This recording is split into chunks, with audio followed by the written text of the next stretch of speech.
You know how many people I've seen sell food stamps to get their hair done, nails done, their toes done, buy an outfit to go to the club, drugs? A lot. If I've seen it, other people seen it. You know what? That's why people don't give two fucks. I've seen people, women, get a new man. The man got the food stamp. Now, the food stamp is for her and her kids. The man has the food stamp card and he in the grocery store buying shit that he want.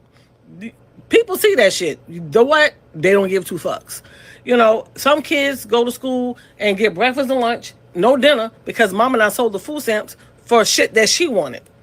Dumb people don't give two fucks. And people are saying, well, what about my kids? Well, yeah, what about your kids when you had the food stamps? You what? They're selling them. What did you think about your children then? The fucked up shit that people do, people see that. So now people are like, I don't care. Life is about to start life for a lot of people. Mm-hmm. But don't get mad when people don't give two fucks. Because we see so many people out there abusing that shit that they be like, I don't give a shit. You know, what about my kids? What about your kids? What about your damn kids? What about your damn kids? Get your damn food stamps. What about your kids? What about your kids? What about your kids? Hello, everybody. How's it going?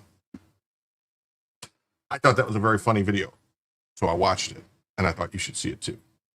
That's how I felt about it. Alrighty. Yeah, so we got another one. Watch this guy. This guy says, more American progressives, more Americans are exposing the truth about SNAP EBT program. The real reason why a lot of people are upset about this whole food stamp thing, bro, it's because they're selling their food stamps. They're selling them. I'm telling you, they're selling the food stamps. They're eating the dogs. They're eating the cats. They're selling the food stamps. You know how many people in New York and other states right now are going to corner store and deli and they're selling their food stamps? That's why they're getting like 4,000, 3,000 in food stamps. They're selling for cash. They get like 4,000 food stamps. They just take like 1,000 in cash. Like, bro. Yeah. You know what else that I found out? This is going to really piss a lot of people off. Only 45% of the people who get SNAP actually have children.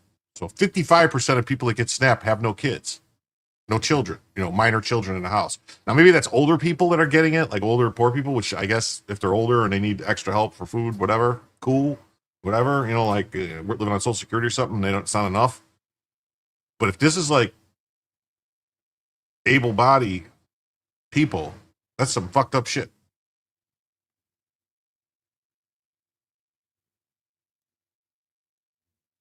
All right, I'm gonna keep it a buck with y'all. Like, the real reason why a lot of people are upset about this whole food stamps, SNAP benefit thing, bro, is because they're selling their food stamps, bro. They're selling them. I'm telling you, they are selling their food stamps, bro. You know how many people in New York and other states right now are going to the corner store, the deli, and they're selling their food stamps, bro? They're selling, that's why they're getting like $4,000, $3,000 in food stamps, and they're selling it for cash. They'll get $4,000 in food stamps, and they'll just take like $1,000 in cash. Like, bro, like that's happening like everywhere. That's why they're mad. That is exactly why they're mad right now. And you know the thing about it too? They will never admit to selling their food stamps. But it's happening. All right, I'm gonna keep it a buck with y'all. Like, Wow, but it's happening. But it's happening. But it's happening. Yes, that allows them to buy their Cools and their Colt 45 malt liquor with their own money. Actually, that's the thing. EBT is cash. They can spend it any way they want. Like, there's only like a certain thing like WIC, which is women and children, I think, or something, or wealth, something like that, like for women and children. So it's like for pregnant women and children, WIC. That's a specific thing with like food items. You can only get certain food items that are on a list and stuff like that. They go to the store. That's one thing. And you get a certain number of things. You get like, they give you a list of things you get. You get so many gallons of milk. You get so many, pounds of cheese. You get so many pounds of grains. You can get rice. You can get fruits and stuff. Women, infants, children. Yeah, WIC, whatever. I don't know what it is. I'm not a woman. I don't, but anyway, but I know it's something like that. But I can see if you go to the store, you'll see it'll say WIC or whatever on the stuff at the store. And that's the things that you can actually use through WIC. That's great. Infant, children, whatever. That's great. But SNAP, I think, is nutritional. Something like supplemental nutrition added program or additional. I don't. Anyway, adult program maybe. I don't know what it is, but that a lot of that is EBT. Anything EBT is just cash money. They can use it. Yeah, and our government made it illegal for generations of food stamp people to stay in the same house and have 2 to 3 family members receiving food stamps just to have separate refrigerators. Yeah, it's crazy. That's the thing too. Now they'll have people getting food stamps, multiple people getting food stamps. It's nuts. It's just plain nuts. Especially when you honestly want to think about this. There's only 100 million people, roughly, supplemental nutrition assisted program. There's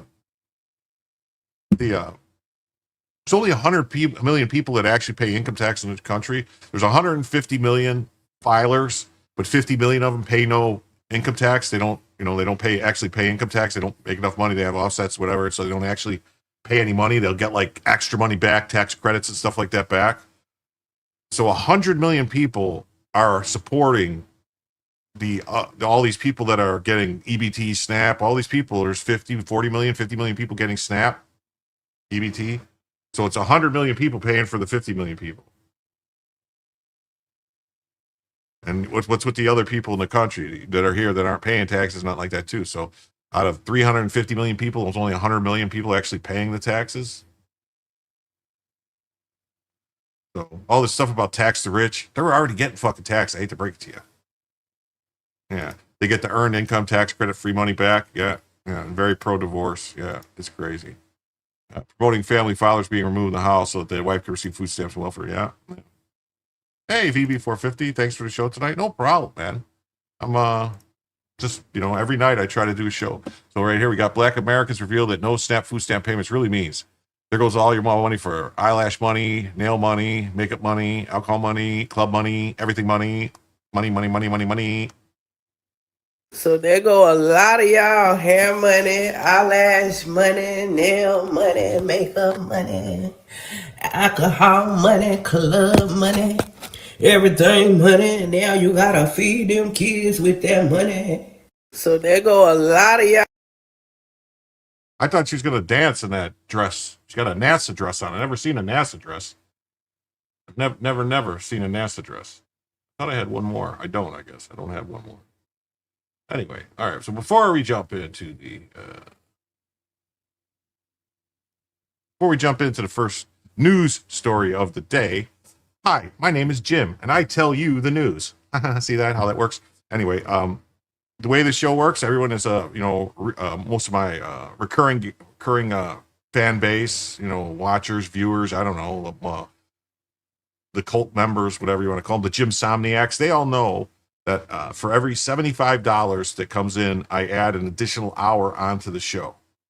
And that's off, because the show usually runs about 2 hours, 2.5 hours, but I'll add an hour for every $75 that comes in through Cash App, PayPal, Rumble Rants, Super Chats on YouTube, gifted memberships or memberships on YouTube and Rumble, and, coins on locals and whatever else, Twitch, whatever Twitch has, I don't know. Yeah, and then we also have this feature called Bella Vision, which is where I'll have this Bella that I will put on the screen, and she will stay on the screen once we hit either a single donation of $25 or higher, single individual donation of $25 or higher, or if once a cumulative donations of $50 come in, then Bella Vision is activated for the evening. So I do not take Snap. Oh, no, thanks. Thank you for being here, Gilly. So let's see who's here tonight before we jump in here too, because I normally do that right away, and I kind of, G Sharkman's here and gives me the old winky face, and then Choosy's here. What's up? Shrimp pesto pizza better good to me. Whatever that means, I don't know. Terry's here. How you doing, Terry? Woodtick Mike, what's up, buddy? Hank, how's it going? The other guy, Stan, what's up, man? Steve Hilliard, great to see you. What the F? How you doing, bud? Jay Marco, nice to see you. None of your business is here. How you doing? Sharon Tyler, how you doing? Hello, Jim and the Jim Somniacs. Yes, Catherine K is here. Hi, Jim and Jim Somniacs. Audra's here. What's up, Audra? How you doing? And then VB4520 is here too. How you doing? AZ Merce, what's up? How you doing? Hola. We got the Dominus Dank. I like turtles. Well, turtles are cool. I like turtles too. There used to be a guy that used to come on all the time named Uncapped Turtle. I haven't seen him in a while. I think he's been busy. Jody, what's up, man? Thanks for ticking the plussy. How you doing? Tickling the plussy. And Fran VT, what's up, Queen? How you doing? Tim Lorsung is here too. How you doing, Tim? Philip Coggins. Yeah, so supplemental nutrition assistance program. Rachel Boone, how you doing tonight? Great to see you. Thanks for the show tonight. Well, thank you for being here.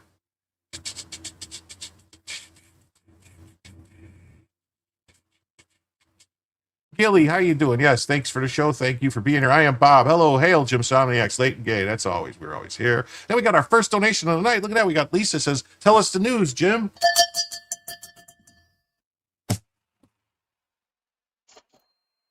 With that, $10. Thank you very much. That brings brings it to $65 away from the first additional hour and $40 away from Bellavision.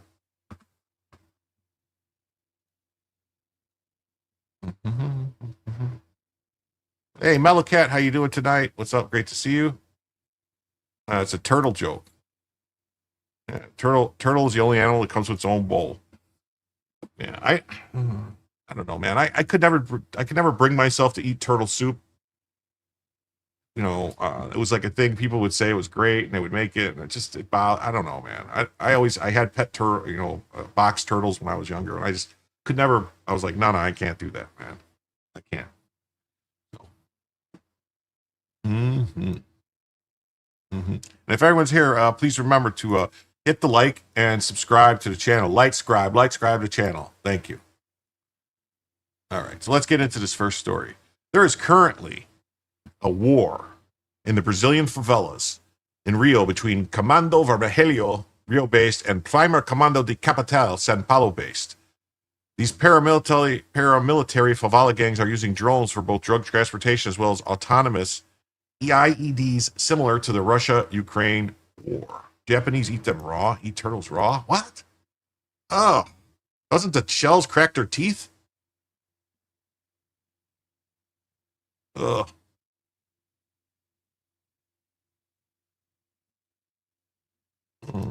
See the baby turtles. Oh, wanderings. Hey, nice to see you here. Oh.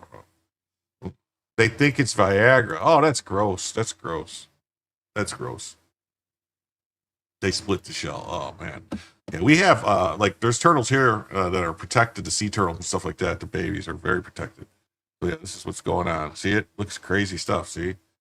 Drecos, about the paramilitaries. Look at it. Got I don't know if that's drugs they're transporting or a bomb. That looks like drogas. Drogas.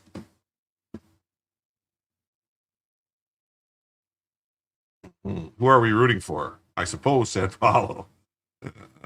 Life finds a way. Okay. From Visigoth 24. A war has erupted between authorities and drug cartels in Brazil. Hey, hey, Trumpinator, what's up? What's up? Bum.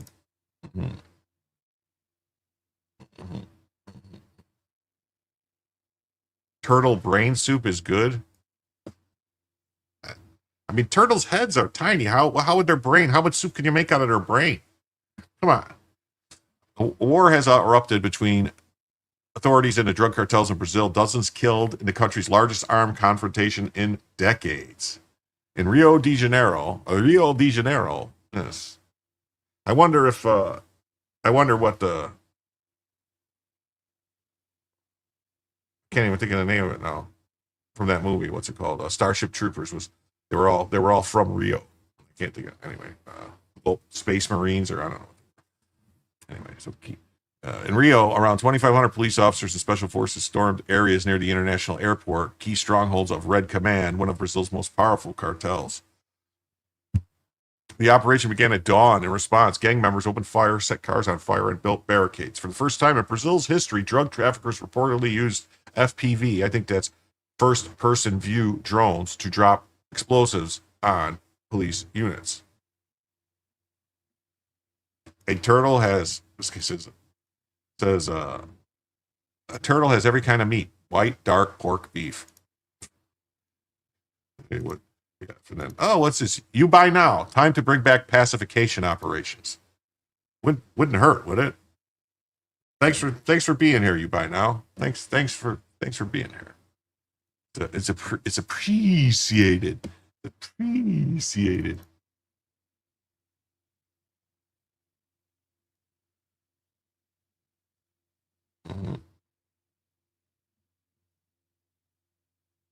By noon, the death toll had surpassed 80,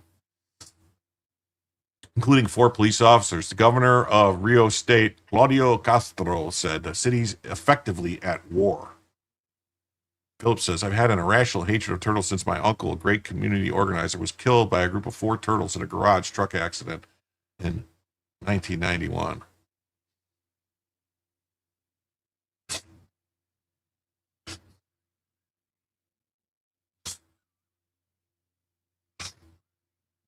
All right, let's see here.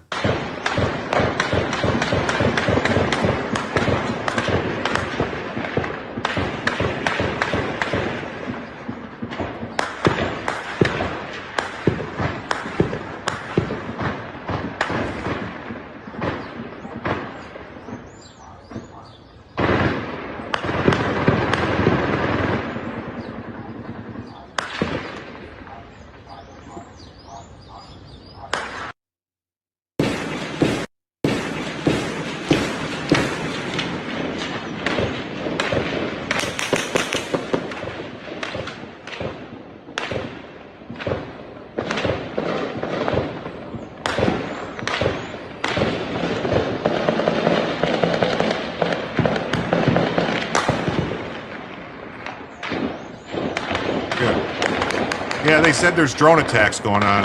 Yeah. Do I think this has anything to do with Trump's battle off the coast?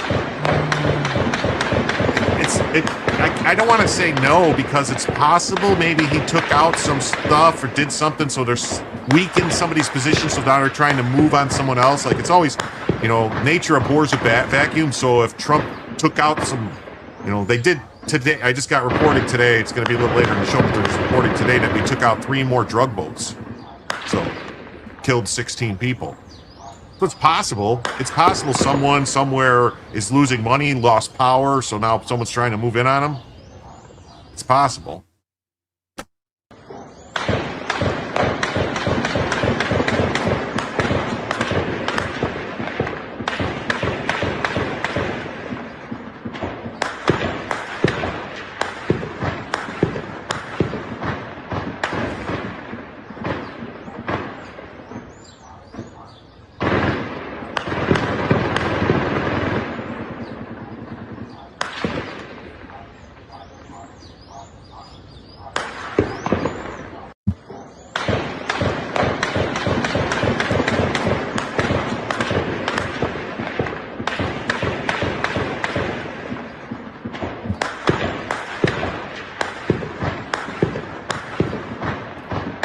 This is Rio de Janeiro, Brazil. Brazil! Wow, that was a machine gun.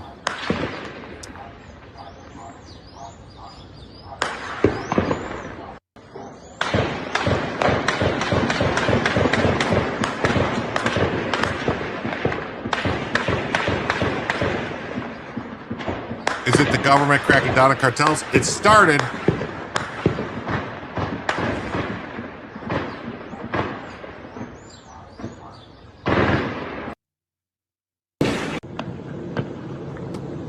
This guy says, is this the government cracking down on cartels? I think it started as a war between 2 cartels, and then the government stepped in, and they're trying to call for more stuff to be done. This guy says he's a Brazilian, and this is just a normal day in Rio. Reports are over 100 now. So you're saying that this has been going on for a while? They're saying this is the first time they ever used drones to, drop bombs on people, and grenades and stuff. You love the smell of burnt macadamia nuts in the morning? Instead of Brazil nuts, does anybody know what they used to call Brazil nuts? Something toes. Something toes. The toes. Yes, this could get ugly real fast, yes.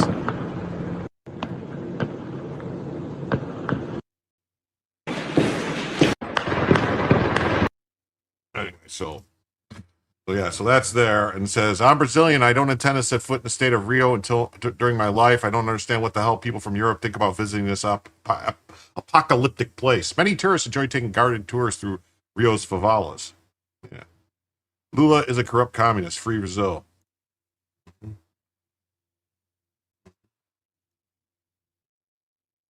It says, major street battles have erupted. There were reports of them using drones on each other, but shootouts are normal. Okay. Shootouts like that are normal? That's what it sounds like. Word toes. Yes, word toes. Word toes. Word toes. In Brazil, they just call them nuts. Yeah. Yeah, that's from, did you ever guys see the movie The Rundown? With The Rock Johnson? Actually, I think it's one of his best movies. And Scott, what's his name? Travis, the blonde, the guy that played Stifler on American Pie, where The Rock has to go hunt down the kid and stuff, and they're looking for some kind of gold, and they're in Brazil, and he's like, "Oh, these Brazil nuts go for this much," and on back in Sean William Scott, yeah, great movie, The Rundown, where they talk about Brazil nuts, and she's like, "Do you know what we call Brazil nuts here?" And the look on The Rock's face, because it's like a joke, because they're wet, so everyone's expecting them to say that, the word toes, but he goes, just nuts. Prince of the Air Jr.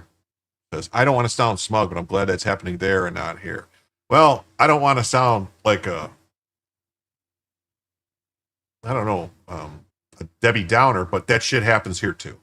Not that bad, but it gets Chicago. Chicago can go off, especially since they took out the shot spotter. Mm-hmm. Says, did you grow up near the TP Motel? Uh-oh.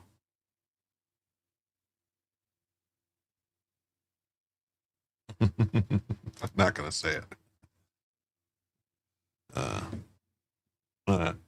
They hard nuts to crack. Yeah. So yeah, major street battles have erupted in Brazil between police and drug cartels. At least 80 people, including civilians, died in the first hours of the fighting. Rio de Janeiro is paralyzed. Streets are blocked by barricades and burning buses. About 2,500 security forces. That was a gun-free zone, though. If I'm not mistaken, where's that Brazilian guy still here? Walmero, you're still here. Don't you guys don't have like gun rights in Brazil, right? So all those guns are illegal.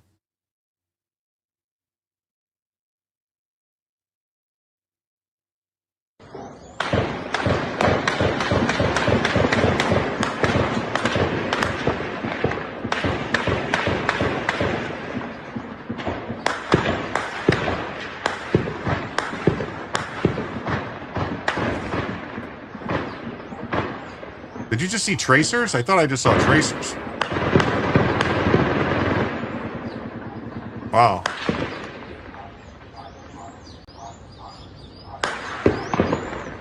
We've been disarmed, but we're trying to get it back. Well, I hope you guys get it back. I guess nobody explained that to the guns. Yeah, nobody told the guns that they were illegal. Yeah, nobody bothered to tell the guns. This is exactly why strong leadership and international cooperation on crime and narcotics matter. Chaos spreads fast when lawlessness goes unchecked. But cartels are fun and wonderful fishermen. Yeah. Soon someone will ask the U.S. for help. Isn't that how the process usually works? It did not erupt. The malicious state-backed mafia police has made a move to counter the expansion of CV. They went guns blazing, a lot of deaths, but it drew federal attention. The governor might be implicated in the genocide. People got shook by the murdering over there. That's one favela in the outskirts of Rio. Geez. I need to take a leaf out of El Salvador's book and reclaim their country. Need Bukele down there. London in 2 years. When I was in Rio over 30 years ago, it was an intimidating place. Can't imagine going back. And we got this from the War Surveillance. From War Surveillance. It's like 4th of July in Florida. Believe it or not, and it's kind of getting aggravating a little bit. That shit happens a lot. Like, not the gunfires, but I'm saying like the fireworks in Florida. Sometimes these people around here, just for no reason, on like a Sunday night, they'll just start shooting off fireworks. And it bothers Bella. Bella does not like fireworks. What do they call the gun nuts in America? Just nuts. They just call them Americans. There's no such thing as a gun nut. You know those crime scenes are full of spent casings and flip-flops. Yeah, definitely. There's a lot of money and drugs and gang and trafficking. Yes, there is. Yes, there is. Rio left the fight alone. Governor Claudio Castro slams President Lula for ignoring calls for military help against the powerful Comando Vermelho cartel. Today, a massive raid near Rio's airport involved 2,500 police, leaving 60-plus dead, including 4 officers. Traffickers used FPV drones to drop explosives for the first time in Brazil. A gun nut is a patriot. Despite federal promises of prison spots and funding, cartels still control 60% of the city. The battle for Rio is far from over. Your dog also can't handle fireworks? Yeah, it's like that in Michigan, too.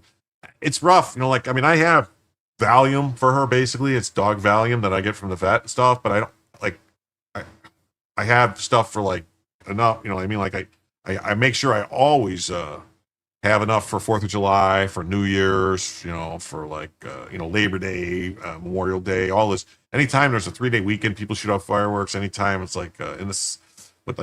it's getting to where though almost every weekend in the summertime, someone's shooting off mortars somewhere.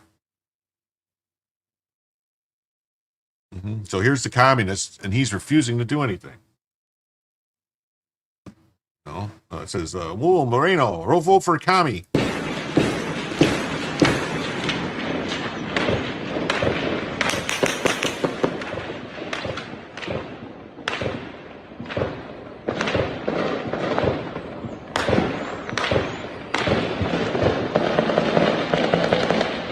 we use one of those thunder vests, or what's it called? Thunder buddy? Thunder shirts or something like that. I can't remember what it's called.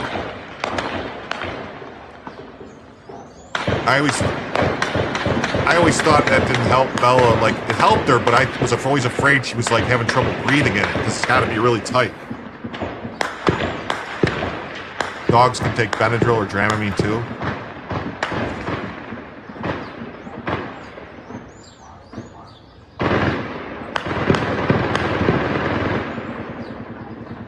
That sounded like a belt-fed 76, like a 762 by 51. That's what it sounded like. I got 240B. All right, let's read the story here. We got from the Globe and Mail. At least 64 people die in massive police raid in Rio de Janeiro. From Reuters, published 30 minutes ago, updated 1 minute ago. Is this Chirac? No. No, it's not Chirac. That was Rio. Your Siamese likes to watch fireworks. My dog before Bella used to love fireworks. She would just sit there and watch them. She had no issue with them, did not bother her whatsoever. But Bella, you know, she was a very small puppy on the first 4th of July. She was probably like 4 months old, I think, 3-4 months old on the first 4th of July, and it scared the crap out of her. Because some guy, I'm not going to name who it was, I don't want to put any blame on anyone particular, had a whole bunch of fireworks that they lit off on the 4th of July, and Bella did not enjoy it. So we used to live by Del Diamond in Round Rock, and they have fireworks every single Friday. It was great. Yeah. You had a dog with storm fright. It was sad. Well, Bella is afraid of thunder too. Whenever it's thunder and stuff like that, she runs and hides in the closet. As police officers escort, look at this. This is how the police officers escort a suspect arrested in the operation in Rio. Look at how they escort him.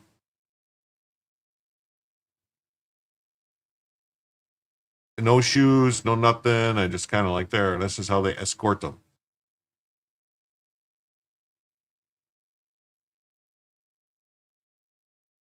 Oh, is that a foul? On the left, you can see the guy all the way to the left. He's got an old foul. An FAL. Oh, FN foul right there. Huh.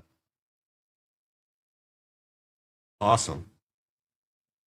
They don't look like no escorts. Looks like a war zone. Yeah, it does.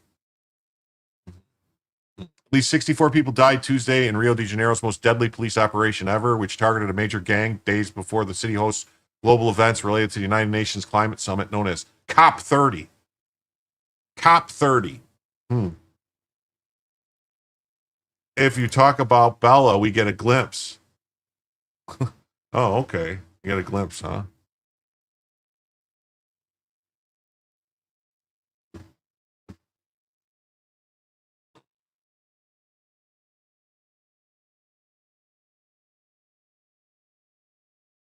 That's all you get. All right. Yeah, it looks like Portland. Yeah, agree, Sharkman. Yay! And Chicago. Mm-hmm. Yeah, Chicago. No, I mean, you don't really see, I mean, you see like, you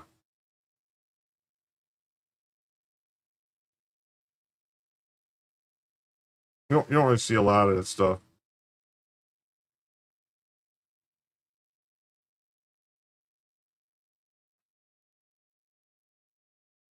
Hey, what's up? Good evening, Jim and the Jim Somniacs. Late again. We'll listen from the beginning later. Okay, that's cool.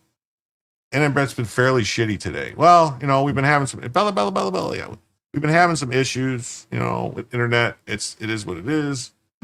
You guys just hold on.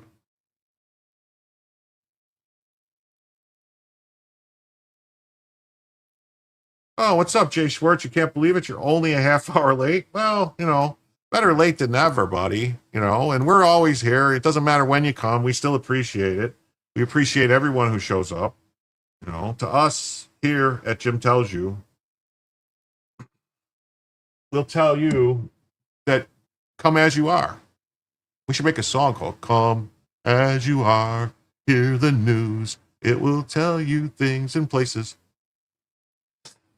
So police have conducted a large-scale operation against criminal groups ahead of major events in Rio, which hosted the 2016 Olympics and the 2024 G20 Summit and the BRICS Summit in July.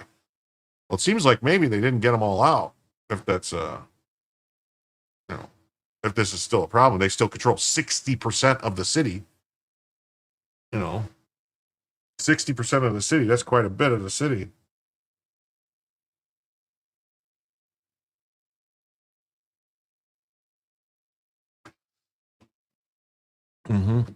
Next week, Rio hosts the C40 Global Summit of Mayors. Well, why did that say COP30? Let's go. So how many, what are they? I think this is just excuses for people to go to Rio. They keep having all these things in Rio just so it's an excuse for people to go there on vacation and shit like that and paid for on government money. We're fucking paying for this shit. Good evening. I'm late as well. Well, glad to see you nonetheless. Next week, they'll hope the G40 Summit of Mayors. So a bunch of our fucking mayors are going to be in Rio on vacation, a paid vacation, spending thousands and tens of thousands of dollars. When you add it all together, it's probably millions of dollars of our tax money going to pay for them just to go to South America and hang around, and say like, like send Bass to Rio, the heart of violence. I'm sure she's going. I'm sure she'll be there. If it's the mayor, whatever, some of the mayors. What is it called? Carnival? Is that what they have there, right? Carnival? And Prince William's Earthshot Prize, which will feature celebrities including pop star Kylie Minogue and 4-time Formula One champion Sebastian Vettel. Them hookers ain't cheap. 14 people killed as U.S. launches 3 airstrikes on alleged drug boats off Colombia. The program is part of the run-up to the COP30, the United Nations Climate Summit held in the Amazon city of Belém from November 10th to November 21st. So Brazil and South Africa, 2 BRICS nations, are shitholes, and then there's India. Damn.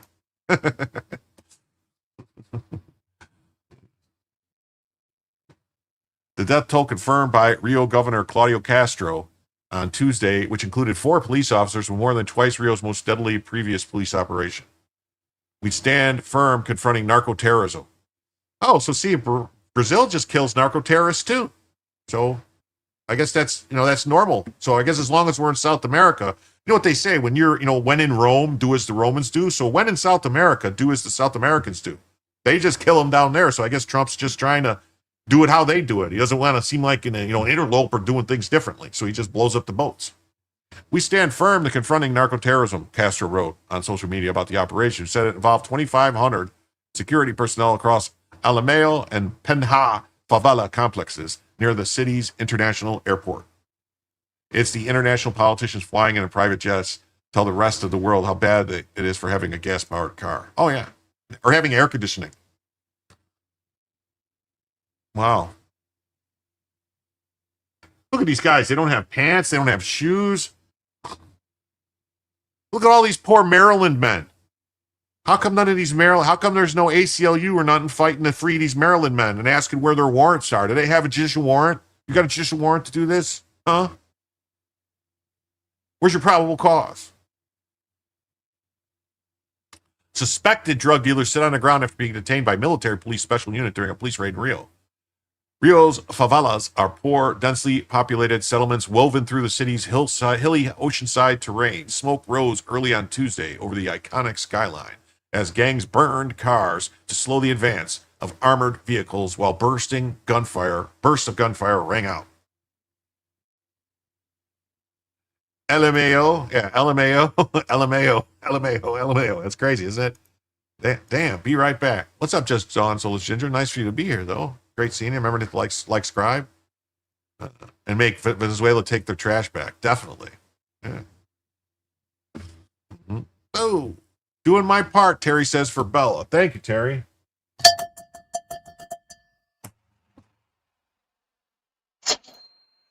And with that, we are $60 away from an extra hour and $35 away from Bellavision.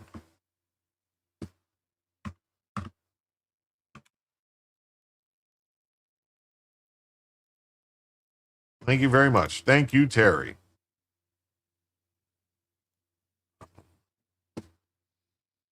Mm-hmm.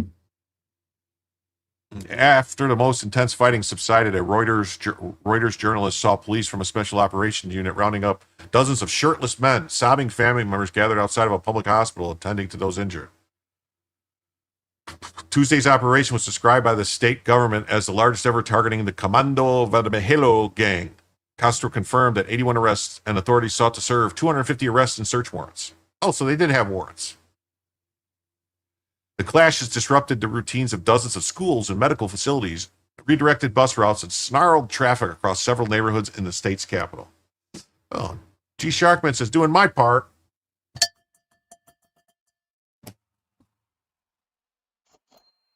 And I just got that, so if everybody, this, because basically, like in Starship Troopers, since we're talking about Rio and everyone's going, I'm doing my part to kill the bugs, so do your part to free Bella. So we are now $55 away from the first additional hour and $30 away from Bella Vision. Bella Vision. Bella Vision.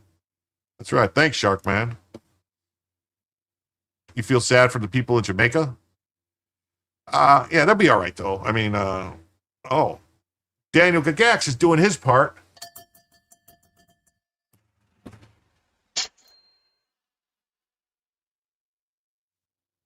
Now we're $50 away from an additional hour. And $25 away from Bella Vision. Uh-huh. Oh, Agag says Cash App 2. Cash App 2. Let's see. Cash App 2. Oh, Agag. Went and said, I'll just go ahead and go. Bum, bum, bum, bum. Agag threw $25 in from Cash App there. Thank you very much, Agag. And that's great, Gag. So with that, Bella Vision has been activated. And we are now $25 away from the first additional hour.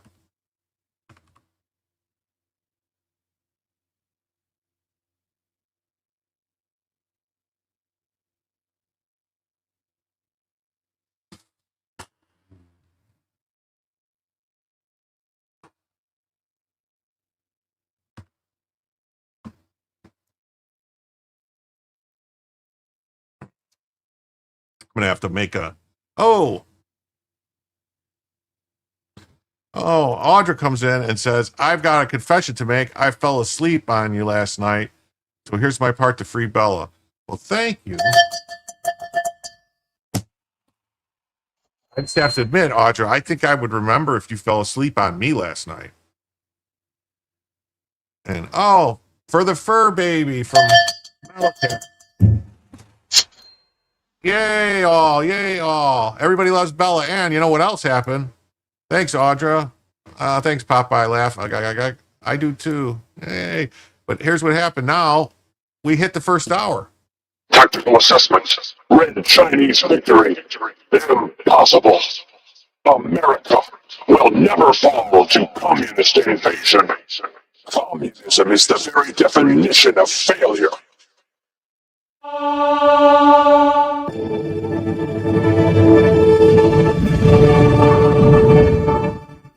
Yes, with that, we now have the first additional hour on the show. So I want to thank everybody who gave right now. Let me fix these banners up here real quick. Create a new banner.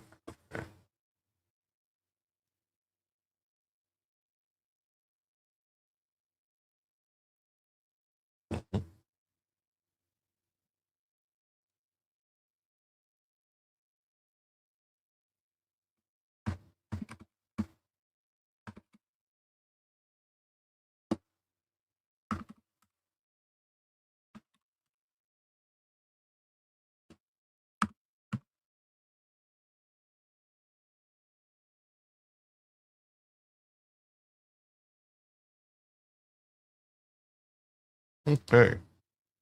All right. So now that's the banner. Oh, wait. No, that's bad. No. Hide, edit, scroll across bottom, save, show. That's better. All right. I had to create a new banner because I was set free Bella's head, add additional fee to see Bella's head. Oh, yeah. No, Bella's head's extra. No, I got to Sorry. Let me get it. Let me get it right now. I get it. Here we go. Is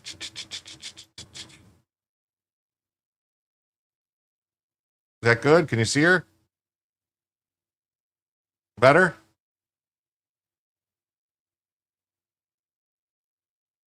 There we go. All right. Sorry about that. I was fixing some other stuff and I didn't notice that. So, lol QR. Yeah. Yeah, it's QR head. Yeah. Anyway, thank you very much, by the way, for the Cash App. And, all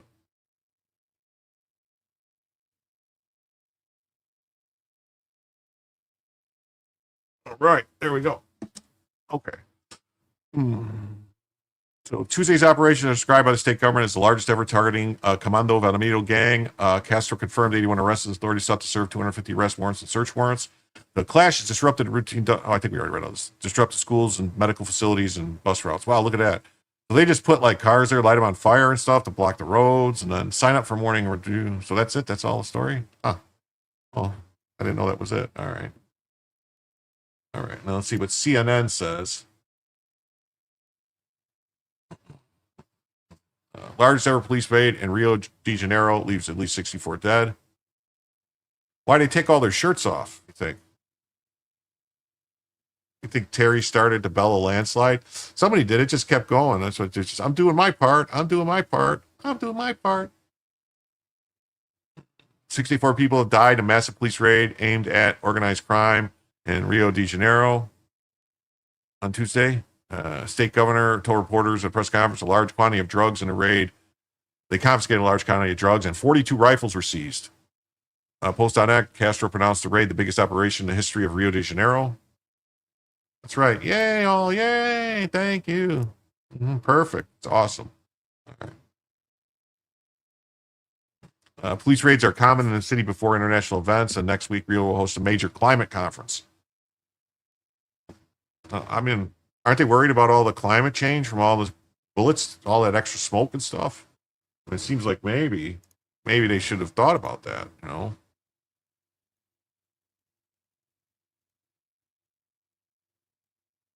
Maybe they should have thought about that. A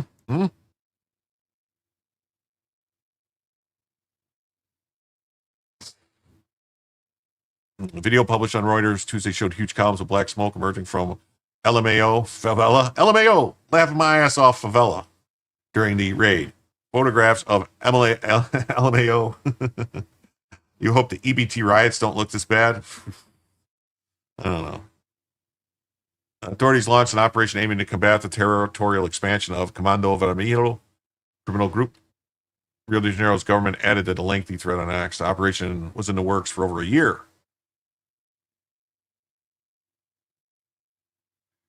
Involved 2,500 military and civilian police personnel. Comando Vermelho is Brazil's oldest active criminal organization, according to the think tank Insight Crime. Its name's Portuguese for Red Command is a reference to its origins as leftist prisoners organization formed during the military dictatorship that ruled over Brazil until 1985. Since then, Red Command has been a massive transnational criminal group involved in drug trafficking, extortion, and Insight Crime reports in recent years. It has struggled with escalating violence from the state and other criminal militias. So the state has been escalating violence, according to this. Gangs use drones, police claim. At least 81 people were arrested Tuesday, according to a social media post by Rio de Janeiro's police department. The people are crying. People react by waiting for news outside a hospital. During the raid, gang members allegedly targeted police with a drone. So was it one drone only? In retaliation, criminals used drones to attack police officers in the Penha complex. Rio de Janeiro state government said in a post what appears to be a drone firing a projectile from the sky. So they had like a drone that fired a gun. They didn't just have an explosive drone. This is the magnitude of the challenge we face. See, I would think, like, especially in South America like that, in Brazil and stuff, that there would be like, they would be getting like drones from Iran or from other terrorists maybe or something. My light looked like it just went dim. Despite the attack, security forces remain steadfast in the fight against crime. This is the magnitude of the challenge we face, Castro said in a post before using the term popular among tough-on-crime leaders in the United States and Latin America. It's no longer a common crime, it's narco-terrorism. Castro also asked residents of the affected neighborhoods to remain indoors while the operation is underway. The U.S. State Department told visitors to steer clear of northern Rio on Tuesday, warning that ongoing fighting between police and criminal factions have caused disruptions to traffic in multiple areas of the North Zone. Hunter says, well, I did see something today about cows and their methane not being a contributing factor to climate change now. It says, volunteers needed on November 1st at supermarkets to watch over Grammys loading their groceries. SNAP beneficiaries will be robbing, stealing. They told us so. I hope nobody in Florida tries shit like that, because it would be a sad, sad state of affairs if somebody gets dealt with, gets street justice over stealing somebody's groceries. But, you know, I mean, I think, I could be wrong. Maybe I'll ask Andrew Branca or someone, another lawyer about it. But I would think if you're walking with a cart and somebody comes to take your cart from you, I believe that's felony strong arm robbery, even if they don't have a weapon, because they're using force to remove your property from you. Pretty sure. So it's a felony. And in Florida, if somebody commits a forcible felony, you can use your Second Amendment to defend yourself. What's up, ag?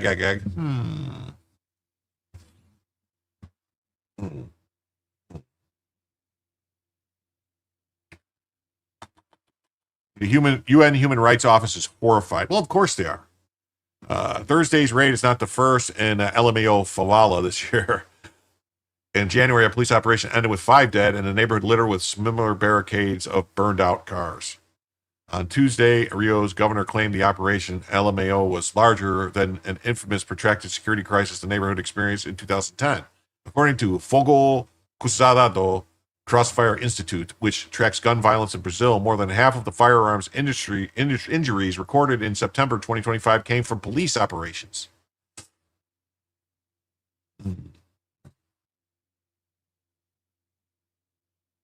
So maybe they need some people to go down there and protest and start chanting, no cops, no KKK, no racist Brasileiro. Past raids on similar slums in Brazil have attracted copious. Whoa, man, that's terrible, CNN. Why are you calling them slums? You wonder how many grannies in Texas are going to be packing. Hopefully all of them. In May 2021, a raid in Jacarezinho Favela killed at least 25 people and led the Supreme Court to ban all police raids until the end of COVID pandemic, unless the circumstances were absolutely exceptional. Oh, look at that. So their Supreme Court basically told the cops you're not allowed to arrest anybody during COVID. What? Man, we thought our judges were bad. That's fucking insane. Well, we kind of got the same thing going on here right now. On Tuesday, the United Nations Human Rights Office criticized the raid in an expo, saying that it was horrified by the scale of the violence. This deadly operation furthers the trend of extreme lethal consequences of police operation in Brazil's marginalized communities. Oh. I say we give them Antifa. I'll donate to send them. Yeah, we should send them down there to protest. We remind authorities of their obligations under international human rights law and urge prompt and effective investigations. The story is developing and will be updated. Yeah, it's a crazy story. A Mexican journalist who covered drug cartels found dead on a highway with a note next to his body. So, as aggressive ICE techs are being caught on camera, government says agents are being smeared. Yeah, they are. They had the government just release some shit. It should be more lethal, but what do I know? It should be. I prefer FAFO, Law and Order. Yeah. Yeah, you know.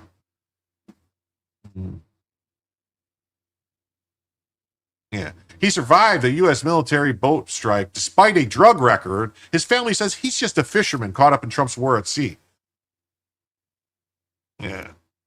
I hope no one's stupid enough to try in Alabama, my area anyway. Montgomery Birmingham would be bad enough. Yeah, definitely. Jim will start Bella fans next. Maybe. We'll see. I prefer the FAFO Law and Order myself, too.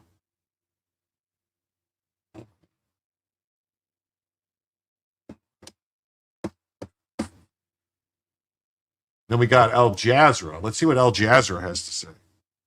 Yeah, sure, a fisherman. Just the only thing his catch of the day is square grouper. Police operations in Rio Favelas leaves at least 60 people dead. The raid's already been called the most lethal action.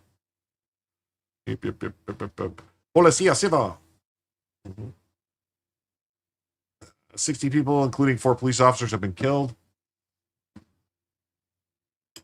Yeah, but that's 60 to 6. If they killed 60 people and only lost 4 cops, that's like more than 10 to 1. That's like 12 to 1, 13 to 1, 15 to 1, something like that. 15 to 1. That's 15 to 1 kill ratio. That's better than the Navy had during Vietnam, I think. Yeah, he's just feeding his family. Yeah, that's all.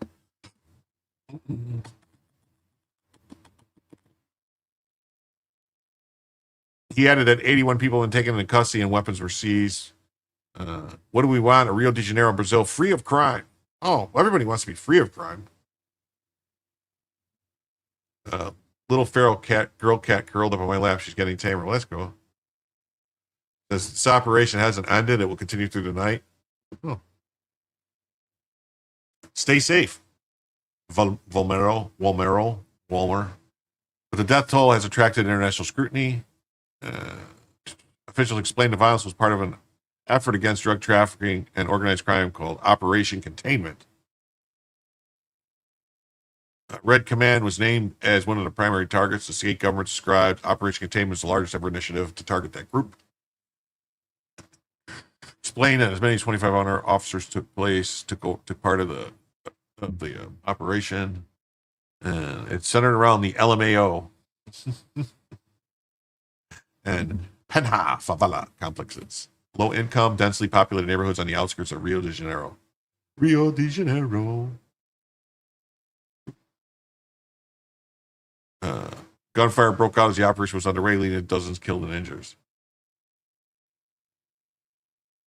Don't miss the great deals and big flooring savings at Lumber Liquidators now till November 4th. These crazy low prices won't last.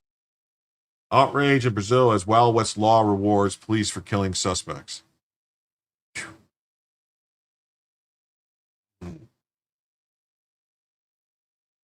Comando Vermelho is considered a main drug trafficking organization in Rio de Janeiro, and it holds power in some of the city's poorest neighborhoods.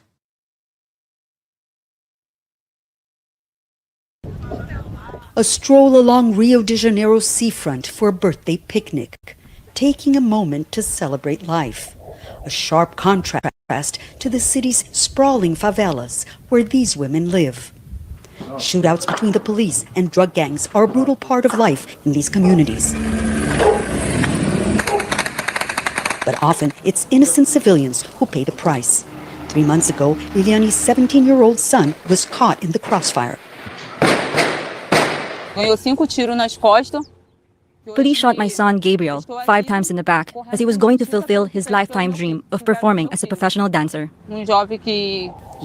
Oh, another Dindu. So they have Dindus down there, too. They have Dindu Nothings down in Brazil, too. He was on his way to go to college. He was on his way to fulfill his dream as becoming a professional dancer. What does that mean exactly? He was going to get paid to dance for somebody? You know, I hate that I have to be so skeptical anytime I hear these stories. I really do. But I always go, what's the truth? How are we being lied to?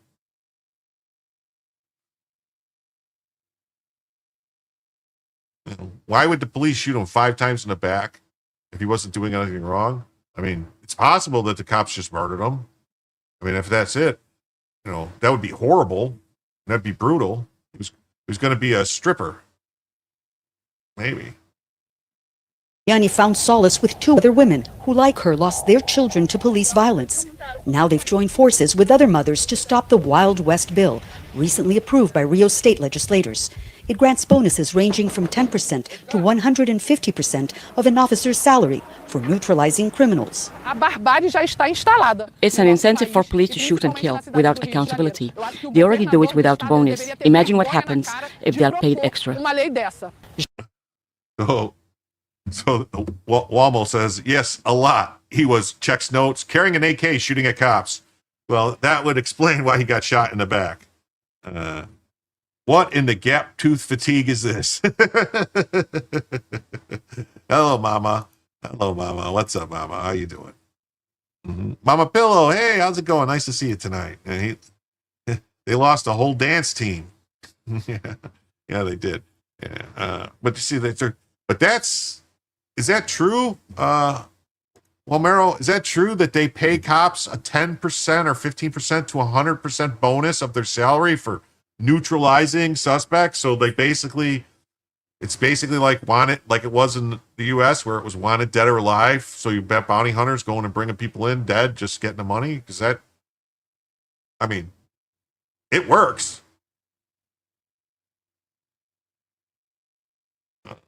Jim, I'm proud of you. You got the audio video issue fixed. Well, it all depends on the videos, man. That's all. It's I'm doing the best I can to have it corrected. So don't know for sure, and not am I not? They don't. I mean, because that's crazy, right? To say that, like, so say they make, I don't know what this. Let's say they make 100,000, whatever, a year. And they're going to double that if they kill someone? Proud man, Jim. Well, thank you. Thank you. I appreciate it. You guys are the greatest. You guys are the greatest supporters a man could have. Jacqueline de Oliveira's pregnant daughter was shot as she was taking a cake to her aunt's house. None of the families were compensated for their losses, and now they want to pay an extermination bonus to policemen. It's insane. Who will protect us? Back in the 1990s, a similar bonus was offered. Left-wing legislator Carlos Mink helped strike it down after proving its deadly consequences. We examined 1,200 autopsies and found 2/3 of those killed by police had been executed. Did crime stop? On the contrary, today, 40% of Rio is controlled by gangs and militias. Why bring back a bill that already failed? Right-wing legislator Alexandre... Wait, though. Hold on. When did they strike the bill down? Because they says now today 40% of Rio is controlled by gangs. But is it because they don't do this anymore and now they're trying to bring it back to stop it? I mean, it's very weird to say that, like, oh, we had this 40 years ago. And then we struck it down and got rid of it. And now look today, but you got rid of something and it got worse, right? Is this CNN in Brazil? No, this is Al Jazeera. Brazil's judges are super corrupt. Yeah, reparations here, compensation there. Yeah. In our region, $1 EBT investment into our economy is actually $1.68 in returns. Any guesses on what our industry is?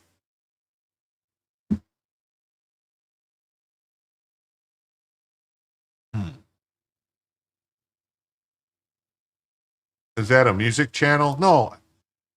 It's Al Jazeera, but I call it Al Jazeera. I like jazz. Yeah. They play all the hits. Al Qaeda, Hamas, Hezbollah. But I had trouble finding stories that actually weren't behind, that weren't behind paywalls. Knopfloch, who voted for the bill, says it reflects the will of most voters. Ask 10 people on the street if they support neutralizing criminals who kill and rape. I bet my job 7 will say yes. The bonuses are for police who risk their lives to restore order to a city controlled by gangs. In front of Rio's state legislature, these mothers say fighting violence with more violence won't bring their children back. They argue the real issue. Okay, but see, wait a minute. Fighting violence with violence. How do you fight violence if not with violence? What do? Surrender? Surrender is not in our creed. Let me hear you say that. Surrender is not in our creed. Yes, it's hazardous duty pay is what it is. Definitely. I have a friend who has a mission in a favela with permission of the gangs. You can't even visit without permission. Oh, there's Antifa. There they are. Look at them. Proper jazz can't be found on Louisiana. Ask it nicely to stop. Please stop hitting me. Please stop hitting me. Please stop hitting me. Oh, it says, yeah, the old dumb commie talk of roses, not bullets. Yeah. A bunch of mother fighters. Oh, this is a good story. Issue is not just crime, but corruption. Police and politicians, they say, profit from the very gangs they claim to fight. The governor of the state of Rio de Janeiro may back the Wild West bonus, but he's expected to veto it to avoid the political cost. But lawmakers here say they can and will override his veto, despite the protests. Monica Yanakiev, Al Jazeera, Rio de Janeiro. Don't miss the great deals and Okay. All right, so that's that. All right, now onto some local news per se, like U.S. news. This is crazy. This is crazy. We're witnessing an outbreak happening right now. You guys seen the movie Outbreak with Dustin Hoffman and Cuba Gooding Jr., where the monkey gets out and it affects everybody? Well, here we go. Look at this. A truck hauling aggressive monkeys. Like, these aren't just like normal monkeys that hang out. These are aggressive monkeys. They're very aggressive. And they carry hepatitis C, herpes, and COVID. Overturns in Mississippi. These are like triple threat monkeys. You know, triple threats. They can run a 440. Yeah. Yeah, 12 monkeys, definitely. This is crazy. You know, the sheriff says all but one of the animals has been destroyed. Do we believe him? It's one of the countries they recommend seniors move to. Oh, God. Nuts. Yeah, that's right. Steve Todd, what's up, man? Okay, so here we go. So, update from Jasper County, Mississippi says all but one of the escaped monkeys have been destroyed. We have been in contact with an animal disposal company to help handle the situation. Mississippi Wildlife and Fisheries is also on site with our local law enforcement. We are continuing to look for the one monkey. Oh, wait. We are continuing to look for the one monkey that's still on the loose. Las Villages. Yes, Las Villages. Why are the contagious monkeys alive? It's weird, isn't it? That they just driving around with these diseased monkeys and trucks and shit, and letting them just get, you know, the truck turns over, and it's highly suspect. Highly suspect that this is going on. Highly suspect. Yeah. So, yeah. On monkeys on the loose, the thunder in my head. All circuits are dead. I'm stepping into the twilight zone. Crazy sick monkeys running around like they're on drugs. On 10/28/25, a wreck occurred on I-59 near mile marker 117. This was a truck carrying rhesus monkeys. Oh, like Reese's peanut butter cups. So, like, you know, they took the COVID and mixed it with the herpes and said, here, go free. Yeah. What lab are they coming from? Shut it down. This truck was carrying monkeys from Tulane University. Well, it should have stayed in the lane and not overturned. The monkeys are approximately 40 pounds each. They are aggressive to humans and they require PPE to handle. These monkeys carry hepatitis C, herpes, and COVID. Tulane University has been notified and will send a team to pick up the monkeys tomorrow, the ones that are still caged.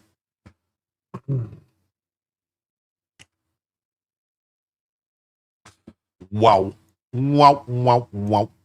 Wow, wow, wow, wow, wow, wow, wow, wow, wow, wow, wow, wow, wow. Wow, wow, wow, wow, wow, wow, wow, wow.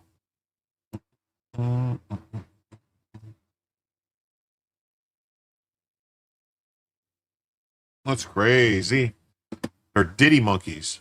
Party monkeys. Fauci's lab, definitely. Hello, SB Farmer. Nice to see you tonight.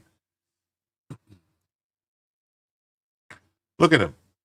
Oh, look at there's just a monkey chilling right there on a box of monkeys. Box the monkeys. Da, da, da, da, da, da, box the monkeys. You guys like Peter Gabriel?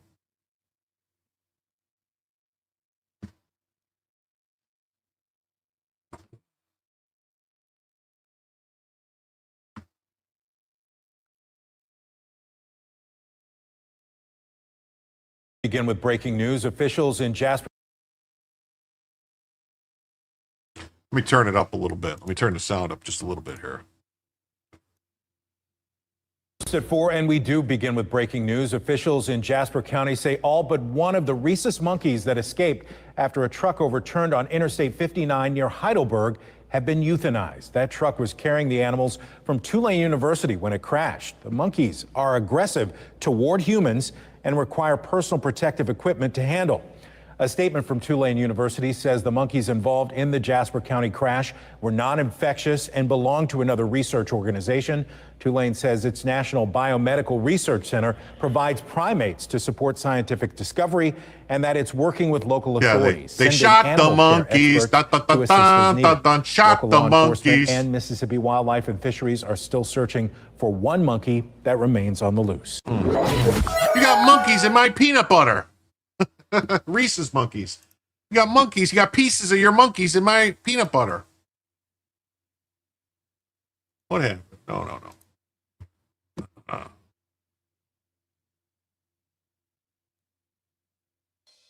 Are you ready to take your back porch or patio to the next level? Upgrade now to a 4-season. At 4, and we do begin with breaking news. Officials in Jasper County say all but one of the rhesus. All right, we saw that already. Escaped monkeys killed after a truck accident in Heidelberg. One monkey is still on the run. Run, monkey, run. I don't blame the dangerous monkeys. I'd hate them too. But how can they say they're not infectious? Where were they headed? They were going to Mardi Gras for a party. Tulane, I think is what they said, or maybe they're going to Tulane. All but one of the rhesus monkeys that escaped from an overturned truck in Jasper County were euthanized. Were they, or were they shot? We have been in contact with the Animal Disposal Company about the situation. Mississippi Wildlife. The truck was transporting the monkeys from Tulane when it overturned Tuesday, October 28th on Interstate 59 near Mark 117 near Heidelberg. We're going to a dance class at LSU. Yeah. Lol. Is this another? Are you ready to take your back If this is the same video, I'm going to be mad. Upgrade now to a 4-season. Oh, this is actual pictures of the monkeys. What happened? What did it freeze? Oh my God, it's monkeys.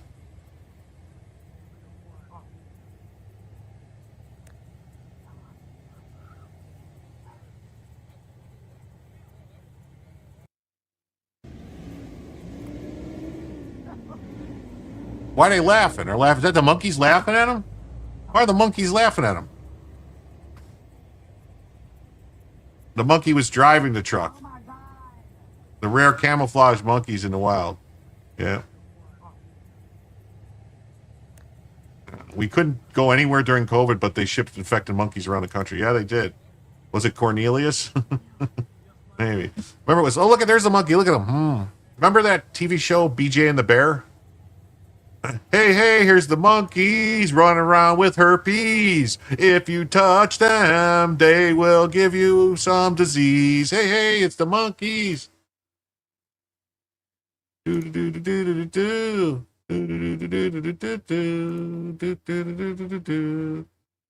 monkeys, weighing approximately 40 pounds each, are aggressive towards humans and require personal protective gear. I remember hearing that the herpes that lab monkeys have is fatal to humans. It's possible. Oh, Bella's moving. Bella's on the move. She's looking for monkeys. Oh, you guys are going to be able to see her face. Let's see. Well, not really her face, but...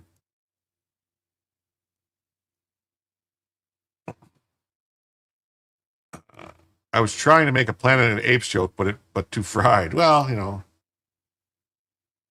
we were still talking about monkeys, right? Well, sorta. They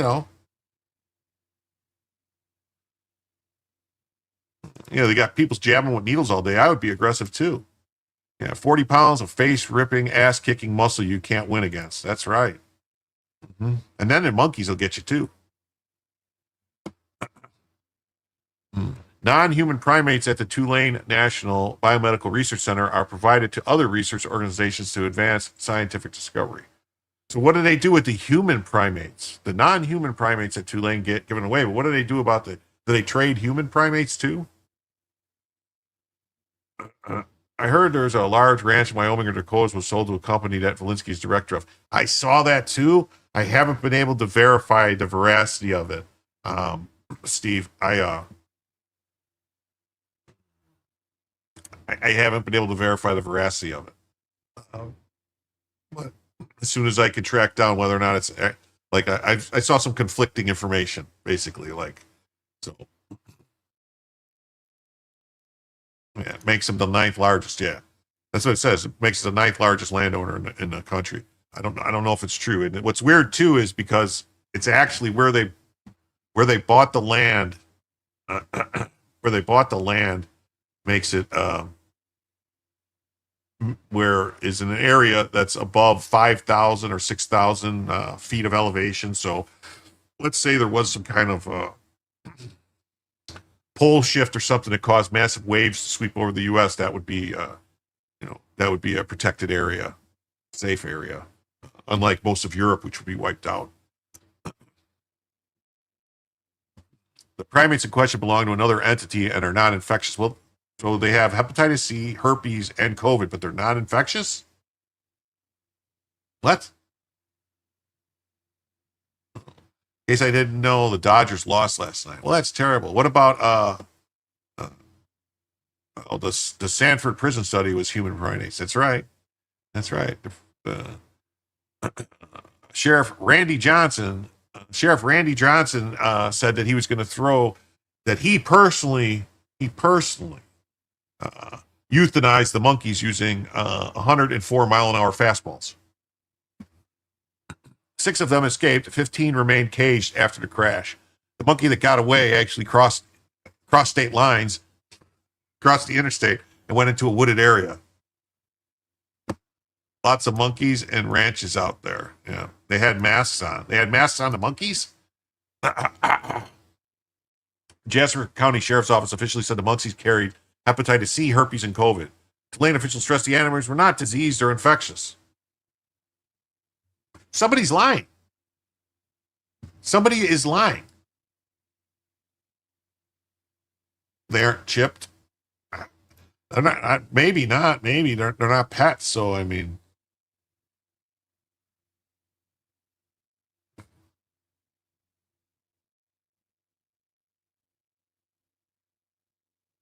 GJ on the big unit reference.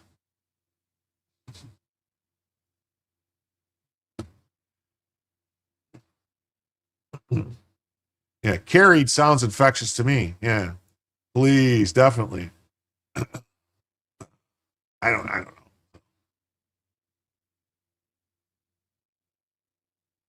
Oh my God, get the facts. Millions of Americans are set to lose SNAP benefits. Oh, I don't want anyone to lose any benefits. Oh, you're going to bed already? All right. Well, thanks for stopping by. Please remember, hit the like and subscribe. Like and scribe. Like and scribe. Let's see what Fox News has to say about it. Fox News is going to say, truckload of aggressive research monkeys escape after truck crash in Mississippi. One still on the loose. Oh, here we go. We got a monkey on the roof. Monkey on the roof. Here's why you should switch from Google to DuckDuckGo on all your devices. DuckDuckGo comes with a built-in search engine like Google. It's private and does. Oh, monkey sighting reported in Central Florida neighborhoods. What? How did it get in Florida? After a truck hauling monkeys from Tulane flipped over on the highway, freeing several large aggressive monkeys. Go on all your devices today. More monkey business here in Central Florida. Check out this video of a monkey on the roof of a home in Claremont. And this is just the latest sighting. On Monday, we first told you about a monkey that was also spotted in Groveland. Yeah, and they have some families spooked, as you can imagine. Fox 35's Kelsey Karen. Whoa. Listen, man. Listen, you can't be talking about monkeys then say spooked in the same sentence. That's racist. So Kelsey, walk us through this. So the family in that yellow house there where we saw the video had no idea they had a monkey on the roof? Yes, exactly right. Actually, when we knocked on their door, they were shocked to hear about this. Their neighbor was actually the one who captured that video. Shocked the monkey. Minutes ago. She explains to me that monkey climbed up the tree. You see it right behind me, and proceeded. A monkey climbed up the tree. Oh my God! Who would have ever thought? This is that monkey. Seen in this video, a monkey Look walking at that around on the monkey roof of his run. Claremont home along Minnehaha Avenue. I don't know what else to say. I'm shocked. I'm so surprised. Shock the Neighbor Amy monkey. Krug witnessing the primate Tuesday afternoon on her way home from work. All of a sudden, this monkey went across the road, and I had to do a double take because I didn't think. Yeah, if that monkey was on the porch, then that would be a story. That branch right up there. So she whipped out her smartphone to get it all on camera. I used to live in India for 4 years, where there's monkeys all over, so I'm actually really comfortable around them. The monkey. It's her monkey. It's her monkey. She brought it from India. Just 2 days ago. A primate expert saying it could be another rhesus macaque. 2 o'clock in the afternoon. Fox 35 showing these homeowners who is trespassing on their property. There was a monkey on your roof. What comes to There's a monkey on your roof. It's thundering through his head. All circuits are dead. From time to time, but we've never seen a monkey, so that's absolutely crazy. We are aware of the monkeys that are in What's up, Grip? Claremont police confirming they are following up on 2 reports of a monkey in town. First on Sunday and again on Tuesday. We'll be a bit more cautious when we go out into the yard now. I've been around a lot of monkeys, so I knew not to get too close. Like Amy and Simon, police say. She burns the coal. Not to approach it, not to mess with it. At the end of the day, it's a wild animal. And of course, if you can safely do so. Here at Fox 35, we want to see any monkey videos you have. If you see any Take your hand off me, you damn dirty monkey. Damn dirty ape. Orlando.com. For now, reporting live in Lake County, I'm Kelsey Cairns, Fox 35 News. Wild story, Kelsey. All right. After the wreck which happened in Heidelberg, multiple rhesus monkeys escaped. They're approximately 40 pounds aggressive to humans. The animals carry hepatitis C, herpes, and COVID. Those look like some beefy monkeys. Look at the arms on that thing. That thing will get you. Not native to Florida, are they? No, there ain't no monkeys that are native to Florida. Well, I mean, we do have some.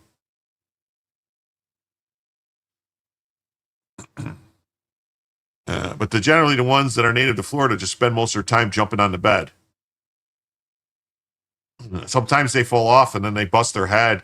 And then Mama takes them to the doctor, and the doctor said, no more monkeys jumping on the bed. Yeah, alligators. Mm-hmm. We do have monkeys in Florida.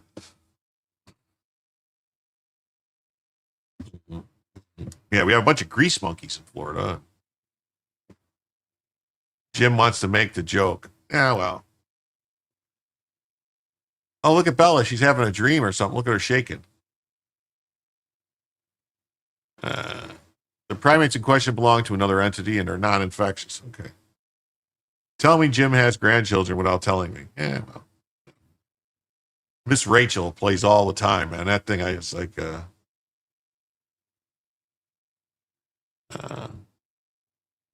officials say they've been in contact with an animal disposal company. Let's see here. Monkeys can carry diseases transmissible to humans, including tuberculosis. Where the monkeys were trucked from so now we're worried about tuberculosis too? Well, there's a risk that the greedy monkey experimentation industry is chosen for the public so they can line their pockets. This is what happens when you got big monkey. Big monkey is screwing around, and now we got big monkey problem. The situation is also a tragedy for the monkeys, whose only moments of freedom before death were results of a truck crash. The importation and use of monkeys in laboratory experiments is emptying the world's forest while putting Americans at great risk. It must end now. Why don't they just breed the monkey? Why don't they get monkeys and breed them? Will we ever ban gain-of-function research? I don't know. Hey, Jacob Gasser, what's up? What's up, Grip? How's it going? Gundam, what's up, Gundam? How you doing? The Antifa at Portland ICE is now completely stringers looking for Antifa. Yeah, they cleared them all out. It looks like someone set the word down that this stuff has to stop because that they're going to lose. You know, they're trying to win their, basically the court case against Trump, and so we'll see what happens with that.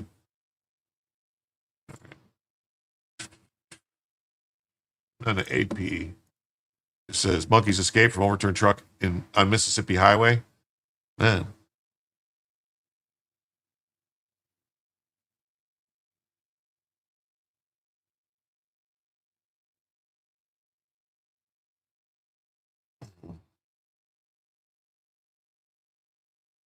all but one of the escaped monkeys were killed. I mean, do you think they should have killed them, or do you think they should have tried to capture them? Like, should they have hit them with a trank gun and tried to capture them? I mean, it seems like a waste to just shoot them. But if they're diseased, I mean, you don't want them getting people sick and don't want them attacking people. The truck was carrying monkeys, which typically weigh around 16 pounds. But these were 40-pound monkeys. So what did they give these? Were these like, did they juice these monkeys up on like steroids or something? Or were these like, why did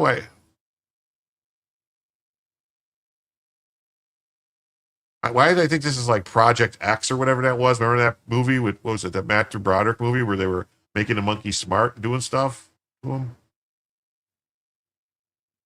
Dead monkey still has AIDS. Yeah. But this says 7.7 pounds, but they were saying these were 40 pounds monkeys. So that would mean, or 7 kilograms, 16-pound monkeys. So if these were 40-pound monkeys, these are like more than double. More than double. I think it's the Dean Koontz novel, yeah.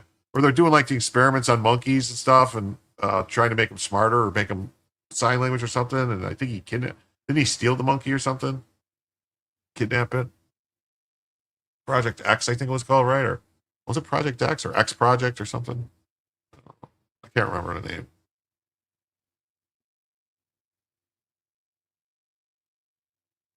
Where were they being shipped? They were being shipped to some other school, I think.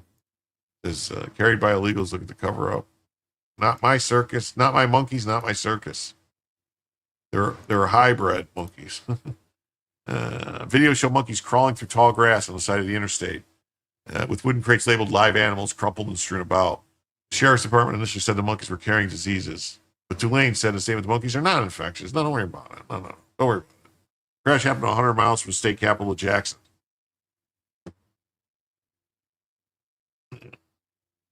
Watchers. They are talking monkeys. They didn't want them roaming the streets and teaching the humans. That's right. Yeah. Watchers. That's right. Watchers.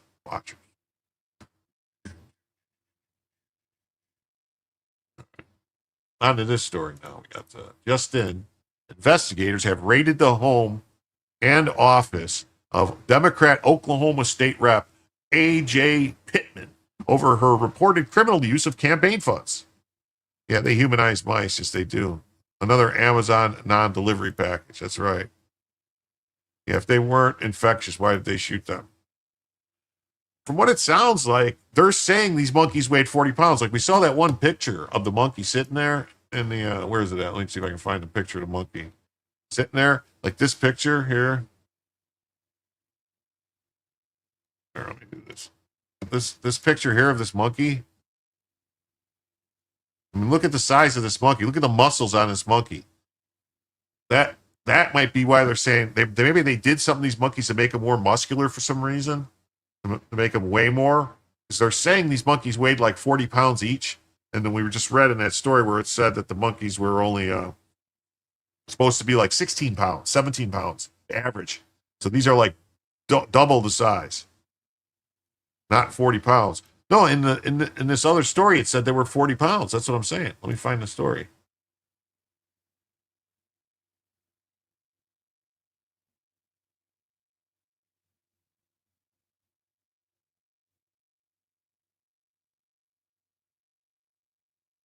There. See, right here, it says the monkeys weighing approximately 40 pounds each are aggressive towards humans. But then in the other story, it says their average weight, on the Fox News story, said the average weight is 16 pounds, the normal average weight of these monkeys. So I have a feeling that maybe these monkeys were manipulated in some way. Maybe these were, genetically engineered. These are some kind of super monkeys, super soldier monkeys, trained to kill humans. And they were going to be unleashed by the evil oligarchs to wipe us out. Yes, this chat is live. 13M online M312. Mutant monkeys, definitely mutant monkeys. 40 pounds seems right, half a Bella. But that other story said they're supposed to be tiny monkeys. $5 billion. Wow, that's a lot of money for monkeys. Oh, Donald Trump is a dictator. Really? Well, you don't really know what a dictator is then, if you think Donald Trump is a dictator. That's about all I'll say about that. Because he's constantly being told what he can't do by court, so whatever.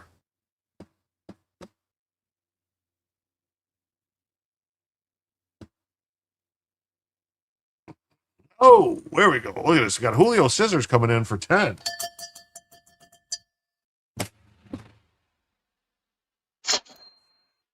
Thank you, Julio.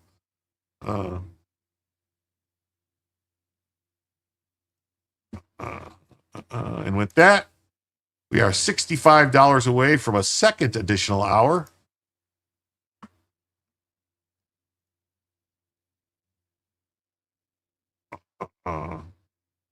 Yeah. Trump is a king, not a dictator. Let's get it straight.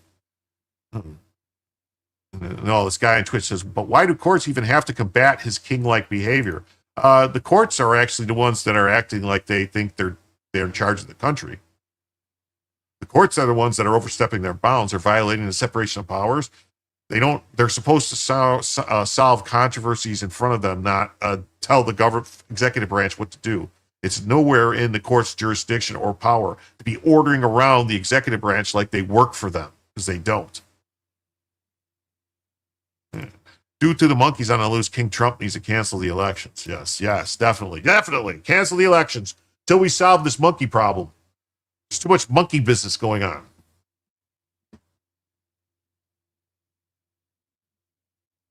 Yeah, it's way outside of the weights AI gave me double the size threat. It's crazy. Justin, investigators have raided the home of Democrat state rep.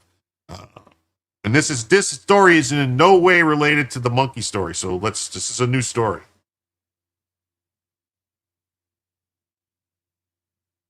Another corrupt Democrat has been caught. Are all Democrats corrupt? Good question. Oklahoma State Rep A.J. Pittman is accused of falsifying documents. Martial law should be enforced due to monkey chaos. That's right. It's been so long since we had a good, competent president, we no longer know how one acts. That's right. What? This guy says, so do you think the current state of federal government's business as usual, or do you want something bigger and want it? No, this is something bigger. The government is way bigger. The only thing that's going on with the federal government is you got a bunch of Democrats acting like fucking babies, refusing to actually fund the government and get things going. It's like they purposely want the Republicans to have to either abolish the filibuster or do something like that. But whatever, it is what it is. The government sucks. The government needs to be smaller, not bigger. So.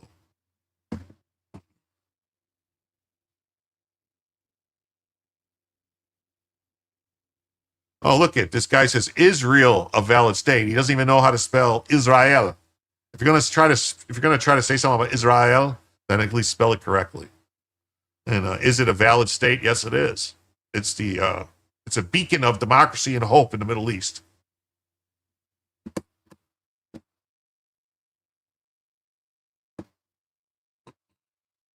Just in, investigators have raided the home and office of Oklahoma State Representative A.J. Pittman as part of a criminal investigation into alleged forgery and embezzlement. Is it okay to not give a shit about the Arabs and Jews in 2025 asking for a friend? It's totally okay to not give a shit, to not care at all about what happens over there. You know why? This is none of our fucking business. Who gives a shit? I don't want any of my money going for it, and I don't want anything to do with it. Yeah.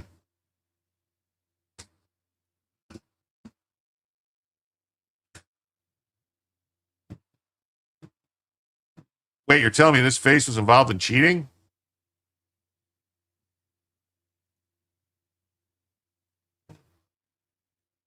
Another one gone, another one gone, another one bites the dust. Hey, I'm gonna get you too. Another one bites the dust. Argued briefly about the people going bananas over illegals calling MAGA bad, dangerous. Remind them cheap labor helps the true oligarchy, keeping wages low. Yep, circular lack of logic. It's totally true. Totally true. Totally true. Boo boo boo boo boo boo boo boo boo boo boo boo boo.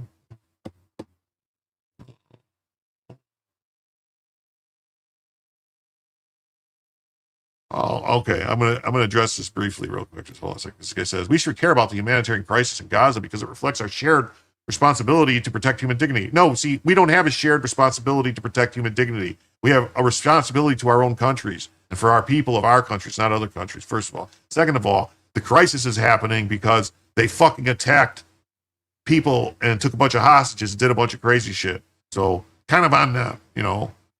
It's the ultimate fuck around and find out is what happened. AJ Pittman suspected of embezzling campaign funds, forgery, court records show.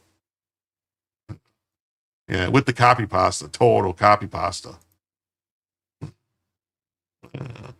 13 pendejos no chazo más, esa jabrón pedera. A state agent investigating Rep. AJ Pittman for alleged misuse of campaign funds reported that she made several suspicious purchases last year that included 2 large screen TVs and a laptop computer. It's just like that song, two turntables and a microphone, 2 TVs and a cuter.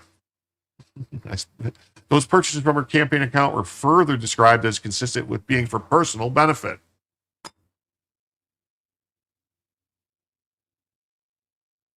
Yes. And Pat says that she doesn't consider the monster that did those atrocities on October 7th to be humans. Yeah, I mean,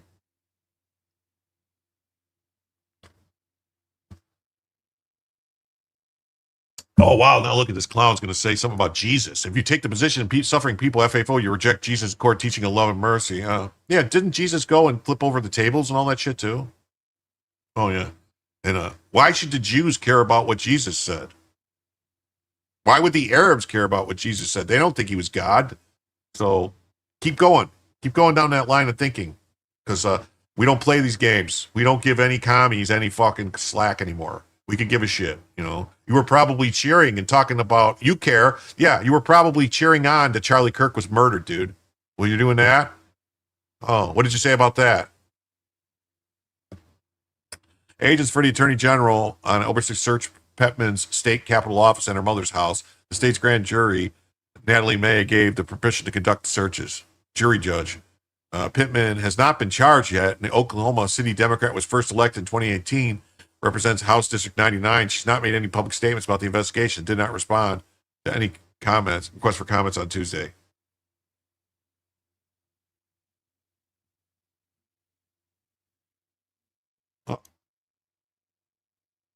The investigation has discovered incidents involving embezzlement, forgery, and violations of the Oklahoma Computer Crimes Act at the hands of Pittman, Agent Eric Van Gerp.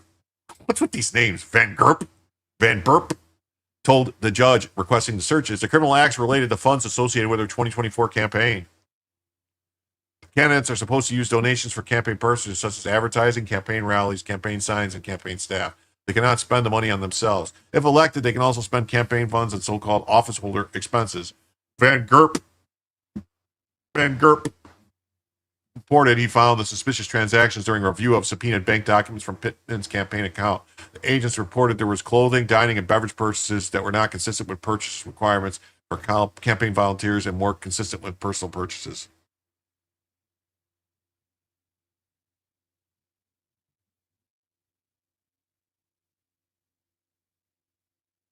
Individuals who engage in fraudulent activities will often have financial difficulties and live beyond their means. Van Gerp wrote request these individuals commit fraud and embezzle money to maintain a certain lifestyle. Oklahoma Ethics Commission reported of alleged misuse, and the investigation began in June after the Oklahoma Ethics Commission reported that alleged wrongdoing according to the search warrant documents. The Ethics Commission's general counsel pointed out the spending pattern from Pittman's 2024 campaign was consistent with her unauthorized spending from her 2022 and 2020 campaigns. Oh, so this is someone who did this. Yeah, typical. This is someone who did this repeatedly and must have got warned about it. And now they're just charging her with crimes because, like a lot of people, just like, you know, remember that guy, Adam, the pencil neck geek Schiff, who said that, you know, was censured by the House and got a letter from the ethics committee because he wouldn't, was breaking the law with the, you know, the mortgage stuff, you know, whatever, claiming it was his primary residence and stuff. And he got trouble by the House for it already, but still kept doing it. So that's why you then get charged with a crime. If they give you a pass, kind of, because they're a politician, they kind of give you a pass and go, well, listen, you did this in 2020 and 2022, and so we're going to fine you until you don't do it again. But now three strikes, you're out. You did it third time, send her to jail. Pick a path. I think 69 is nice.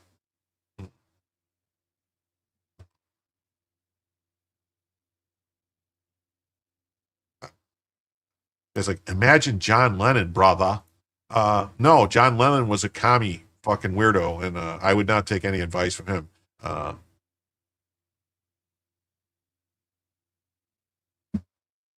That's all I'll say about that. Pittman purchased a Vizio large screen TV on April 18, 2024 from Sam's Club, according to court documents. Pittman wrote on a campaign report that she spent $543.65 that day at the store on office supplies, TV, water, envelopes, snacks, canvassing, and tire for volunteers. Pittman purchased a second Vizio large screen TV on May 28th from the Sam's Club. Pittman's campaign report does not show a second TV purchase. She did report she spent $182.61 that day at a store on beverages, tissue paper, and volunteers. All I'm saying is give peace a chance. Oh yeah, I give peace a chance every day. Peace through strength. Oh. This guy says he will send me $60 to speak about Jesus. John? No. Yoko? Yes. She's sane, right? Yeah. The son is actually Sean, right? Sean Lennon. The son is actually based as hell, from what I can tell. The stuff that he posts. So you're going to send me $60? Okay, you send me $60 on Cash App, and we'll talk about Jesus. Send it first. That's right. Send it. Send it on Cash App. Money in love. Oh, okay. Cash App me the money. Show me. Show me the money. We were just talking about monkeys, Cuba Gooding Jr., and now it was in that movie with Outbreak, and then he was also in the Jerry Maguire, who said, show me the money. Oh, you don't have any money. Well, then you're not going to send it to me. You're homeless. Oh. Well. Yeah, Sean is bass, and his music is great as well. Hey, what's up, Bill? How you doing tonight? Great to see you. If you're homeless, how are you talking to me on the internets right now? Homeless people don't have internets.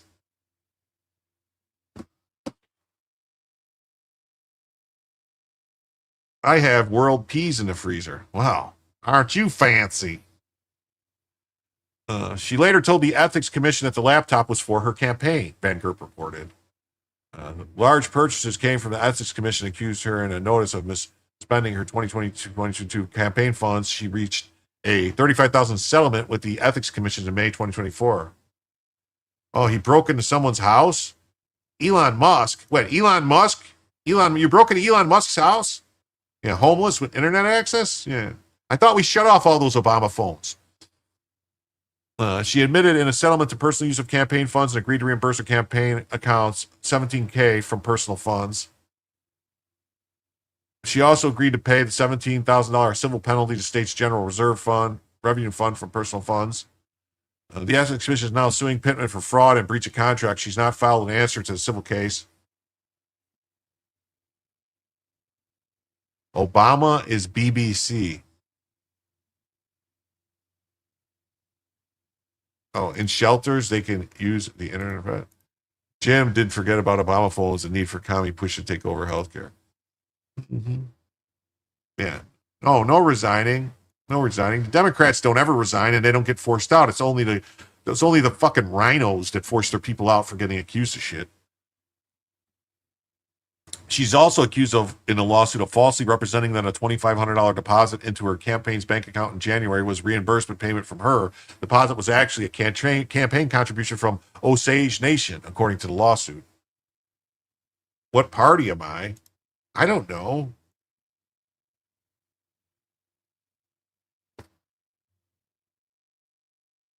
Probably a party of the Nation of Islam or something. The Ethics Commission also alleges she forged a cashier's check and lied on a campaign report as part of the deception. The criminal investigation also focused on a cashier's check the AG agent disclosed in the search warrant documents. Agents believe the check was altered and emailed to the Oklahoma Ethics Commission by Pittman in an attempt to deceive it. Wait, so she fucking altered a check that was given to her as a donation to send it to the Ethics Commission. The arty farty party of 30s. Table's ready. That's right. You're Abe Froman. Abe Froman, the sausage king of Chicago. Oh, look. So, he put up some squiggly lines, probably calling for a jihad. He's calling a jihad on me. Agents searched the mother's home in Midwest City after determining through covert electronic surveillance that the lawmaker was living there. Bedgrup told the judge Pittman's address in Oklahoma City does not have any active utilities. No utilities? Yes. Wow, that's unreal. Must be another black thing. Uncle Abe Froman, that's right. They felt comfortable with education being secured and implemented healthcare. The commie playbook isn't difficult to recognize. I know, I was just being funny.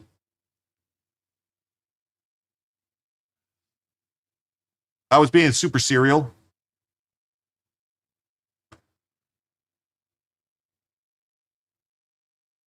The lawmaker's mother is a former state senator, Anastasia Pittman, who ran unsuccessfully in 2022 and again this year for Oklahoma County Commissioner. Anastasia Pittman was a Democrat nominee for lieutenant governor in 2018. Seized from the Capitol office were laptops, ethics commission documents, a blue ledger, a dark green bag, and other items. The court documents show seized from her mother's house were bank documents, financial documents, cell phone, laptops, iPads, and U-Haul keys. Too much sugar today, Jim? I don't know. I might have had a little. I don't know. Hey, dude, I'm gonna. You can almost see Bella's baby doll. Oh, well, hold on. I think that's her feet.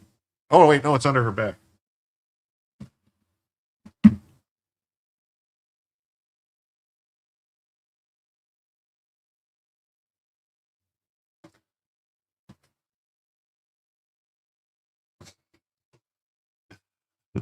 Joe says, see, we have translate software too. Yeah. I don't know. I don't want to put stuff up on a screen that I don't know what it says because, did it fall off? Oh, it fell off. So that's from the Oklahoman. Oklahoman, where the wind comes sweeping down the plains and politicians are corrupt. They'll do stuff and, it says GFY. Well, thank you. Oklahoma Rep AJ Pittman suspended from House Democrat caucus. So they suspended her from the caucus committees following lawsuit. Oh, so they haven't kicked her out. They just took her off committees and said so. Oh, now he says, you are racist. No, I'm not. I can't be racist. I'm a black man. How do you like them apples? I was told specifically that black men can't be racist.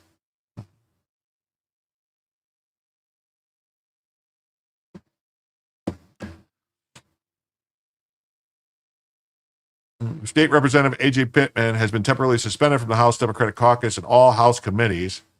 How dare you say I'm not black?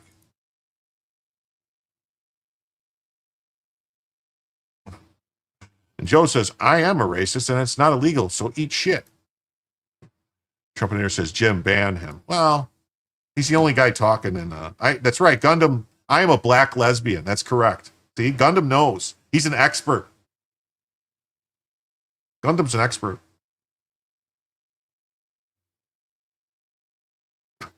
Is that good logic? It could be. I don't know. Maybe it's good logic. I don't know. Yeah, he's fun. Don't ban him. The Oklahoma Ethics Commission filed a lawsuit seeking all this stuff. So the representative and accused of fraud in the inducement, fraudulent misrepresentation, and breach of contract. We maintain that everyone is innocent until proven guilty. And the allegations regarding Representative A.J. Pittman are severe enough that this action was warranted. The House Democratic Caucus has voted to temporarily suspend Pittman from her House Democratic Caucus membership and activities pending the outcome of investigation from the Attorney General alleging misconduct.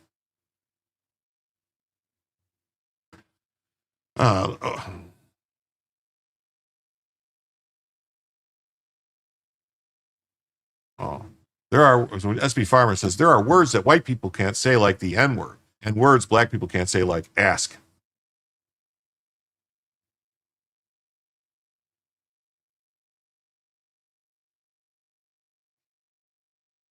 Hey, that's not cool.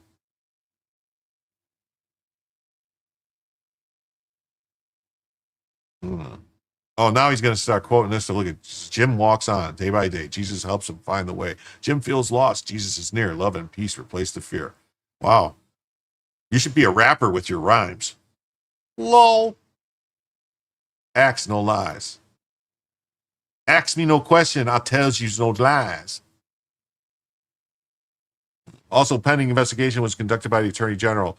Unless there is another development, we do not plan to comment further on the ongoing investigations. The House Democrat caucus remains committed to accountability and transparency for all elected officials. That's why we're not going to talk about it anymore.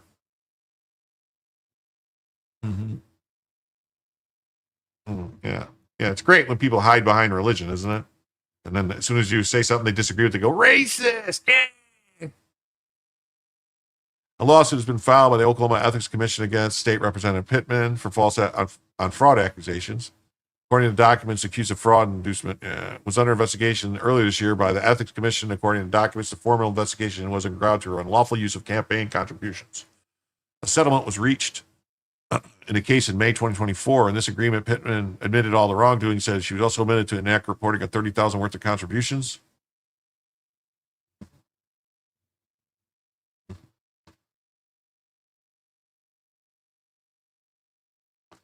Following the agreement, court documents claim Pittman was responsible for a series of payments totaling $35,000 for reimbursements. But those payments were from like checks that she scribbled stuff off of or whatever. What? Clear corruption allegations among government officials break the public trust. I agree. Oklahoma House Speaker Kyle Hilbert from Bristow removed Pittman from her House committees following the filing of these lawsuits. Wasn't this why Trump has 34 felonies? No, this is way worse than what Trump did. This person actually stole money. And Trump paid taxes on money he shouldn't have had to pay taxes on. Fox 23 reached out to Attorney General Gartner's Drummond's office. Gettner Drummond's office, and they confirmed the investigation.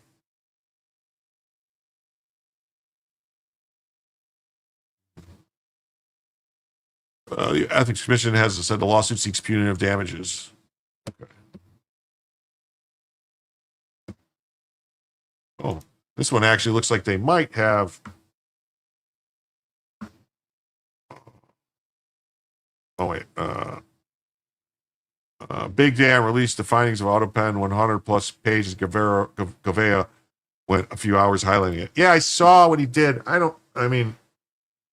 didn't really get into that today. I saw some of it. It's not like binding what the stuff the House did today. It wasn't binding or anything like that. So I don't know how much it's going to really matter. So let's get to this scheme. Oh, well, hold on. We got to turn up the volume, pump up the volume, pump up the volume, pump up the volume. Dance. Get to this scheme. Well, a state representative is accused of acting in bad faith.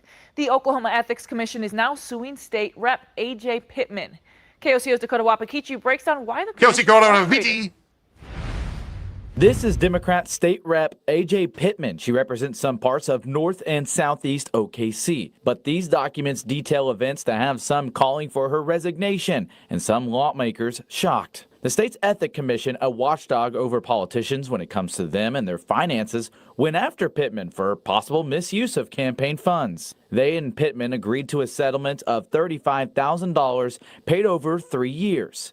The Ethics Commission learned in recent investigations that prior to that settlement, Pittman claimed the building her campaign office was in flooded and was destroyed, including her receipts and records. The Ethics Commission says she even gave them a letter from her building manager to support that theory, which they say helped all parties agree to the settlement. Eventually, they say they found the OKC state rep falsified that letter, which was actually prepared by her mom. All of that coming to light as they were investigating a check she gave the commission. A cashier's check she gave them, they say in documents, was falsified, fraudulent. The Oklahoma Attorney General's office served a search warrant at Pittman's office at the Capitol. They confirmed that, but would not give us any other details other than that an investigation is underway. And state lawmakers sharing their thoughts, including her Democrat colleagues who lead the House and Senate. Senate Minority Leader Julia Kurt says elected officials, regardless of their party, should be held to the highest standard and supports law enforcement in these serious allegations. And House Minority Leader Cindy Munson echoing those remarks. Now, Oklahoma's House Speaker Cal Hilbert stripped Pittman of her role overseeing tribal state relations.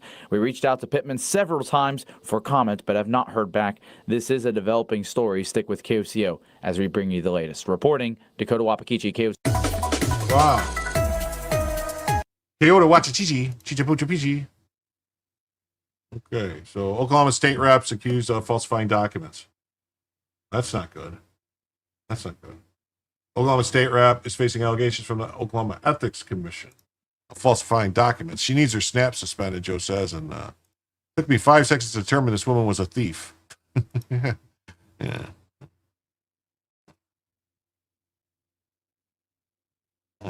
Julio says, my SNAP is running out. It was nice knowing you. No potatoes, rice, or beans to hold you over? Nope. Only Coors Light and ramen. I've had a good run. Well, Julio, I'm sure you'll be all right. If I don't get my Kool-Aid red, I might break into a Foot Locker. How else am my kids going to support the Jordans? That's right.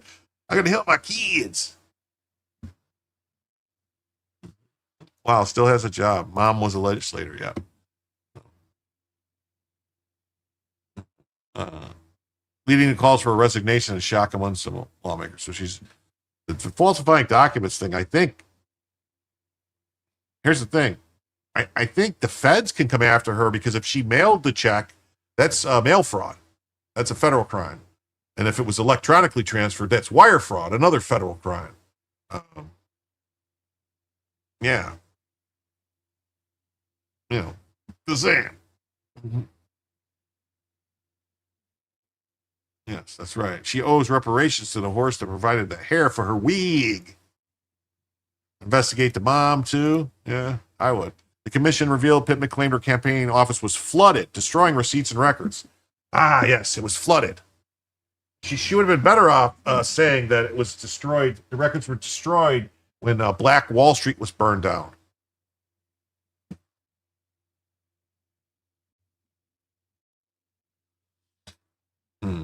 Here's a statement from, let's see, we've got a statement from the Ethics Commission. Welcome to Ocon, where every experience is curated just for you, where the spa knows what you crave. Developing tonight, Oklahoma Representative A.J. Pittman's office searched at the state capitol today by the Oklahoma Attorney General's office. The AG's office confirming to KOCO they served a search warrant, and there's an investigation being done that involves the Representative Pittman, but says because the warrant is sealed, they could not elaborate further into what this is about. Now, we do know that earlier this year, the Ethics Commission started to investigate Representative Pittman about the misuse of campaign funds. The Oklahoma Ethics Commission tells KOCO that Pittman failed to pay in accordance with the terms of the settlement and failed to provide any proof of payments made. Even says she provided fraudulent documentation as proof. Is that a Cherokee they showed? It might be. Like, she might be... You likely will... See all those ships in the harbor? They're carrying two things. No, stop.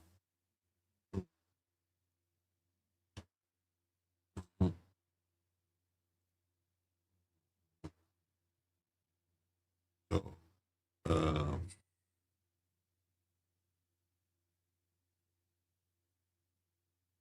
right. There we go. Pittman had previously communicated to commission staff that she did not have the receipts. Yeah. Yeah, she's probably, like, you remember that song by Cher? It was a great song. It was like her greatest song ever. Half breed, boom, boom, boom, boom, boom. Great song. Yeah. Oklahoma has reservations. Yes, they do. It's all I ever heard.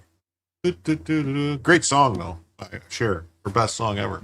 However, they later discovered the letter was prepared by Pittman's mother, not the building manager. Well, then isn't the mother going to get on the hook, too, for some crimes? While the investigation of the matter in this case, the Oklahoma Ethics Committee learned the letter submitted by Pittman was not prepared by a building manager, but instead was prepared by Pittman's mother. The mother's in trouble now. You motherfucker, you in trouble now. Further investigation into a cashier's check that Pittman provided revealed it was fraudulent. Yes, Disco can save the world. And Billy Jack. Yeah, Disco can save the world. Mommy did it. Signed, Epstein's Pittman's mother. Yeah. Yeah. She knowingly and willfully made false representations to the commission in an effort to mislead and evade her obligations under the agreement, acting with malice and bad faith. A search warrant was served on the office confirming an ongoing investigation. Senate Minority Leader Julie Kurt said the elected officials should be held to the highest standard and supported law enforcement in serious allegations. House Minority Leader Cindy Munson. Oh, echo descendants. Yeah, and you know what Cindy Munson said that what happened to her brother, that's why they called it the Munson. When you do all this stuff and lose everything so bad, called getting Munson. It's the usual suspects. It really is. It's so tiresome. From sea to shining sea, and my noted above comment. What?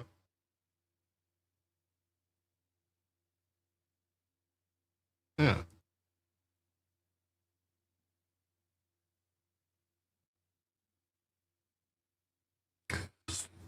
The allegations about Pittman are serious and should be taken seriously. These are super serious, super serious, and take them super serious. You wonder how much the campaign funds come from USAID? You never know. Never know. Never know. Response to the allegations, House Speaker Kyle Hilbert removed Pittman from role overseeing tribal state relations. So I wonder, is she a member of a tribe? I wonder. Attempts to reach Pittman have been unsuccessful. Oh, did they try using smoke signals? Have a powwow. Do a rain dance. This is a developing story, and updates will follow as more information becomes available.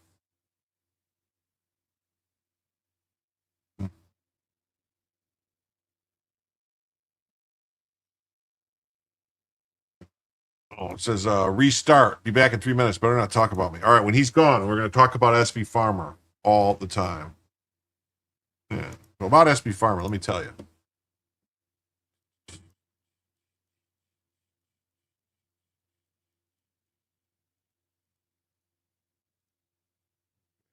Now, this is a crazy story. I saw this and I said, man, I got to tell these guys about this. So look at this. California State Retirement Fund has lost 71%. 71% of the $468 million it put into clean energy and won't say how it happened. I mean, how do you think if you invest money in something and you lose it, how does that happen? It was a bad investment. The businesses go bankrupt. I mean, oh yeah. Oh, she got a strongly worded. She wanted more wampum, big wampum. She needed big wampum. They have casinos, tobacco manufacturing plant, cigarette brand. They screwed the contractor that built the plant. I believe it was more than $6 million 20 years ago. Wow. Yeah. What the fuck? Enron 2.0. That's horrible. Windows 11 cannot estimate updates accurately. Yeah, no, they can't. Yeah, lol, California. Yeah, Jim Cramer can do that for you. Yes, he can. Jim Cramer told them these was deadlock. You're going to make a ton of money. Don't worry about it. Yep. What the actual Newscomb needs to go. Newscomb needs to go. That's right. That's what I'm saying. Don't be racist, Jim. Cooks come over and says, I'm not racist at all. I'm going to show you right now that this was a white guy that did all this. California State Retirement Fund. So the people that state retirement funds for like the cops and the teachers and the firefighters and all these people, 71%. They lost 71%. Yeah. Bye. Yeah. Somebody made some money. It wasn't them. This guy Benson said, whoops, yet again to California voters and taxpayers who apparently just cannot get enough of failure. Yeah. They won't say how it happened. But here it goes, right? As well, Let me ruin the country like I've ruined my state. Newscomb, 2028.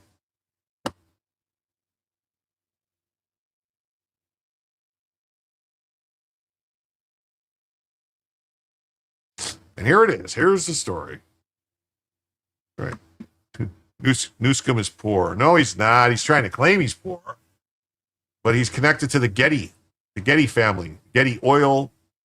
I think it was Standard Oil, right? Or no, Getty. Was Getty Standard Oil or Getty a different oil company? Anyway, whatever. Getty Oil Fortune. It was Getty's. It said I had a couple new monitor drivers and some security update. Well, yes, all green energy companies are scams. Yes, they are. Getty Lee.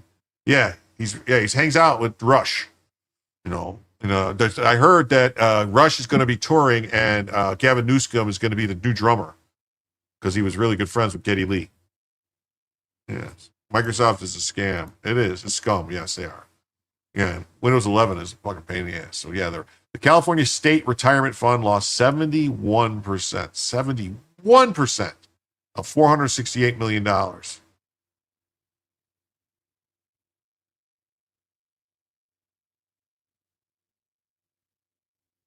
That's an easy way of, that's like a roundabout way of saying that they lost over $300 million. Lost over $300 million. Yeah.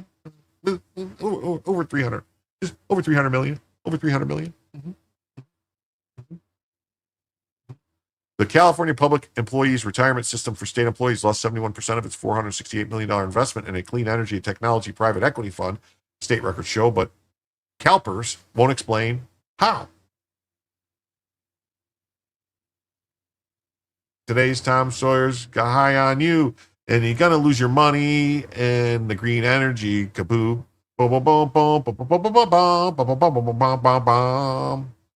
Newscomb is from the hood and eats Wonder Bread and hustles while bouncing basketballs. Yes, he does. It's horse shit. Better hope no one's retired soon. Someone's going to... Accounting is racist. Yes, it is. Numbers is racist. Numbers is racist, man. I have them all. Mac, Ubuntu, and Windows. You got to wash your Windows. Keep them clean. You got to wash your Windows. These losses are a major problem for California taxpayers who, at least for now, are the backstop for underfunded state pensions, but also for state employees who trust CalPERS to responsibly manage their retirement plans. Damn gun numbers. Hold on. I got to get me some tea. Standard Oil was Rockefeller, I believe. Yeah, you're right. Who was Getty Oil? Was that? What was Getty? The Getty family.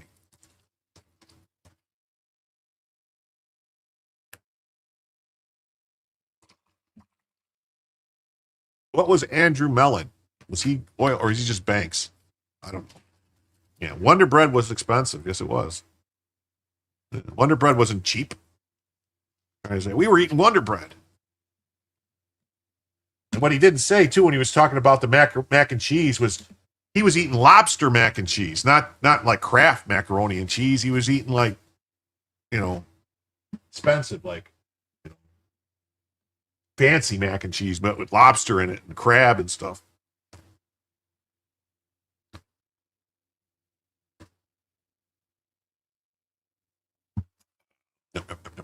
Yum, yum, yum, yum, yum.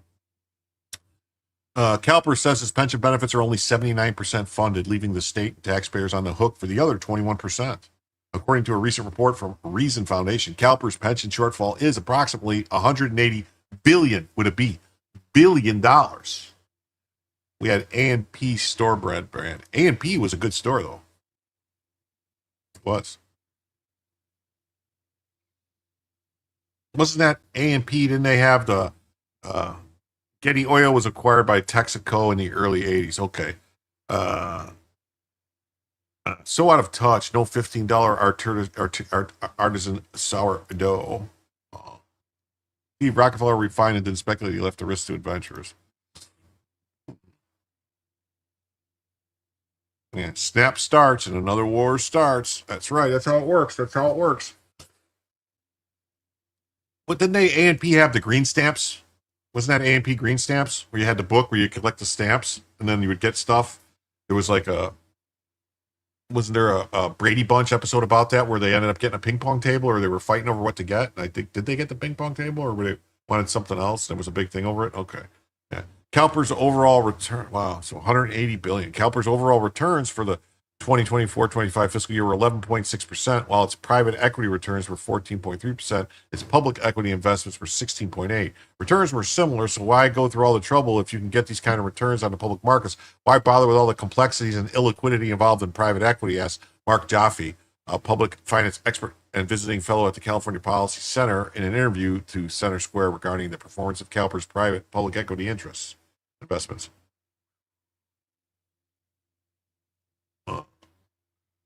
Texas Toast is race tits. Yes. Was it S&M green stamps? What was A&P?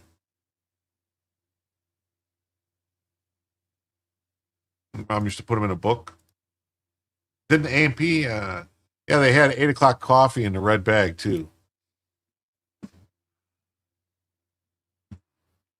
CalPERS committed $465 million to the private equity's CalPERS Clean Energy and Technology Fund in 2007, ultimately paying in $468,423,814. Since then, the cash out and remaining investment value of the investment fund has declined to $138 million.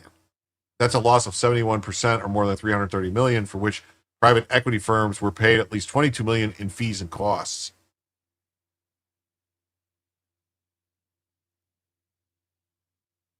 Oh, S&H had green stamps. A&P had plaid, I think. Okay. I knew they had stamps.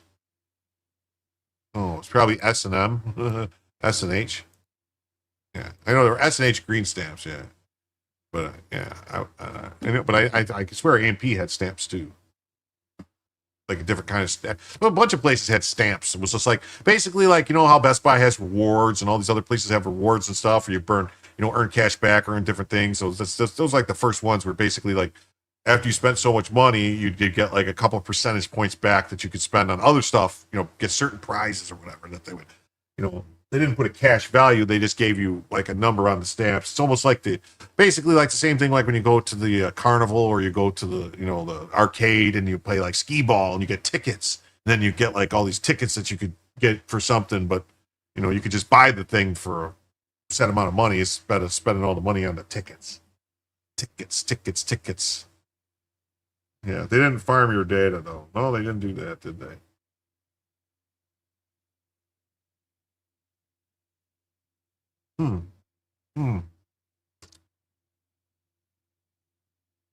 Interesting. Playingtheworldgame.com. Plaid stamps. Oh, okay. So Gundam Zig has got something. We'll pull this up just so we can. Why is my thing doing that to me?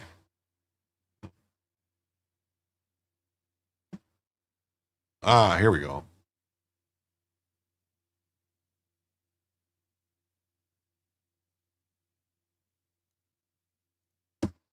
Here we go. Plaid stamps, the trading stamp era. So the previous entry about things gone but not forgotten. S&H green stamps.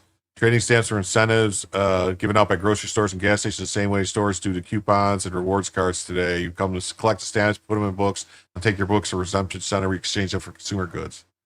So S&H had this. And based on the amount you purchased, a checker would dial up the amount you spent on a machine like the one above, and the thing would dispense stamps in 110 and the coveted 50 variety. The last one was great because you could fill up an entire page of book with just one lick. Depending on the area of the country you lived in, there were different types of stamps. The one I recall was S&H green stamps, gold strike stamps, blue chip stamps, Payless grocery store, P&W. The glue was nutritional. 100 bonus blue chip stamps. Wow, get 100 bonus. A&P right here. No matter who makes it, A&P sells it, A&P guarantees it. There you go, plaid. I knew there was stamps, see? Plaid stamps, particularly A&P. Plaid stamp gifts. Wow, look at toys. Woo! I remember helping my mother gather and lick apply all these things and look forward to her regular trips to the grocery store. I can't recall what, if anything, she ever redeemed, but the memory collecting is very clear. While the craze faded shortly after, I'm glad I was able to live through an interesting time. Yep, you remember all these. Yep, glue doesn't smell like it used to. Yeah, remember back in the day when they used to actually make glue out of horses?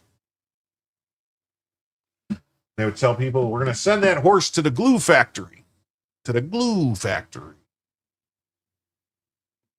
Anyway, let's get back to the story about California fucking up and losing a bunch of money. The CETF losses show a combined danger of private equity and ESG investments. That's right, ESG costs you money. DEI, ESG, all that shit. Woke money, woke investing. You were a library-paced guy? Oh. Jim isn't lying. No, Jim never lies. He always tells the truth, even when he's lying. Appears to have been chosen because of its. You can have a very opaque investment choice that appears to have been chosen because of its green credentials. And yet it's now generated huge losses for taxpayers and retirees. Said Jaffe, with regards to the CETF's losses and focus on clean energy and technology, CalPERS would be better off focusing on a diverse portfolio of publicly traded equities to get a better long-term returns. In response to an inquiry by the Center Square, CalPERS defended its private equity strategy and shifted blame for the performance on prior management. What do you mean prior management? The fuck are they talking about, prior management? Who managed it before the state? What? Who? What? I think the last time there was a what? I think what? Prior management. Who was the governor again before Newscomb? Wasn't it Jerry Brown? What? Yeah. They could have built a damn toll road. CalPERS, a clean energy and technology fund, dates back to 2007 before the pension fund board and staff worked together to tightly focus our private equity strategy. Yeah. Who was the governor in 2007? I mean, the bottom line is they're trying to blame something, but it was California is the one that are basically pushing all this global warming bullshit on all of us.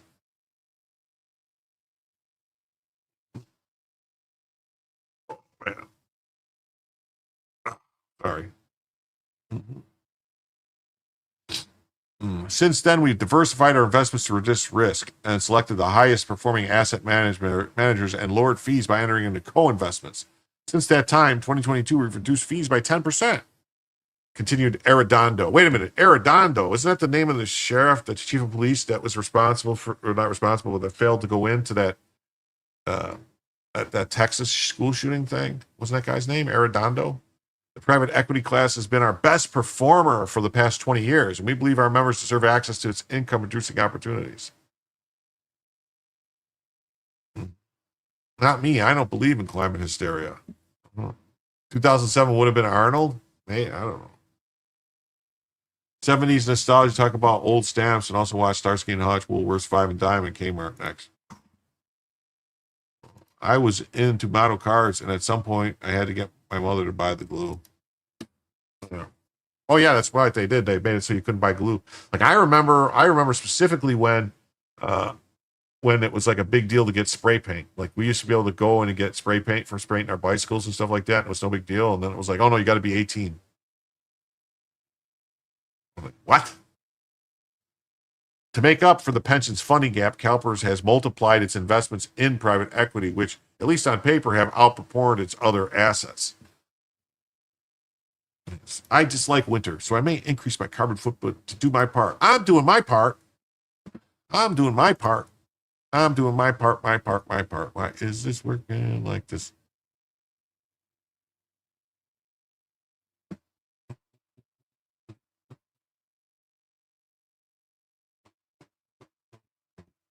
Hey, all right.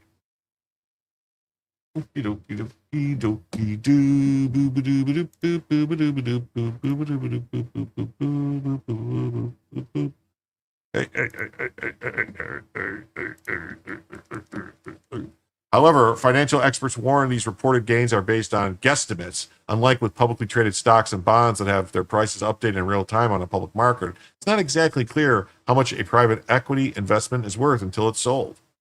Right. As they're just, what they're doing is they're actually just investing in companies themselves. They're not buying stocks. They're just giving companies money.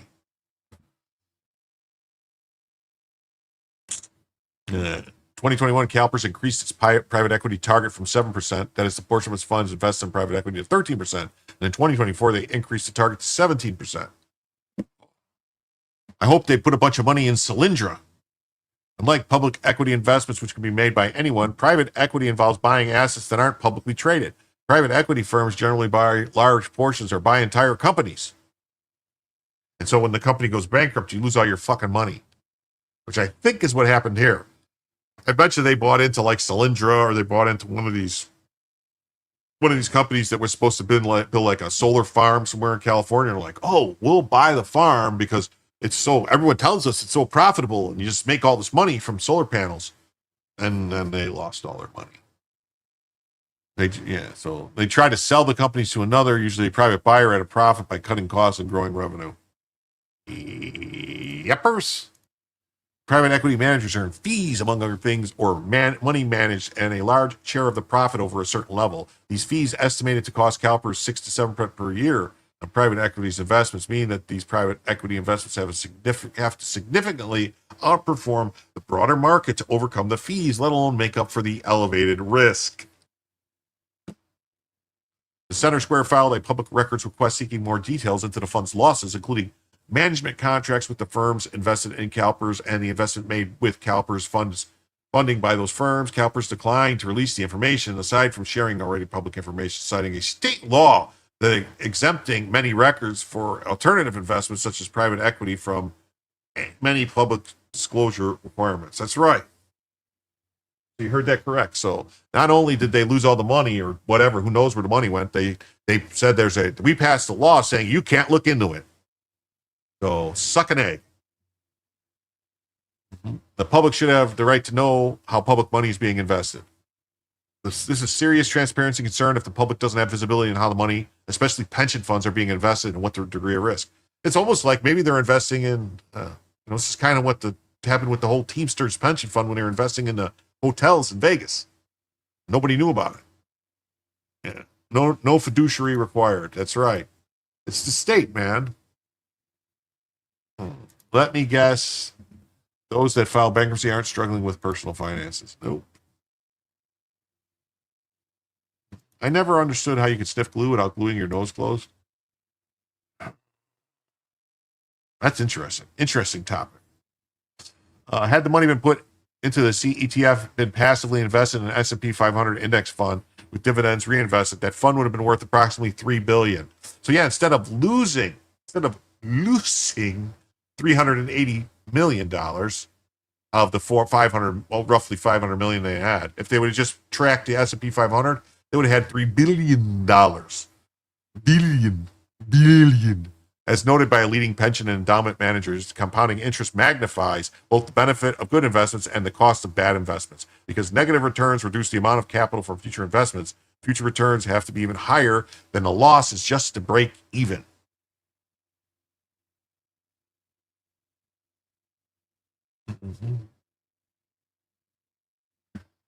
That's why managers of assets like pensions and endowments tend to prioritize low risk over chasing high returns.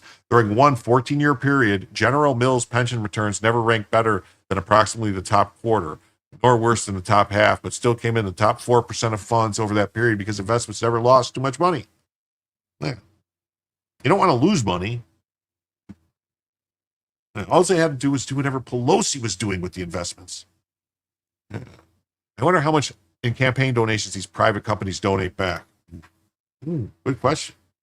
Good question. I don't know if that's stuff that you could find out. They probably passed a law saying that, yeah.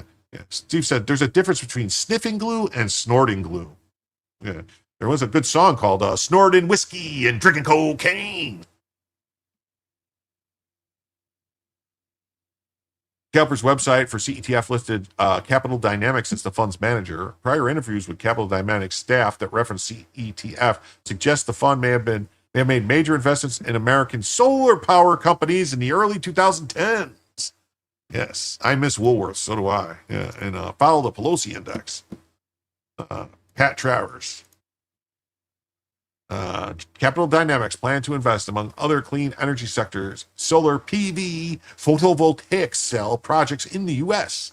In October 2010, the firm also assumed responsibility for managing California's pension fund, CalPERS Clean Energy and Technology Fund, a $480 million portfolio that harbors a whole range of different investments from venture capital, and private equity fund commitments to direct investments. So if they were doing venture capital too, holy shitballs. Venture capital is a risk for pensions, buddy. Because, Yet the firm's initial focus on solar power is interesting for its specificity. Continued PEI, perhaps a more obvious strategy for a new team would be to pursue a general approach within renewable space, but Straysbrook insists a narrow focus on solar projects is the right one.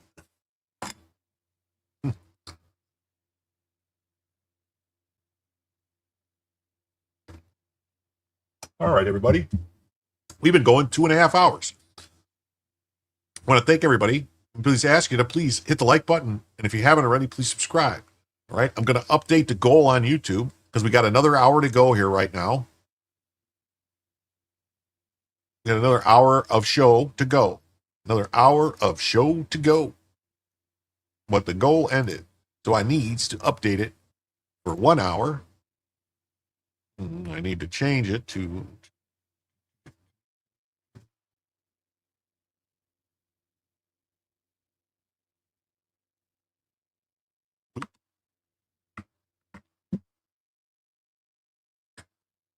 we are currently $65 away from a second additional hour. What do you know? Start goal. There we go. We got an hour to get. If we want to go another hour, we need to get another $65 between now and an hour from now. That's where we're at. What's my Jim's longest show runtime? I think we did an 8-hour show. Rally. I mean, we did a 6-hour show just the other night. Saturday night or Sunday night, we did a 6-hour show.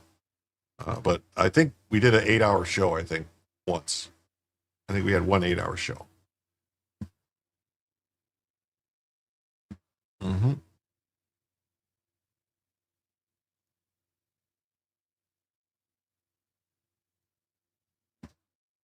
Mm-hmm. Snorting whiskey is exhilarating. Oh, yeah. Mm-hmm. Investments in American solar energy during and around the Obama era. See, it's all Obama's fault. It's all Obama's fault. That old bummer. Old Bumsker. Old Dumpsker. Mm-hmm. Oh, wow. Man, they're over there making it rain for Joe. Mm-hmm. The most public of which was Solyndra, a solar power panel manufacturer. The Obama administration provided a $535 million loan guarantee for Solyndra to in part fund the construction of a now defunct factory in California. The resulting loss to taxpayers was $500 million, as written in a Capital Dynamics sponsored clean energy investment book published in 2012. Once a rock star in the solar industry, Evergreen Solar was not able to keep up with the competition from China that was flooding the market with cheap solar cells. Ta-da! Capital Dynamics did not respond for requests for comment. Yeah, so I bet you Obama's the whole Solyndra thing. California probably put a bunch of money in Solyndra too, and that's probably where they lost it. And then, look at California to invest $140 million in Planned Parenthood. Should we read that story? Let's read that story. I mean, why would they need to invest money? Yeah, because Newsom and Bonta announced investments while 21 state attorney generals fight federal defunding effort.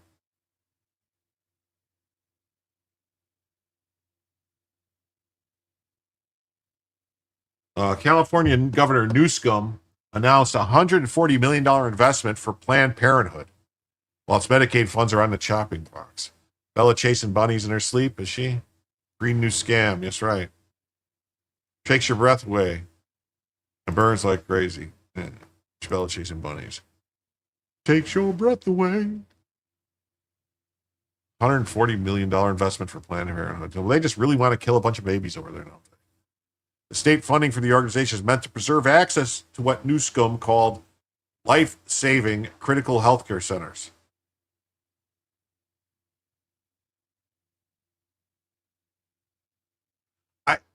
What?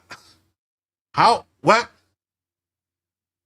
I mean, I guess you could call Planned Parenthood life-saving centers if you consider that they're that they think life is like this finite amount and they only have so much life to go around, and so they have to save the life for themselves, so they have to kill the babies. Is that what they're talking about by calling it life-saving? They're life-saving? Yeah. The fact that killing babies is a priority for Newscomb tells you all you need to know. How about the war declared by the government of Rio against Favala gang, 60 plus dead?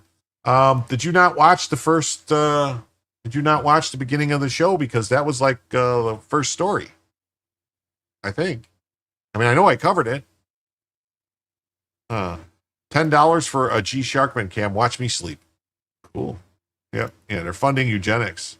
Yeah, you are the carbon they want to get rid of.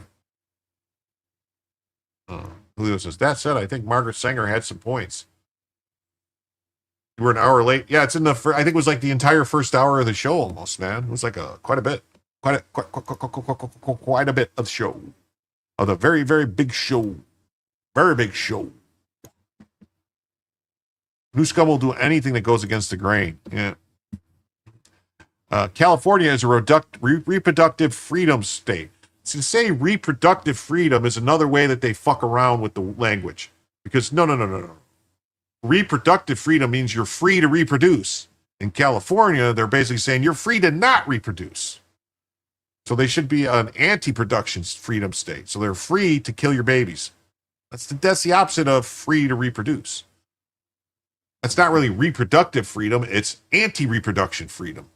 And this latest investment continues to show our belief in killing babies, Newscomb said. And Trump's effort to protect babies, it's putting communities at risk who want to kill babies. It's crazy. It's crazy. This move comes the same week as the California Attorney General Bonta filed an amicus brief alongside 20 other state attorneys general to stop the Trump administration's effort to defund Planned Parenthood by stripping the organization's Medicaid funding. Why the fuck are we funding Planned Parenthood at all?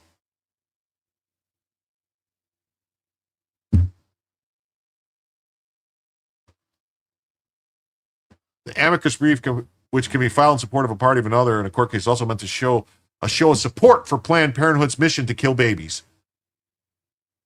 It includes a provision to defund the well-known Reproductive Healthcare Center in the One Big Beautiful Bill Act. Trump administration's assault on healthcare, which includes reproductive care, knows no bounds, bound to send a news release. But we cannot lose sight of how disastrous Planned Parenthood has been to the black community.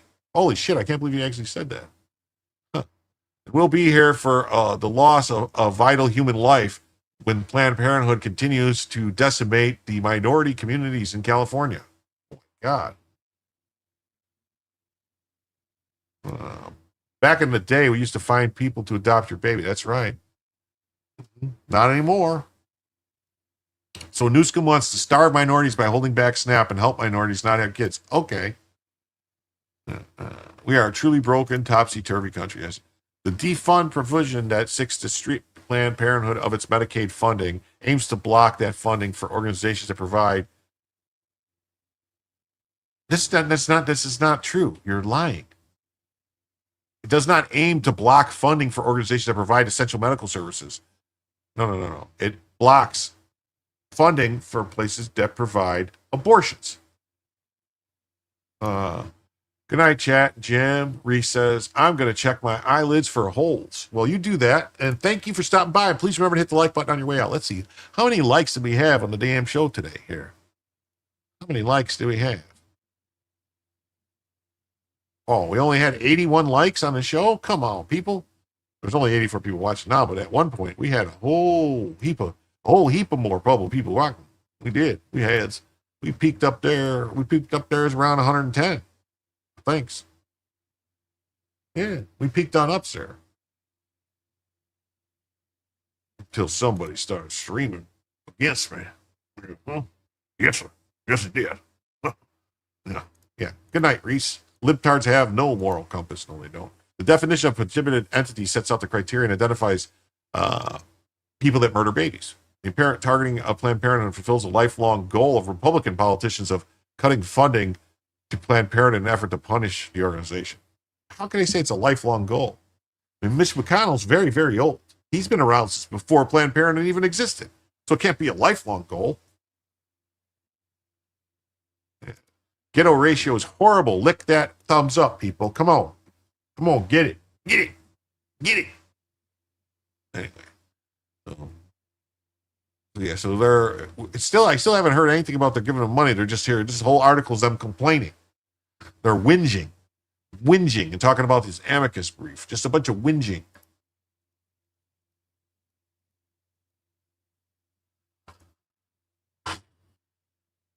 All right. This is a great thing. I saw this and I thought, man, my people need to see this. I'm sorry, ma'am. The thing is, your uterus is a prohibited entity. That's right. Grip says there's 31 people watching on Rumble and only 16 likes. Hit the like button, people. Let's see what is going on in Kick. Oh, yeah, I got a whole double number of 0 viewers on Kick. I don't know what's going on with Kick. I never get any viewers on Kick. It's like I think it must be all fake bot viewers and stuff that people see. Okay, I have 1 viewer on Twitch at least. So one of the things that we've been doing in this DOJ is we're enforcing federal civil rights laws related to voting. None of this Halloween candy will ever see the 31st. That's what they say. That's what they say when you eat it all.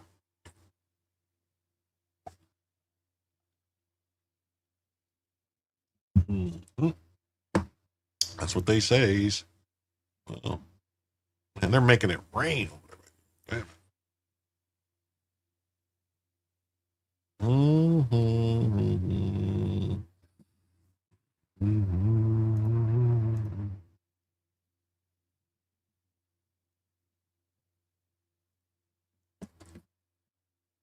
I'm handing out S&H green stamps for Halloween. I give away glow sticks. Yeah, no, I give away giant candy bars, the big 1-pounders. No, I don't usually. Actually, I haven't. I don't think I've lived in this house for 8 years. I don't think I've had a single trick or treater ever at my house. I don't know. It's hard to get through the gate, past the dogs and the armed guards. Attorney General for Civil Rights, Harmeet Dillon, highlights the new endeavors by the DOJ to promote voter integrity during the upcoming election cycle. Let's hear in her words what she's doing to save this country. Well, one of the things that we've been doing in this DOJ is enforcing our federal civil rights laws related to voting, and they include the Help America Vote Act, the National Voter Registration Act, the Voting Rights Act, and some other statutes, including overseas voters and military voters. And we've been asking states to produce the data to us of their voter rolls, and just to be able to make sure that they only have citizens on the rolls and that they don't have duplicates and have people voting in multiple jurisdictions. And so we've had to file 8 lawsuits throughout the United States to enforce our data requests, which are something that they have to comply with under the Voting Rights Act and the Civil Rights Act of 1960. Some states have actually reached settlements with us, and North Carolina has agreed to remove over 100,000 voters who were improperly registered from their voter rolls, and we're in negotiations with some other states as well. And so this is an important task and tool that has really been neglected. In fact, when we started to bring these cases, some of the legacy lawyers in the Civil Rights Division told us that they were unfamiliar with how to do these cases. They'd never been done in the Civil Rights Division before. So we're proud to bring back these statutes and enforce them. That's one of the things that we're doing. And then, sometimes we get requests as the Department of Justice in elections from candidates, from campaigns, from sometimes state officials to send monitors into elections to ensure integrity, particularly in areas where there may have been questions about it or a history of noncompliance with our federal voting rights laws. And so this DOJ Civil Rights Division is sending election monitors to Passaic County, New Jersey, and to several counties in California where we've been requested to. This has met with some resistance by some state officials. Governor Newsom has gone nutso criticizing this, but I don't recall ever hearing him object or prior Democrat governors objecting when the Democrat Department of Justice sent election monitors to these jurisdictions. And so turnabout is fair play. We're just responding to requests from folks. I don't know why anybody should be concerned about federal monitors when this is something that's been done in many elections in the past. And so we'll see how this goes. Yeah.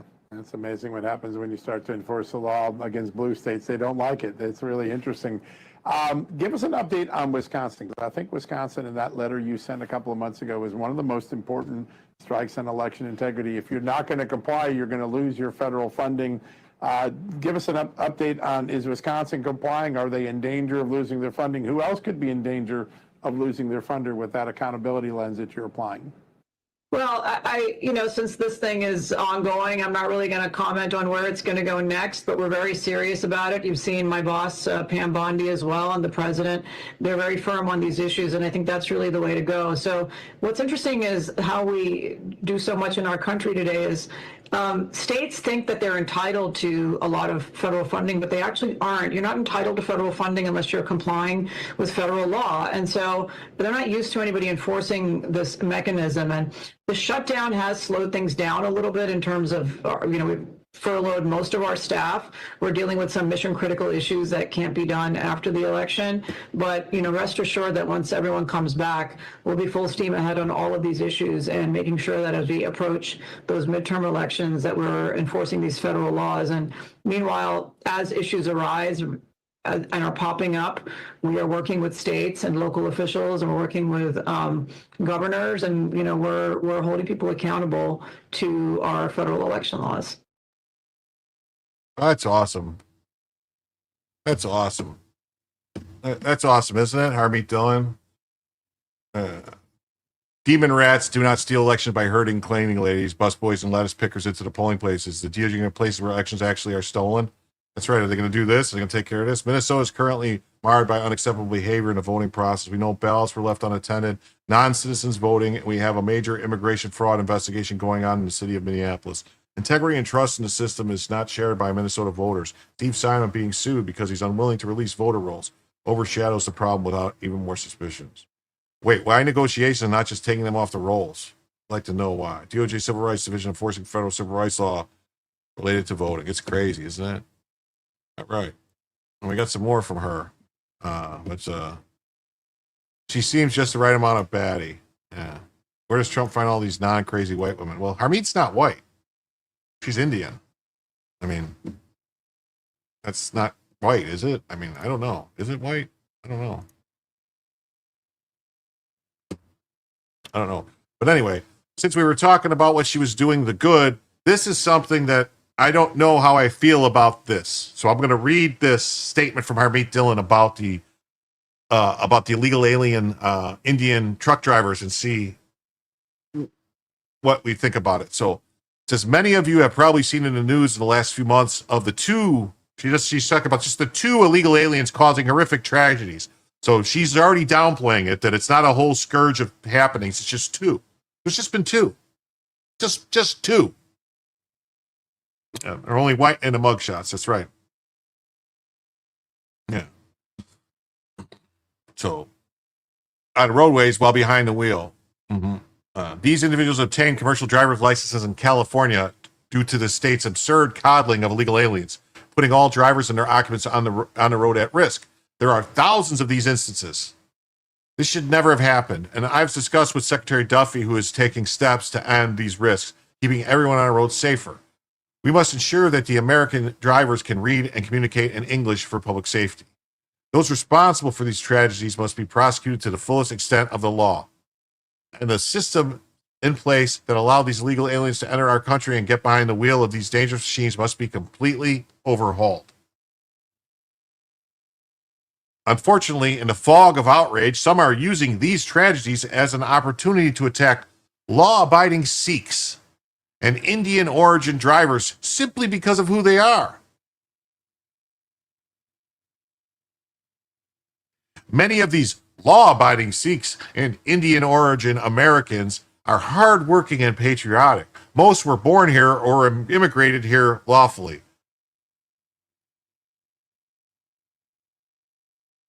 Oh, Julio says, good night, folks. I'm going to catch the third period of the Kings-Sharks game. Thanks, Jim. No, thank you, Julio. Thank you, Julio, for starting. Julio started the rally for the next hour, and we're still $65 away from a second hour. We got 45 minutes to go to make $65 to keep going for another hour. They are our neighbors, our friends, and provide a legal and vital service. They believe in the American dream and the rule of law upon which that dream was built. These Americans are not responsible for the actions of two reckless men behind the wheel of those trucks. So it's just, again, just two. Just two men. That's it. Just two. And they should not shoulder the blame for tragedies those men caused. It is illegal under federal law to discriminate against individuals or attack or violently threaten them because of their race, color, religion, or national origin. The civil rights will aggressively prosecute or pursue justice against those engaged in such discrimination. So is she saying it's discrimination to say you have to read and write English to be able to drive? It's actually not just two so far. It's more than two. It's more than two. There was just...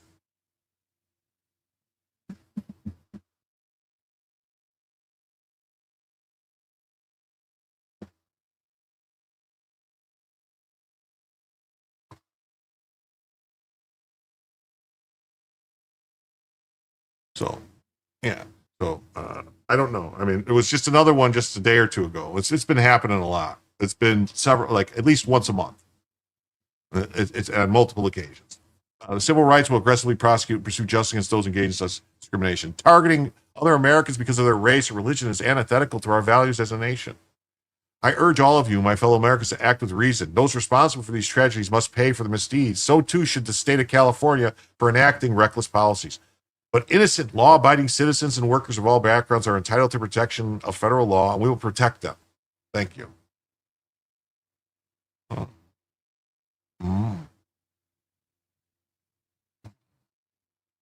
You think she's trying to protect normal people from the whack jobs? I mean,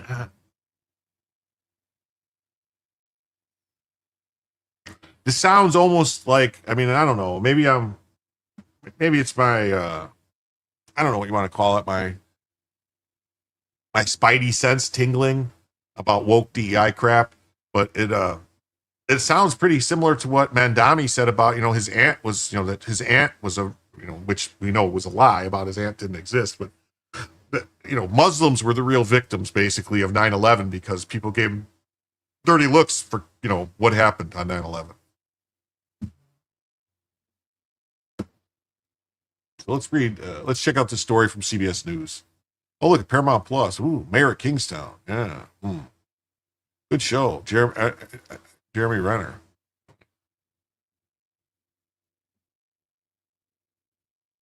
Is this actually going to be about the story? To the wheels every day. The impacts of these deadly crashes stretching beyond Florida or Southern California. Anti-Sikh rhetoric spiked, but legally working Sikh drivers say they're just safely doing their jobs. Hey, Mother Papillons. How's it going? From a Sikh Nice to see community you. leader on the growing threats and harassment he fears may What about the force 3,000 good people drivers that to died? just They quit, weren't the right, real Madison? victims, according to Mandami. Right, Marley, Sikh truck drivers across the state of California are on high alert.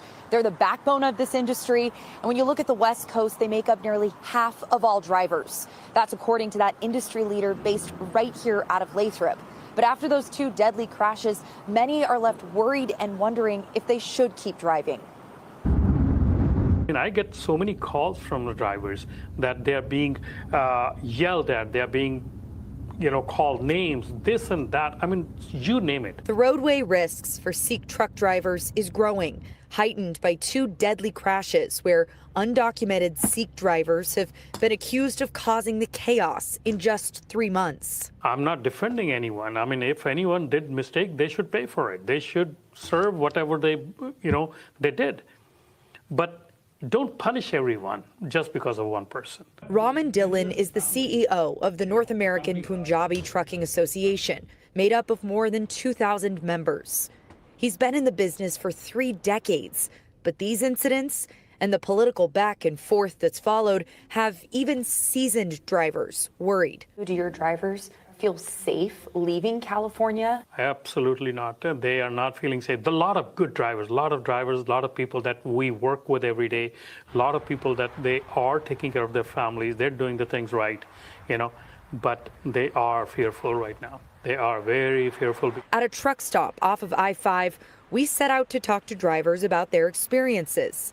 Yeah. No Media one wanted shaming to be you on for camera racism. talking Yep. about this subject out of fear. But again, like in the back of your head, like if you're driving for a minute, there's still an instinct. Fixing the fear, Dhillon suggests, may just start with understanding what's happening on the highway. As a Sikh, as a Punjabi, as a Sikh, as an Indian, not everyone out there is a culprit, but everyone faces that. We face that. Dhillon says when it comes to the state's commercial driver's license test system, there's room for improvement, specifically when it comes to the English language proficiency. These tests in California are able to be taken in multiple languages, but that does make some problems for drivers that don't speak English because all of the highway and road signs are in English. Wait. Whoa. Did you hear what she just said? She said the English language test is available in multiple languages. How the fuck is that possible? How are the tests? If you have to be able to read English, the fucking test should be in English only. If you can't pass the test in English, then obviously you can't fucking read English good enough to drive. Holy shit! How do they test your English proficiency if the test is in whatever fucking language, not English? So what, I'm called racist for those reasons, and news outlets don't say nothing, so too bad. The people problem for supplying a biased news. That's right. Yeah. I live near Interstate 95 on the Georgia side of South Carolina side. Every day there's a major truck wrecks, and it's terrifying. Yeah, it is. They're trying to say, just because it's only just these two, it's just a Sikh is a follower of Sikhism, a monotheistic religion that originated in the Punjab region of India in the late 1400s. Yeah. Yeah, being called names, it's not like you're being hit by a truck or something. Yeah, test them all apes ASAP. Yes, it is. Yeah. What is the Sikh? Well, I think it's partially like that song, that Metallica song, Seek and Destroy.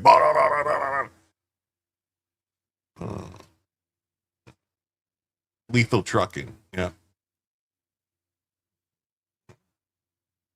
The holy book of the Guru Granth Sahib, which is treated as the eternal living guru after the 10th guru, Guru Gobind Singh, declared it so in 1708. Media misframing the problem. Weird. Yeah. Get them the fuck out of here. Yeah. How do they fill out the paperwork at weigh stations? They don't. CDL is for English speakers only. That's right. They're doing, like in Florida right now, and I think they're doing a couple other states. They have the highway patrol, state police at all the weigh stations, and anyone pulls into the weigh station, they just walk up to them, and they're doing it to everyone, not just people that, because if they just did it to the people that looked Indian or the people that looked foreign, then they would get called racist. So they just walk up to everybody and they hand them a children's book, like learning to read book, a children's book. They hand them the book and they go, read this book to me. And if they can't read the book, they just take the keys and take the truck and park the truck and say, you can't drive. Take their license. Have a nice day. I mean, sounds pretty like the way to do it, I guess. If you can't read this, hop on pop or whatever, how many truckers in Florida were pulled off the road? I've seen reports, cool hats though. Yeah. I've seen reports, that it's been like multiple, like over 100 so far.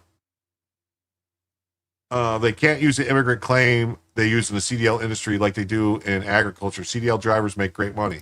Yeah.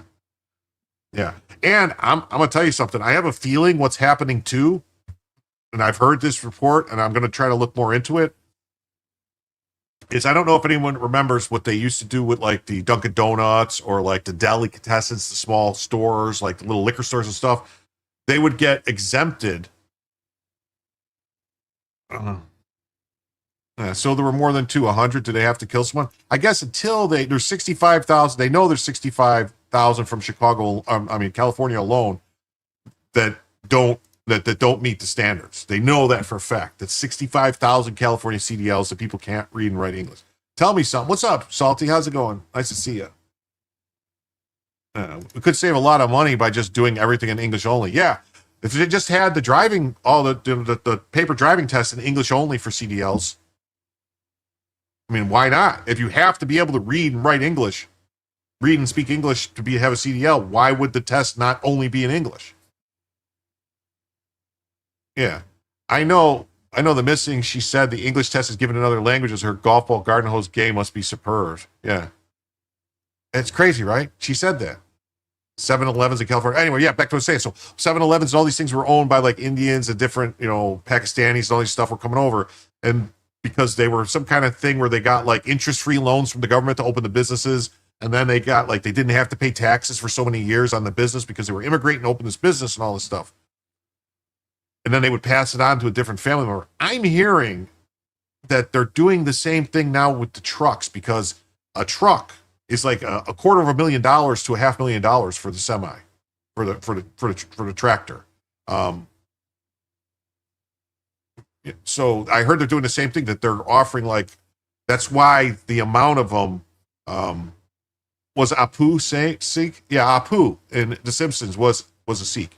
But I think that's why this boom has happened, because they're basically getting the trucks for free. Like they're not basically because they're not have to pay taxes on it. The government gives them the loan and all this weird, stuff because, they're immigrants. We got to help them. So we're going to give them free shit. But what about, there's none of these programs for Americans. This is what we are constantly fucking ourselves. Improve English language for all drivers by offering free English classes out of Stockton. Wow. Like we said earlier, a lot of layers to this. The impact after the collision is being felt by... Here, let's go back. Not everyone out there is a culprit, but everyone faces that. We face that. Well, once again, I want to hear what she says. Dylan says when it comes to the state's commercial driver's license test system, there's room for improvement, specifically when it comes to the English language proficiency. These tests in California are able to be taken in multiple languages. So the English proficiency, it's able to take in multiple languages. That's like asinine. Asinine. Yeah. That's complete bullshit. It is. The government incentivizes immigrants to come here and replace you. Yeah. Yeah, it's nuts. Especially because you also, when you think about it, you can get a regular license test in Florida in like 4 languages because road signs are in all languages. Yeah, well, see, they don't have the requirements for reading English. They should. I think it should be for any driver's license. If you can't read English, you shouldn't be able to get a driver's license. That's it. Any license. But it's actually a requirement. Yeah. It's actually a requirement that you, for a CDL, that you have to have English proficiency. You have to be able, because you're driving this huge truck, you got to be able to do it and take the English classes in India before coming here. Well, that's the thing. I thought that, and actually in India, that the official language that English is the official language of India. It's the official language. I mean, they were like basically a protectorate, a province, a part of the English Empire for over 100 years, and they all were drinking tea and speaking English. So I don't get it. I learned that on The Big Bang Theory when Raj tried to tell Sheldon that English is very difficult for me. It's for my, it's not my native language, and then Sheldon Cooper said English is your native language.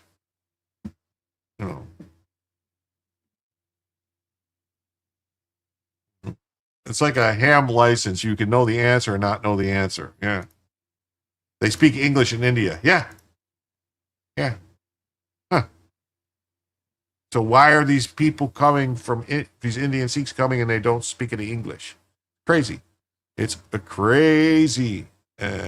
Just show that insurance rate is on the driver. They don't bulk sell insurance commercially. I sold insurance to drivers, made the price go up in tickets and accidents. Yeah. Well, that's Punjab is very regional. Okay. But a lot of problems we're having with our car insurance and stuff keeps going up. It's because of all the illegal drivers and stuff. So that's why your rates, because they're just getting in accidents and then they run away and nobody ever gets billed. And so it's just this constant thing. That's the way it was for me to get a commercial driver's license. They aren't sending their best. No, they're not. But that does make some problems for drivers that don't speak English.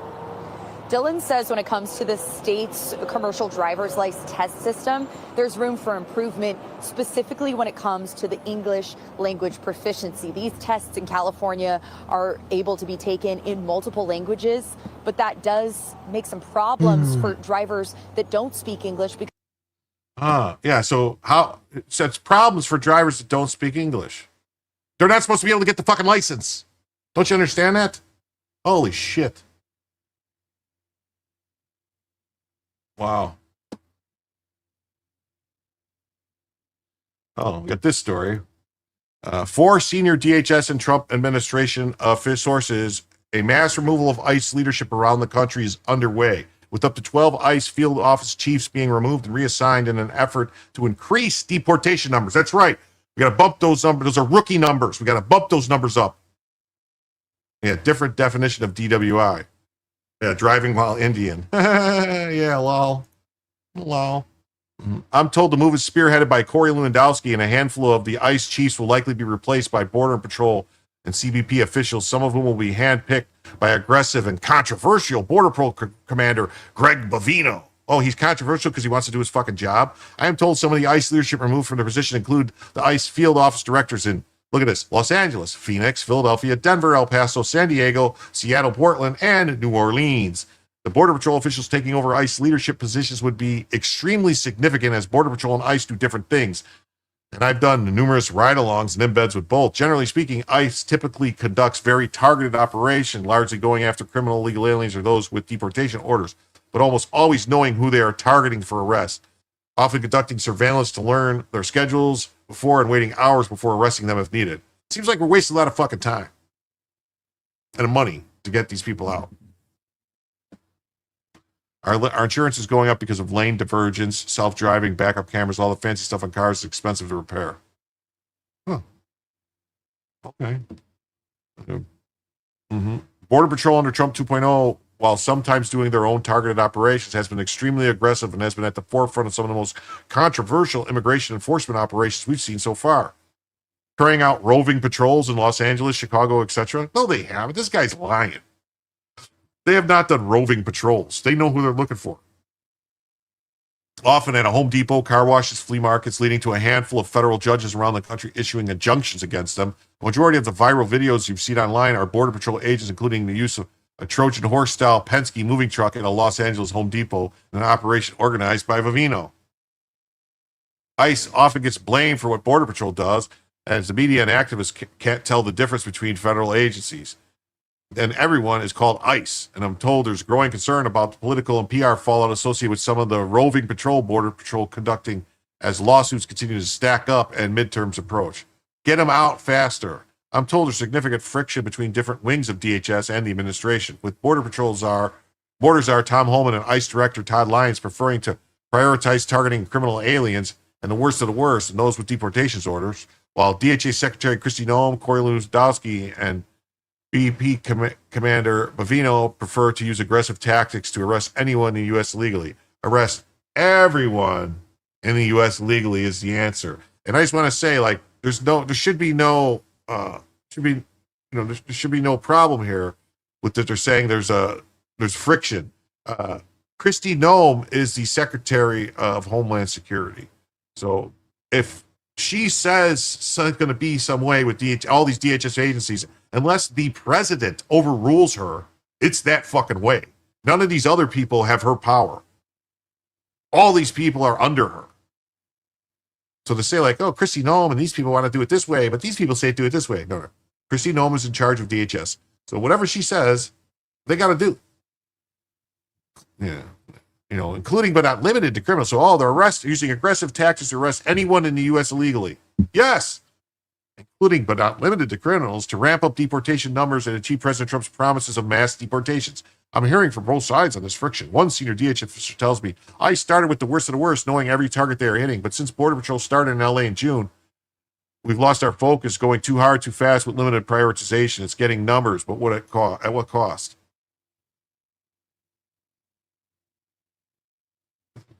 Apparently, a judge now, since Bavino has to report to the judge daily. Yeah, I saw that judge has no fucking authority to tell him he has to come every day at 4:30 to tell her what he did that day.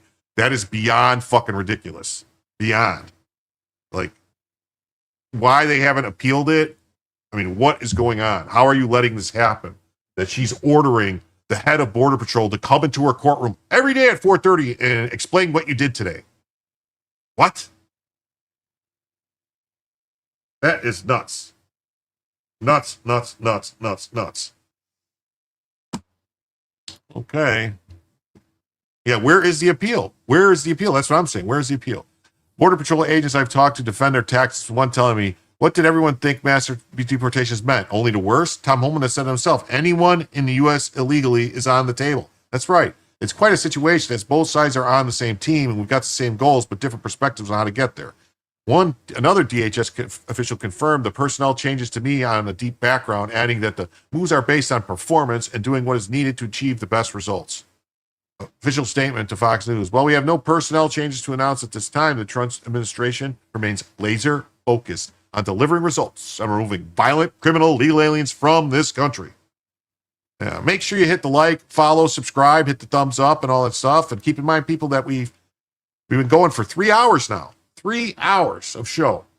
All right. We got about 30 minutes left unless we hit the goal of another $65. Every little bit helps, start throwing in some money and we'll go for another hour on top of that. We got plenty of good stories to talk about. It says more via Tricia Ohio, who reiterates everyone's on the same team with the same mission.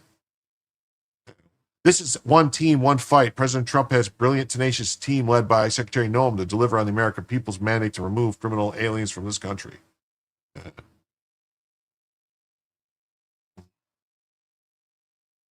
And all these people, Stephen Miller, Tom Homan, ICE director, they're all patriots who wake up every day to make this country and its people safer. As we said, we have no personnel changes to announce right now, but we remain laser focused on the results.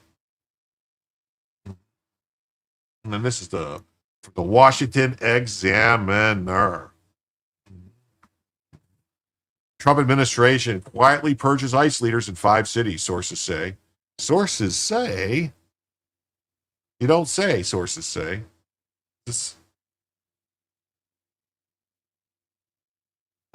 Yeah, here. This is fun. This guy, they refused to indict this guy. A former Justice Department employee is asking a judge to dismiss federal assault charges after he threw a Subway sandwich at an immigration officer in August. Sean Charles Dunn's lawyers called the case comical, claiming it's politically motivated retaliation for his criticism of the government. Dunn had shouted at officers, calling one a fascist, before tossing the sandwich and running. The incident went viral online. Prosecutors That's a crime. You can't do that, man. All right? failed to bring a felony charge but secured a misdemeanor assault. Dunn's team argues the case is an abuse of power, pointing out no similar case has been treated this seriously. The U.S. Attorney's Office, led by Jeanine Pirro, publicly celebrated the arrest, and Dunn was fired and arrested in a SWAT raid. Good. Sandwich guy arrested for assaulting agent asked for charges to be dismissed. I don't think so. Ain't those charges getting dismissed.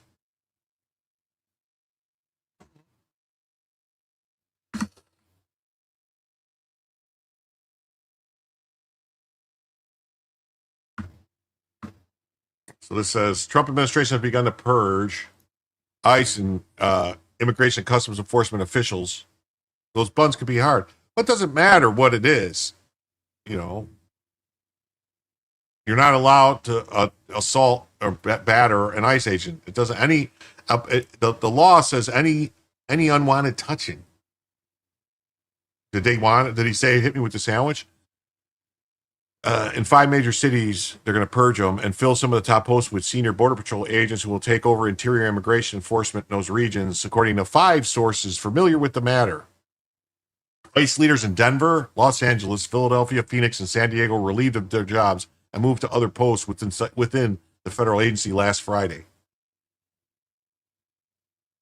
They should have tased that idiot who's running. Nice faceplant would have made him think twice. Honestly, they should have. They should have tased him in the back and let him faceplant.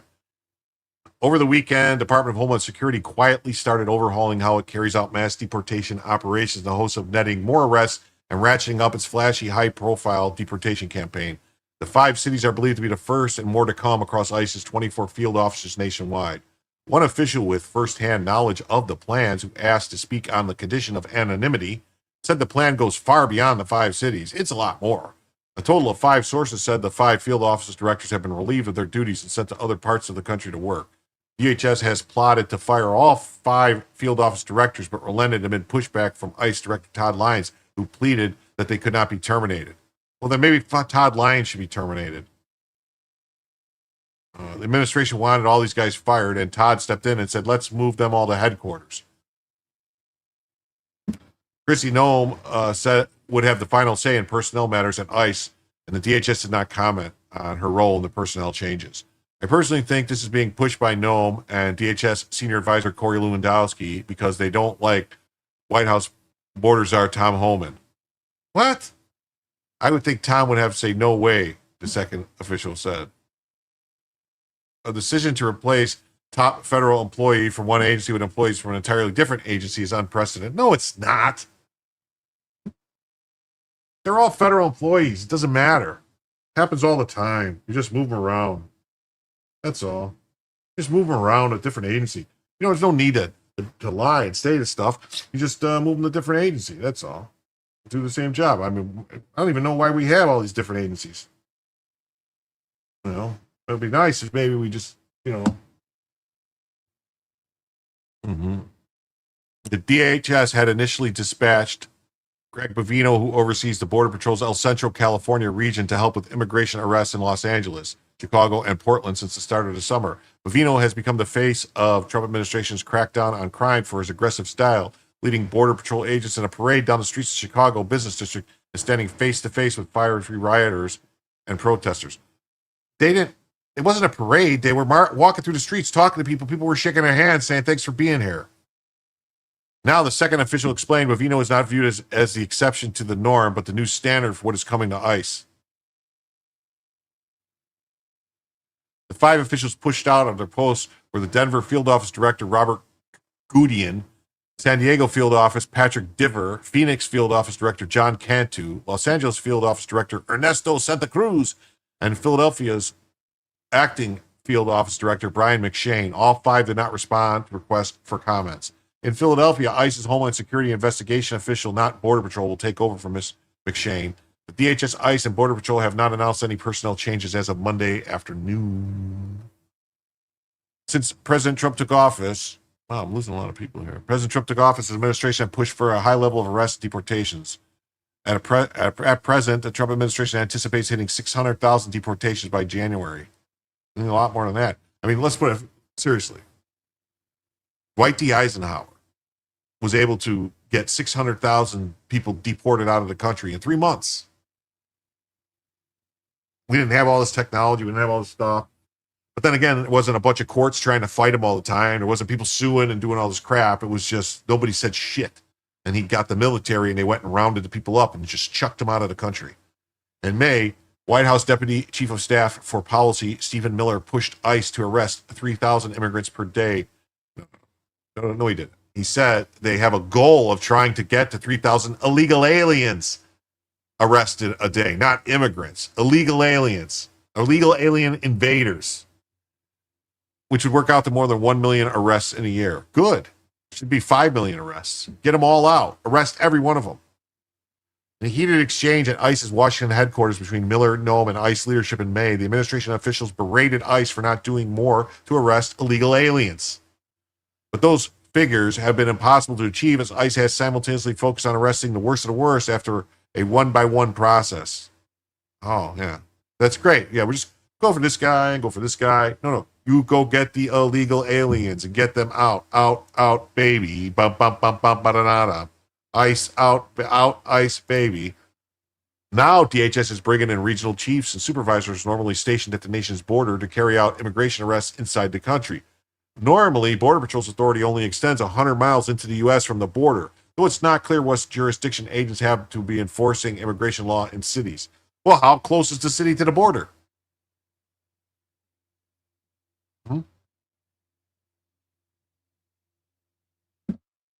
In mid-October, Border Patrol Chief Mike Banks told the Washington Examiner that agents were already assisting ICE in 27 cities nationwide, far beyond the two where agents are most likely seen this fall in Chicago and Portland.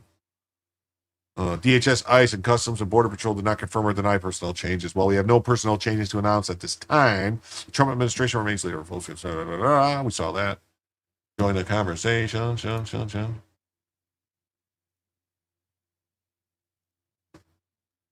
Here's the story about the sandwich guy. Sandwich guy arrested for assaulting CBP asked for charges to be dismissed. Former Justice Department employee who was arrested for throwing a Subway sandwich at an immigration officer. See, I would be suspect because he had a Subway sandwich. I'd be like, dude, what's up, Subway? Really? Let me see your computer, Jared. Sean Charles Dunn's attorney said the government's case against the man is over conduct so minor it would be comical. Really? So it's comical to walk up and throw an object at a cop? Really? Huh.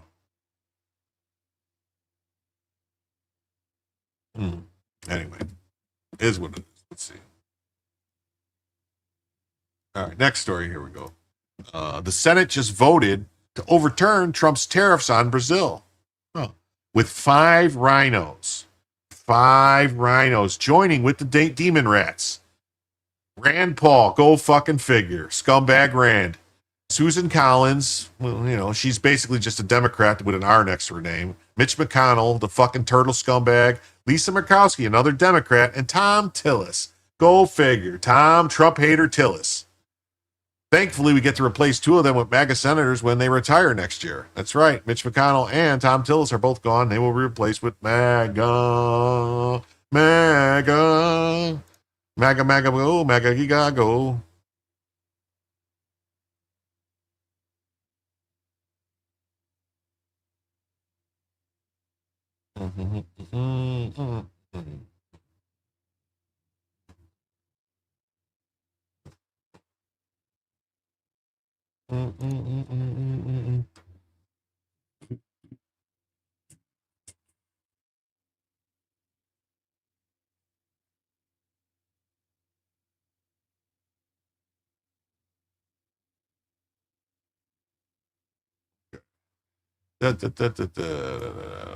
Thankfully, we get to replace two of them with MAGA. Yeah, see, look at this. 52-48. That's a joke, man.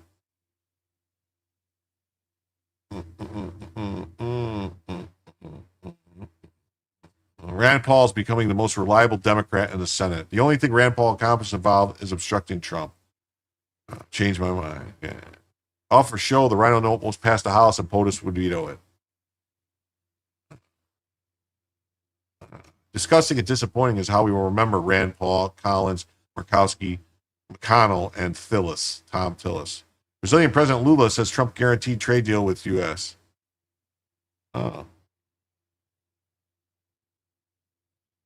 Yeah, just like clockwork. That's right.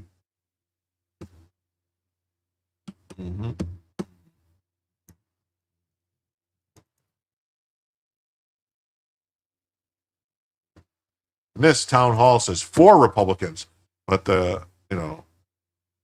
just voted with Democrats to end Trump's tariffs on imports from Brazil. Mitch McConnell, Tom Tillis, Rand Paul, Lisa Murkowski, and Susan Collins. 5, why are your owners reporting bad stuff? Doesn't matter. It's a PR stunt. And so here's the story. Just in, the Senate votes 52-48 to nuke Trump's tariffs on Brazil. These 5 rhinos voted with the Democrats. Rand Paul has always been against Trump ever since the first debate when Trump asked him what he was even doing there. And look at your hair. And President Trump on Senate on Tuesday voted 52 to 48 to nuke President Trump's 50% tariffs on Brazil. House Speaker Mike Johnson will not hold a vote on the measure, so the Senate's vote was a waste of time. President Trump would never sign the measure into law anyway. The 5 rhino Republicans voted with the Democrats to repeal the tariffs on the incoming materials. What are we importing from Brazil? Brazil nuts. Brazil nuts. Who knows what else? I think 5 rhino Republicans voted with the Democrats to repeal the tariffs on incoming materials. There we go. Rand Paul, Tom Tillis, Susan Collins, Lisa Murkowski, and Mitch the Turtle McConnell. BBLs, yeah, Brazilian butt lifts. Yeah. Senate votes 52-48. GOP senators rank.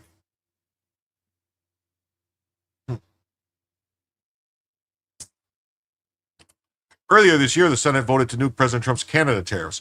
Rhinos and Murkowski, Collins, McConnell, and Powell voted to repeal those tariffs too. Oh, what do you know? So same thing. So that one was 1, 2, 3, so 4. So that one was 51-49. President Trump is currently in the Supreme Court fighting to keep his tariffs in place after a court said Trump exceeded his authority. Respect my authority.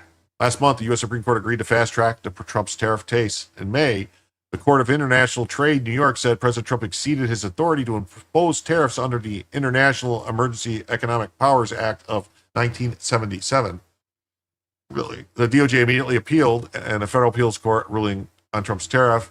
President Trump ripped the judges over the summer. All tariffs are still in effect. Today, a highly partisan appeals court incorrectly said our tariffs should be removed. But they know the United States of America will win in the end. If these tariffs ever went away, it would be a total disaster for the country. It would make us financially weak, and we have to be strong. The USA will no longer tolerate enormous trade deficits and unfair tariffs and non-tariff trade barriers imposed by other countries, friend or foe, that undermines our manufacturers, our farmers, and everything else. If allowed to stand, this decision would literally destroy the United States. At the start of this Labor Day weekend, we should all remember that tariffs are the best tool to help our workers and support companies that produce great made-in-America products. For many years, tariffs were allowed to be used against us by our uncaring and unwise politicians. Now, with the help of the United States Supreme Court, we will use them to benefit our nation and make America rich, strong, and powerful again. Thank you for your attention on this matter.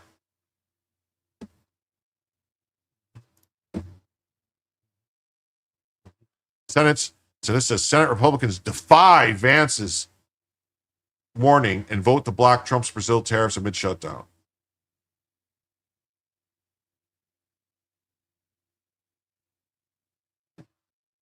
Oh, Trump increasing the tariffs on Canada by 10%? Who's ready to break down math? I started posting math lessons on TikTok. What is that? I went from a class of 30 to teaching millions. Senate Republicans offered a rare rebuke. Actually, they didn't. It wasn't Senate Republicans offering a rare rebuke. It was 5 senators. We go to Lucas Tomlinson, who's waiting for President Trump to arrive in Kuala Lumpur. Lucas, you can tell me how to say that right and tell us your report. Close enough, Joey. Good evening. It's not Chinese leader Xi Jinping drawing President Trump's ire tonight, but Canada's Prime Minister Mark Carney aboard Air Force One. President Trump announcing that he's slapping 10% additional tariffs on Canada after that controversial World Series ad featuring Ronald Reagan aired. Here's President Trump taking a Truth Social. I'll read it in part, Joey. It says, quote, "Because of their serious misrepresentation of the facts and hostile act, I'm increasing the tariff on Canada by 10% over and above what they're paying now. Thank you for your attention to this matter." Now, Canadian Prime Minister Mark Carney arrived here in Malaysia earlier tonight. President Trump says he has no plans to meet him. The controversial ad the government of Ontario first ran during the Toronto Blue Jays playoff run. The ad selectively edited a speech by Ronald Reagan after the former president had put tariffs on Japan. Trump says, like Reagan, he believes in fair trade. The president spoke about the ad aboard Air Force One earlier. I heard they were pulling the ad. I didn't know they were putting it on a little bit more. They could have pulled it tonight. And the ad did air tonight, Joey. Now, ahead of President Trump's big meeting with the General Secretary of the Chinese Communist Party, Xi Jinping, you mentioned rare earths off the top, Joey. Hey, Another that's my big issue channel is that the I ongoing mod. trade What war channel's that? with soybeans. Last year, China bought Hey. $13 billion worth of American soybeans. This year, zero. And as China is beefing up its forces nearby in the South China Sea, the U.S. is doing the same thing in the Caribbean, deploying the USS Gerald R. Ford aircraft carrier strike group. As you mentioned, she's the largest, newest, and most advanced aircraft carrier in the Navy's arsenal. She has electromagnetic catapults to launch planes, unlike the steam catapult carriers they've used since the 1950s. Sorry to geek out on the Navy there, Joey. And at least 10 suspected drug smuggling boats have been destroyed since combat operations began in the Caribbean since early September. In all but one cases, everyone on board was killed. Joey? Yeah, you're a Navy veteran. You're supposed to geek out on the Navy. This is a big deal. All right. Let's see. Senate Republicans offered a rare rebuke. What's for the rest? 5 of them today, despite still remaining largely in lockstep. So still 48 of them were voted with Trump. A handful of Senate Republicans joined Senate Democrats to end Trump's use of emergency powers to implement steep 50% tariffs on Brazil. While the resolution led by Senator Tim Kaine advanced from the upper chamber, it can't be taken up in the House until early next year. That's because House Republicans recently passed a rule that would not allow the chamber to consider legislation dealing with Trump's tariffs until January of next year. Oh, what do you know? 5 Senate Republicans, Susan Collins of Maine, Lisa Murkowski of Alaska, Mitch McConnell, Rand Paul of Kentucky, and Tom Tillis of North Carolina joined the Senate Democrats to advance the resolution 52-48. The defection of the GOP colleagues comes after Vice President J.D. Vance warned lawmakers not to vote against Trump's use of tariffs during Senate Republicans' closed-door lunch earlier on Tuesday. Vance argued at the lunch that the tariffs give Trump leverage to craft new trade deals that benefit the country and urged Republicans not to break rank against the president. The vote against this is to strip the incredible leverage from the president of the United States. I think it's a huge mistake, and most of the people in here agreed with me. Trump initially used emergency power to enact stiffer tariffs on Brazil in July and argued that the scope and gravity of the recent policies, practices, and actions of the government in Brazil constitute an unusual and extraordinary threat to the U.S. Schumer again blocks GOP bid to reopen the government. What's going on? They keep blocking it. It's not the first time the Senate has disapproved of Trump's tariffs. Earlier this year, Republicans joined Democrats to rebuke the emergency declaration for 25% tariffs against Canada, and they tried and failed to reject its use of global tariffs. Kaine also plans to bring 2 more resolutions, one to block tariffs on Canadian goods, the other on Trump's global tariffs later this week. Okay. It makes no sense to enforce tariffs on Brazil and just being done to back up the president's friend. What? Oh, they're making it about politics. Tim Kaine, another fucking retard. Kaine was referencing former Brazilian President Jair Bolsonaro, who at the time of Trump's declaration was being prosecuted for an attempted coup. Yeah, an attempted coup, right? Yeah, just like Trump's attempted coup. It's weird, right? Oh, it's weird. And he got sentenced to 27 years in prison. Paul argued that emergencies like war, famine, tornado, not liking someone's tariffs is not an emergency. Oh, so Rand Paul argued that it doesn't matter if they put tariffs on us, you can't put tariffs on them. So, the diggers all showed up. What do you know? Closing a window, you don't need a raid. I was already here. Oh, hey, what's up, Joe? How's it going? I want to thank everybody who showed up from Joe over there at Good Logic. I guess I'm, for everyone who just showed up, we are $65 away from adding a second additional hour to the show, just so you know. Tariffs are an important import tax. They're a tax, not a tax on China. It's a tax on the people. Rand Paul is such a fucking asshole, man.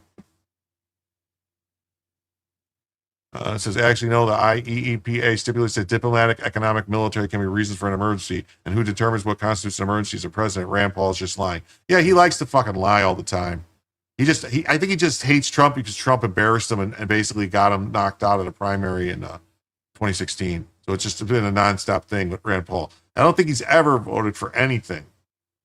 Like, I think he's voted against pretty much everything Trump's ever wanted.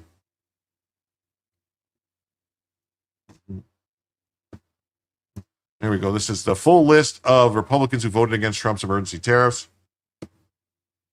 But tariffs are a tax on a citizen. No, usually they don't. Usually they don't get passed on get eaten by the company. It actually just cuts into the profits because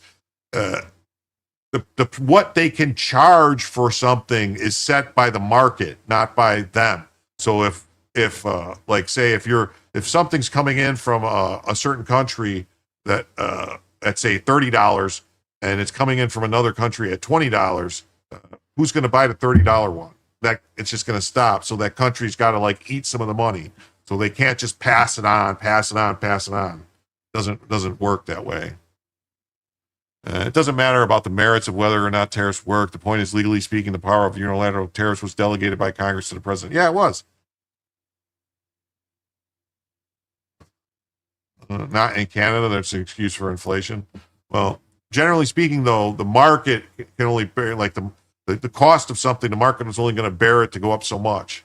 Like, I mean, all the tariffs. Like they keep trying to say that somehow Trump's tariffs caused like beef prices in the U.S. to go up, which doesn't make any sense because A, we don't really buy a lot of imported beef, and B, like the grain that feeds the beef isn't imported, so it kind of doesn't make a lot of sense why our beef costs would go up or why eggs or milk or any of these things would have gone up from tariffs. That's antithetical to how tariffs work. But yes, there's 296 people here watching right now, 286 on YouTube. So please hit the like button, and if you haven't subscribed, please subscribe. I will pay $30 for American grown beef. Who knows what's in the other stuff? Oh, definitely. We have good beef. Yeah, why would we buy imported beef? Definitely. But I think more than anything, the reason costs of beef and stuff have gone up is because the transportation costs to bring it to market have gone up. When the fuel prices were going up and all this other stuff, and paying the truck drivers goes up, and all these other things go up. And blue states have enormous state income taxes, regulations, etc., and then they try to blame the president for the high grocery prices and gas. Both are nice and cheap here in the red state south. Oh yeah, definitely. Listen, we've been going 3.5 hours. We're going to go at least another half hour since Joe just did the raid. I'm not going to just end the show now, so we'll go at least another half hour. We'll wait and see if maybe we can hit the 65 and add another hour to the show. So if anyone who doesn't know, any donations on PayPal or Cash App or on Rumble Rants or gifted memberships, new memberships or super chats are deducted, and then we for every $75 total that comes in, we add another hour. We're right now 65 away from a second additional hour. Hey, Tacit Zero says good logic invade. Subscribe, like wait 5 minutes and comment. Where's the beef? Thank you for the 5. And with that 5, we are now $60 away from adding a second additional hour to the show.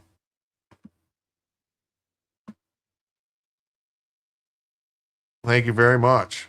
Yeah, wages go up, food prices go up. That's how it works. Thank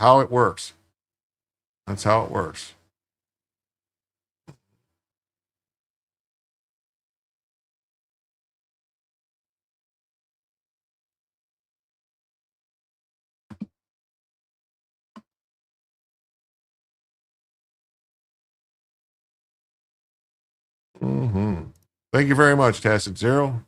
All right. 3 hours and only 100 likes. Jim needs better peeps.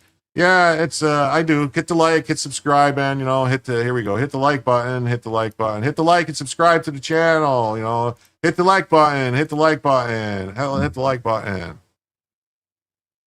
There you go.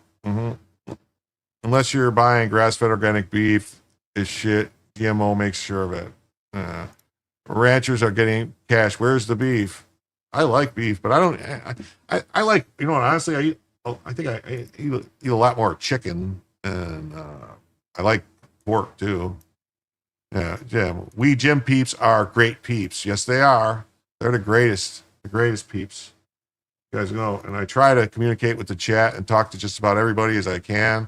I got to fix Bellavision. I just noticed she's all over here, like half off the screen. What's going on? What is she doing? I got to fix the camera. There we go. All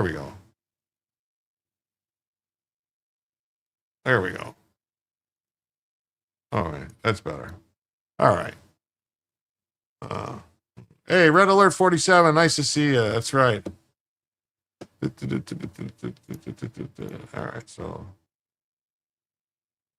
All right, here we go.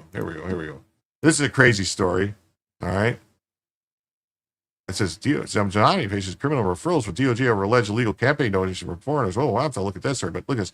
New York and 25 other states sue the USDA to keep SNAP benefits rolling during the government shutdown. That's right. They're suing to try to force Trump to spend money that he doesn't have, that's not authorized by Congress because they don't have the money. It's a shutdown.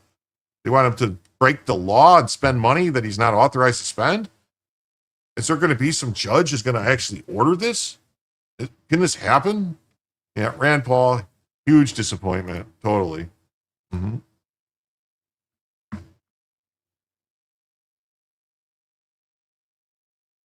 So more than a dozen states filed a lawsuit accusing the U.S. Department of Agriculture of illegally cutting off food assistance to over 42 million Americans during the government shutdown. Oh. How? It's a government shutdown. They don't have the money. Oh, yeah. New York Attorney Letitia James and 25 other Democrat state leaders, including those in the District of Columbia, blasted USA's decision to suspend November payments for the SNAP program, arguing it violates federal law. Man. This is like when the Democrats tried to pass a bill that would require the government to put child porn on government websites, then said the Republicans blocked the Epstein files. Yeah. They do all types of crazy stuff. Yeah. Who isn't suing Trump?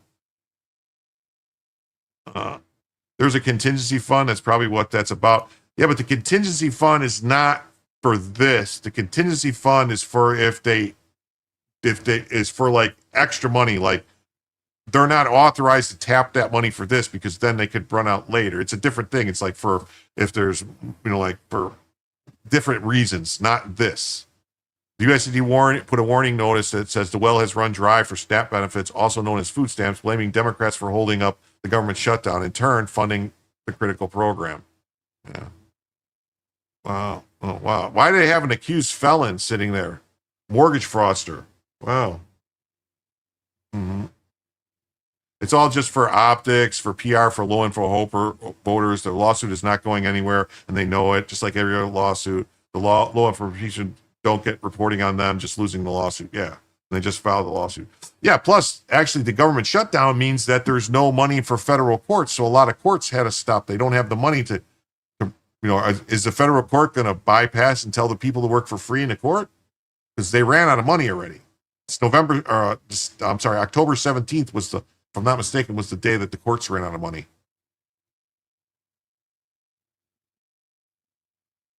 You don't know if Rand Paul understands that Trump is using tariffs to troll on a scale many might not understand. Rand Paul pretends not to know a lot of things. Millions of Americans are about to go hungry because the federal government has chosen to withhold food assistance it is legally obligated to provide, James said in a statement. SNAP is one of our nation's most effective tools to fight hunger. I don't know about that. It's because only 45% of the people getting SNAP actually have children in the home. 55%, there's no children in the home for SNAP.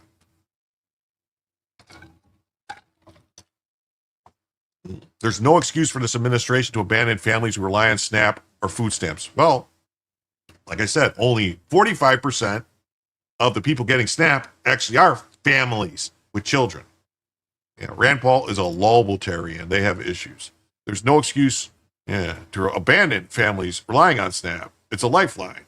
The federal government must do its job to protect families. Here we got Old School coming in for 5. Says too many people who don't need it are on EBT. When I was pursuing my math PhD, I went on it despite having family I can easily turn to. $280 a month. Well, thank you for the 5 very much. And it's true. There's a lot of people that are on EBT SNAP that don't need it.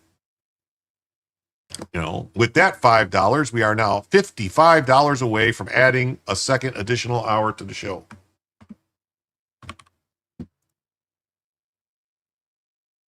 I'm 66 and get SNAP.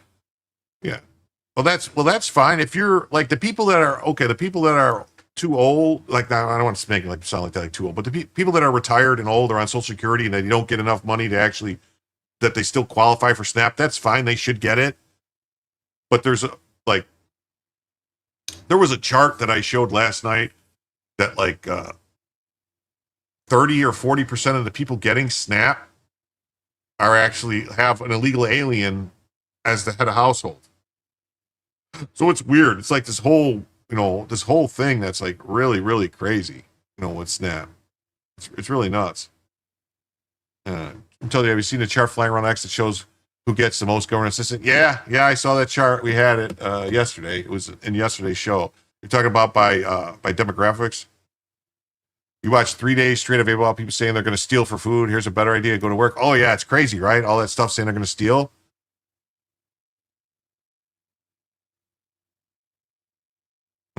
Reese says, I don't have EBT or have pending issues in federal court, so the shutdown hasn't benefited or affected me. I might be more conservative than most people you know. Okay. Yeah. Americans get less than 15% of it. Yeah, I saw that chart too. So SNAP benefits were safe in October because the states received federal funding before the government shutdown began on October 1st. Well, maybe the states should spend their own money. Fuming SNAP recipients threaten to loot if food stamps are cut on November 1st. Oh, we're going to look at that next. We're definitely going to look at that. Yeah, there we go. From Tatsitiro says, USDA.gov, look at the website, covers exactly what you're talking about. Oh, okay. I'll check that out. Thank you very much, Tactic Zero. And with that, we are now just $50 away from a second additional hour of the show. These shows can go all night. It's totally up to you guys. Top page. All right, I'll check it out right now. You get a whopping $23 a month. Oh, that's terrible. Like for every $75 in total that comes in, we add an hour to the show. So the longest I've ever done a show was 8 hours. So 8 extra hours. So just keep that in mind. If you guys want a longer show, let me look. We'll see if there's more in the story. But this Saturday could mark the first lapse in SNAP funding in 60 years. SNAP has been going on for 60 years? Really? Oh, maybe that was just food stamps before. The attorneys general in Arizona, California, Colorado, Connecticut, Delaware. Okay, so we'll just say all the demon rat states. And the coalition criticized USDA for not using $6 billion in contingency funds to sustain SNAP during the funding lapse. The $5 to $6 billion in SNAP benefits reserve is used for natural disasters. Then they're saying it'll affect the truckers, the farmers, the stockers, but what they don't say is not if you go to work and pay for food yourself like everybody else. Yeah. A lot of the people posting on TikTok and YouTube videos look like they could go on a fast and survive for weeks. Oh yeah, some of those people there was a video they showed this woman who came forward who was like huge, like hugely huge, talking about she relies on it so she doesn't starve. And it's like, lady, you weigh 500 pounds. You're not going to starve. The states also argue the move violates the Food and Nutrition Act, which requires that assistance under this program shall be furnished to all eligible households, as well as the Administrative Procedures Act, alleging that axing of the benefits is arbitrary and capricious. If there's no money, wow. I guess Trump should go around and rob. He should order the National Guard to go and rob grocery stores to give the SNAP to the people then. The lawsuit seeks a temporary restraining order to force the USDA to put the contingency funds towards the SNAP benefits. The food stamps freeze will cause the health of those who rely on the benefits to decline and force states to step in to stem the crisis. Well, the states can always pay the money. The suit filed in Massachusetts in federal court alleges the loss of SNAP benefits leads to food insecurity, hunger, and malnutrition, which are associated with numerous negative health effects and outcomes in children, such as poor concentration, decreased cognitive function, fatigue, depression, and behavioral problems. Suspending benefits will ultimately transfer costs to state and local governments and community organizations as families increasingly rely on emergency services and public safety net programs such as food pantries.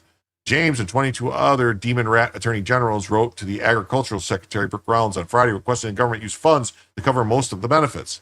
In response, the Trump administration declared it would not use the contingency funding, claiming they weren't legally available. A USDA memo that surfaced Friday maintained the contingency funds are not legally available to cover regular benefits and cited Major Hurricane Melissa as a reason the funds for people in disaster areas. The memo contradicts a since-deleted shutdown plan prepared by the USDA earlier this year, which maintained the department is legally obliged to continue issuing SNAP benefits during a shutdown.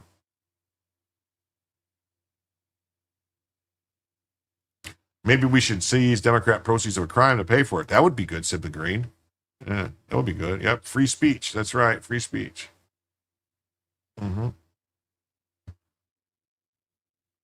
You ever watch the EBT shopping sprees on TikTok? All sugary junk foods. Yeah, it is. Some Senate Republicans are divided on whether to vote on a standalone bill to keep SNAP benefits running, many of whom live in rural districts. Says Dick says, I'm 64 and I receive SNAP, $20 a month, and spend more on super chats. Well, thank you very much, Dick, for $4. But I don't understand why I see these people talking about how they get $3,000-$4,000 from SNAP. Where is that money coming from? I think the elderly disabled should still get it, set up just like SSI, SDI, and a VA in a separate fund paid a year in advance so shutdowns wouldn't affect the categories. Should be something with that. And with that, we are now $48 away, just $48 away from a second additional hour. Just $48 away. Wow.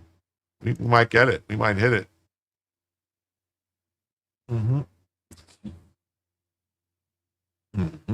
And all the fraud, too, from SNAP. All the fraud is crazy.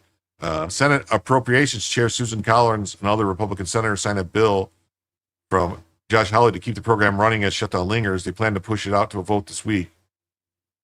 All right. When asked by Politico if she wants the administration to allow SNAP benefits to roll out in November, I certainly do. If we could figure out a way to find something Democrats will vote for, we'd love to do that. But right now, we could fully fund SNAP program by reopening the government. Yeah. Yeah. Look up the demographics of SNAP recipients, also the tax revenues. We could do it in 30 minutes from now. Children and seniors make up nearly 60% of SNAP recipients. Yeah, so what they're saying, children and seniors make up 60% of SNAP recipients. It's only 45% children. Okay? Only 45% of people who receive SNAP have children in the household. All right? So that means 50% are elderly. So the other 40% are not children and are not elderly, and they're on SNAP. I'm just saying. And more than 1 million veterans depend on the program. In New York, the program serves roughly 3 million people, including nearly 1 million kids and more than 600,000 older adults. The average monthly benefit is $187 per person, often handed out to those with incomes at or below the poverty level. Many states have encouraged residents to locate food banks and stock up on goods before they carry them through next month. Considering a Democrat crime would include funding to Ukraine, and they invested in Sam Bankman-Fried, who then invested in the Democrat Party, there was a lot of money on the table. Oh yeah, lots of money on the table. Lots of money on the table. Lots of money on the table. Definitely. All right. Let me do this. I wanted to go through this. Where was it at? I want to go here. Look at the story. Pull something.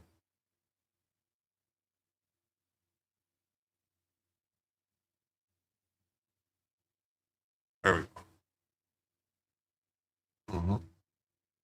Fuming SNAP recipients threaten to loot if food stamps are cut. State of F out of my way. No.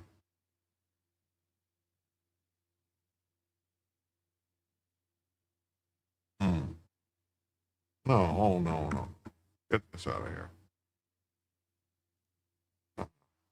SNAP recipients are taking a TikTok and threatening to loot grocery stores if their benefits and food stamp payments don't go through on November 1st due to the government shutdown.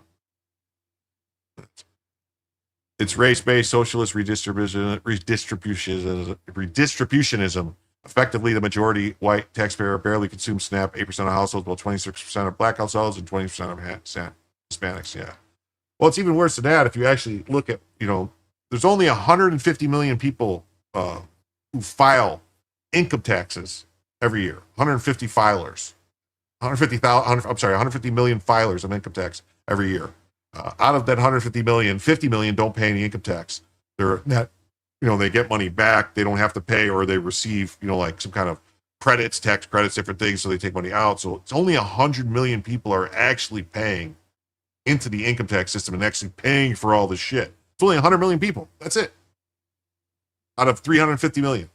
I'm going to tell you straight up like it is. I got a text from a link, definitely going to cut the fuck off for November. Y'all better stay the fuck out of my way in these stores because I'm walking up cots and I'm not paying for shit. One angry SNAP recipient fumed on TikTok. Another added, you know what? Since they want to take food stamps away, I'm going to fucking Walmart, grab anything I damn want, put that shit right in the basket and walk the fuck out that bitch. I'm not paying for a damn thing, she says.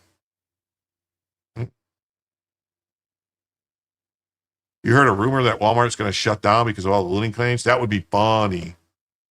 That would be funny. You know, all while being told my whole life that I'm racist and bigot if I don't want to be a 50% tax slave via taxation to fund these programs. Yep. It's crazy, isn't it? It's crazy, isn't it? Hold on. I want to do something here. Let's just.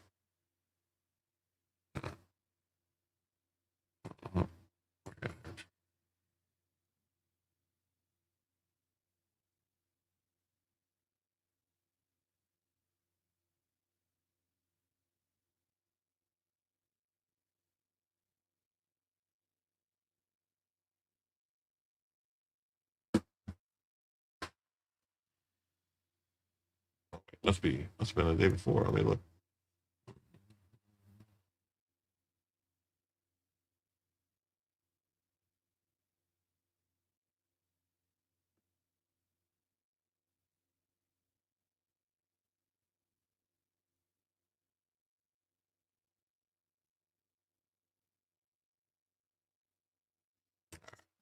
All right, sorry about that. I wanted to pull up some links I had from the other day. TikTok users are saying approximately 42 million Americans, or 1 in 8 people nationwide. 50% of the time I spend working and being productive. I do for free effectively. I'm not the only one tired of it. Yeah. Walmart is closing doors. You heard it too. If you make 0% effort to feed your kids by working, you're an unfit parent. Yeah. Right.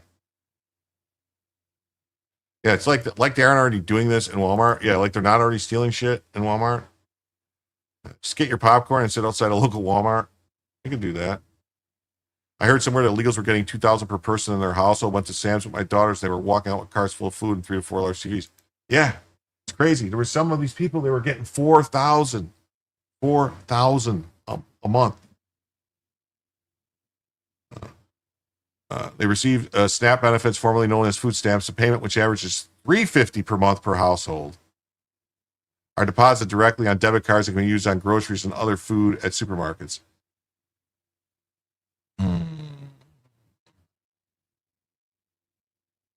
Those benefits are set to be cut off November 1st because after the Democrats voted for the 13th consecutive time to keep the government closed. The Senate, which needs 60 votes for the government funding measure to pass, rejected the GOP-backed bill 54 to 45. And an announcement went out via text message last week to SNAP beneficiaries, warning them of the imminent pause of the program, prompting a flood of the angry videos. I'm going to be stealing like it ain't no tomorrow. People are always stealing like that. Nobody who wasn't already stealing is just going to go out and start stealing.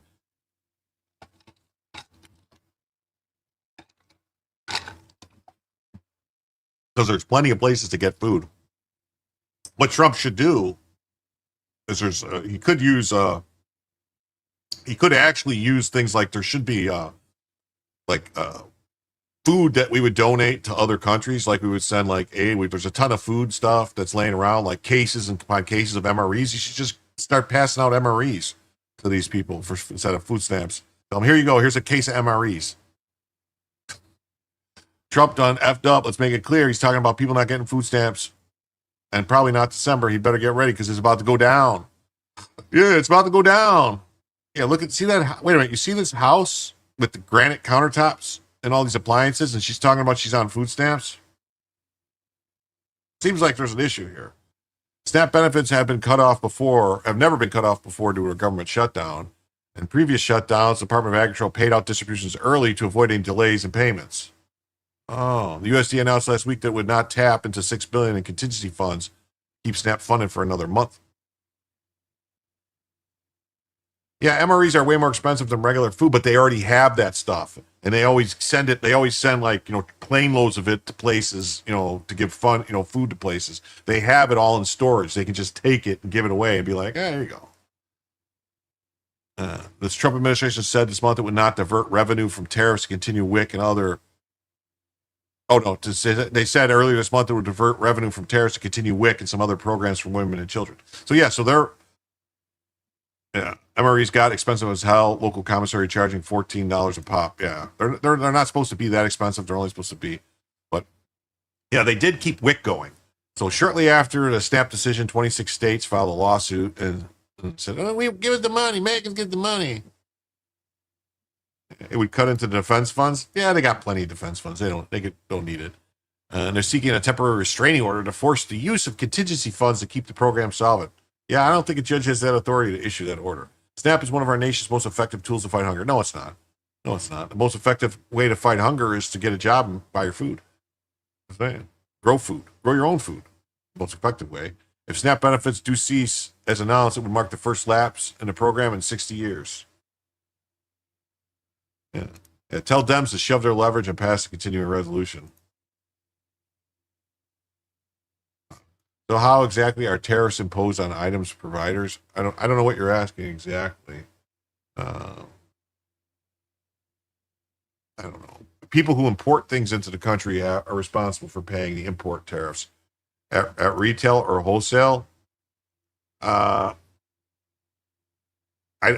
have to declare the value of it when it comes into the country, I think, or fair market. I don't know if it's fair market value or they basically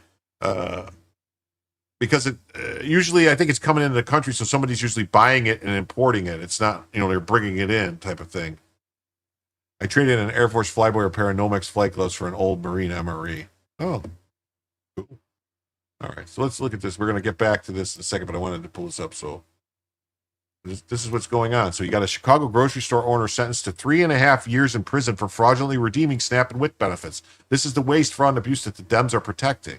Youssef Abu Alawala owned a grocery store in Chicago's Lawn neighborhood on Chicago's Southwest Side from 2011 to 2019. Alawala fraudulently redeemed or caused to redeem SNAP and WIC benefits for non-eligible items or cash, and redeemed SNAP or WIC benefits on behalf of stores ineligible to participate in SNAP and WIC. WIC requires ID. It's only good at specific grocery stores and lists specific items you can purchase, like milk, carrots, tuna. Yeah, they have specific things. In the grocery stores, it'll actually say on the items, this is WIC approved, this is WIC not approved. And the weirdest thing is stuff, if you're just paying attention and you look for the W or the WC and you look at it, you'll see it on weird stuff. You're like, why is it on this and not this? Like, especially yogurt. Pay attention. Go look at the yogurt, what's WIC approved and not. It's weird. It's like this yogurt that's really good. Yeah, WIC is how SNAP used to be. Yeah, and that's probably how SNAP should be. Some Italian MREs come with a tube of amaretto out of my price range. Yeah. Alawala admitted in a plea agreement with the government that he caused a loss to these programs of more than $8.3 million. Abuse look like? So what does the waste, fraud, and abuse look like in SNAP? Let me show you. So this was actually this year. So what does the waste, fraud, and abuse look like in SNAP? Let me show you. So this was actually this year. August 26th, Chicago grocery store owner sentenced to 3.5 years in prison for fraudulently redeeming SNAP and WIC benefits. How much, you say? Redeeming millions of dollars in benefits under the Supplemental Nutrition Assistance Program. Yes, this is the fraud. Let's look at this person's name. You see that name? Okay. He owned a grocery store in Chicago line and on Chicago's Southwest Side. So from 2011 to 2019, Al-Hawa fraudulently redeemed or caused to redeem SNAP and WIC benefits for non-eligible items or cash, and redeemed SNAP and WIC benefits on behalf of stores ineligible to participate in SNAP and WIC. He admitted in a plea agreement with the government that he caused the loss to these programs of more than $8.3 million. He pled guilty to wire fraud and tax charges. That's the waste, fraud, and abuse that the Democrats want to protect. And that is the waste, fraud, and abuse that our president is not trying to allow, and that Congress is trying to fight back against. $8.3 million could have helped so many American families that actually need it. But this person, Youssef Abu Al-Hawa, decided to literally defraud the government and defraud the SNAP and WIC program of $8.3 million right here in Chicago. Have you heard Pritzker talk about that? Have you heard Brandon Johnson talk about that? No, you haven't, because they don't care. And this literally just happened on August 26th 2025. You should go follow those types of proceedings, because then you'll truly understand what we're talking about. We're not talking about a Mexican grandma who's getting a little bit of SNAP benefits to take care of her family. We're talking about large-scale waste, fraud, and abuse that is occurring in the SNAP program that needs to stop, so actual people who need it can have access to those funds and it's not being depleted by scammers like this guy. That's right. That's right. Oh, hey, look at this. We got a $10 super chat from Tactic Zero. He says, can we act like a South American government and appropriate the funds from Congress, which were a result of insider trading? Well, that would be awesome if we could do that. I mean, I don't know how. I mean,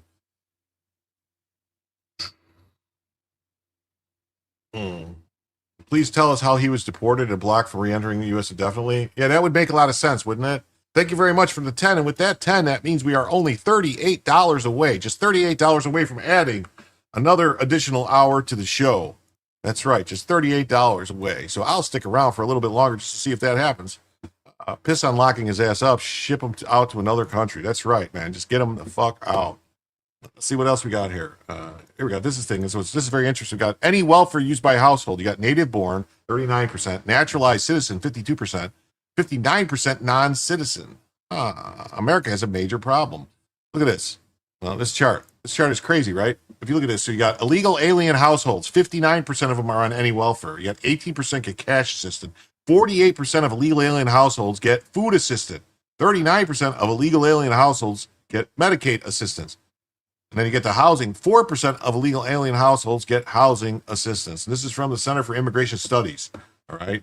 That's what that's from. All right. All right.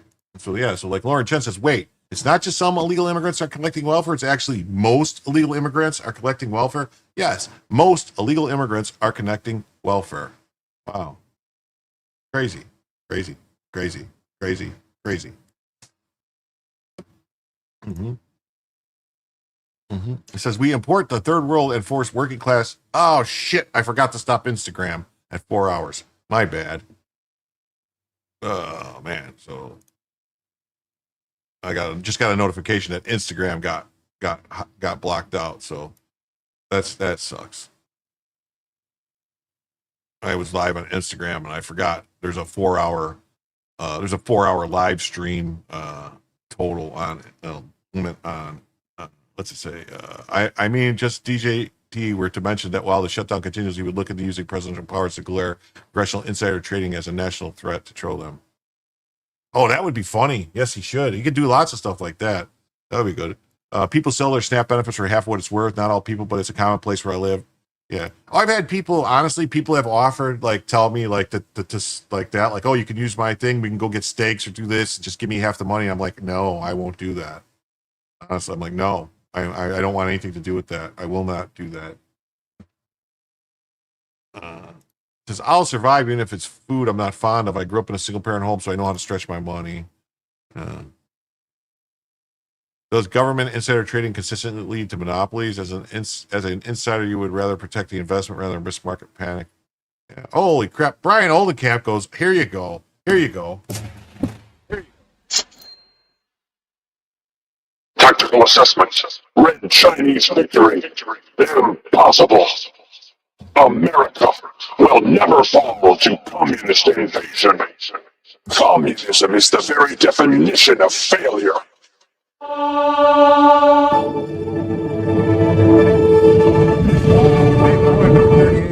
Brian Oldenkamp, thank you very much. And with that, we're adding another hour to the show. And that means we are $75 away from a third additional hour to the show.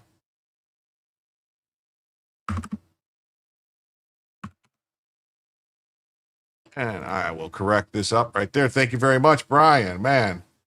Oof. Thank you, Brian Oldenkamp. Thank you. Almost 300 is growing, brother. Yeah, I know. We got almost 300 people watching. That's great. I'm going to make everybody hit the like button. Please subscribe if you haven't subscribed. I do these shows every night at 10 o'clock, except for Thursday nights. I do stream with Joe on Thursdays. And sometimes I take a night off.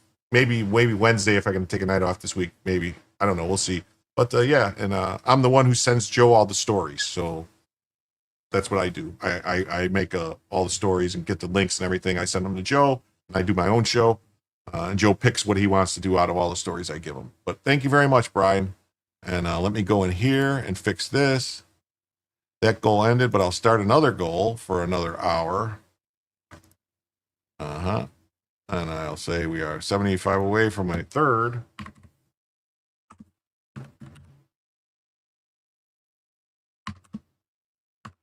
Additional hour, and I'll start that goal right there. Boom. All right. So EBT is like welfare and SNAP is like food stamps. Yeah, I think so. I think that's how it works. You send them stories too? Well, thank you, Dick. That's awesome. Yeah. I send stories to several different people. I don't want to out them all, but multiple different people I'm like a producer for. My girlfriend used to buy food stamps at 50 cents on a dollar in Sacramento. She made them promise that they had paid their rent first because they were bragging about WrestleMania. Oh my God, that is brutal. Yeah. See, I don't. I don't know about all that business stuff. You know, that's crazy to me. That's nuts. That's nutso bagutso to do stuff like that. You know, to have them like it just that's not good. Not good. Not good. So this and then yeah, this story. Look at this. So 40% of Somali households are on SNAP benefits. It says who's getting their EBT cut. All right.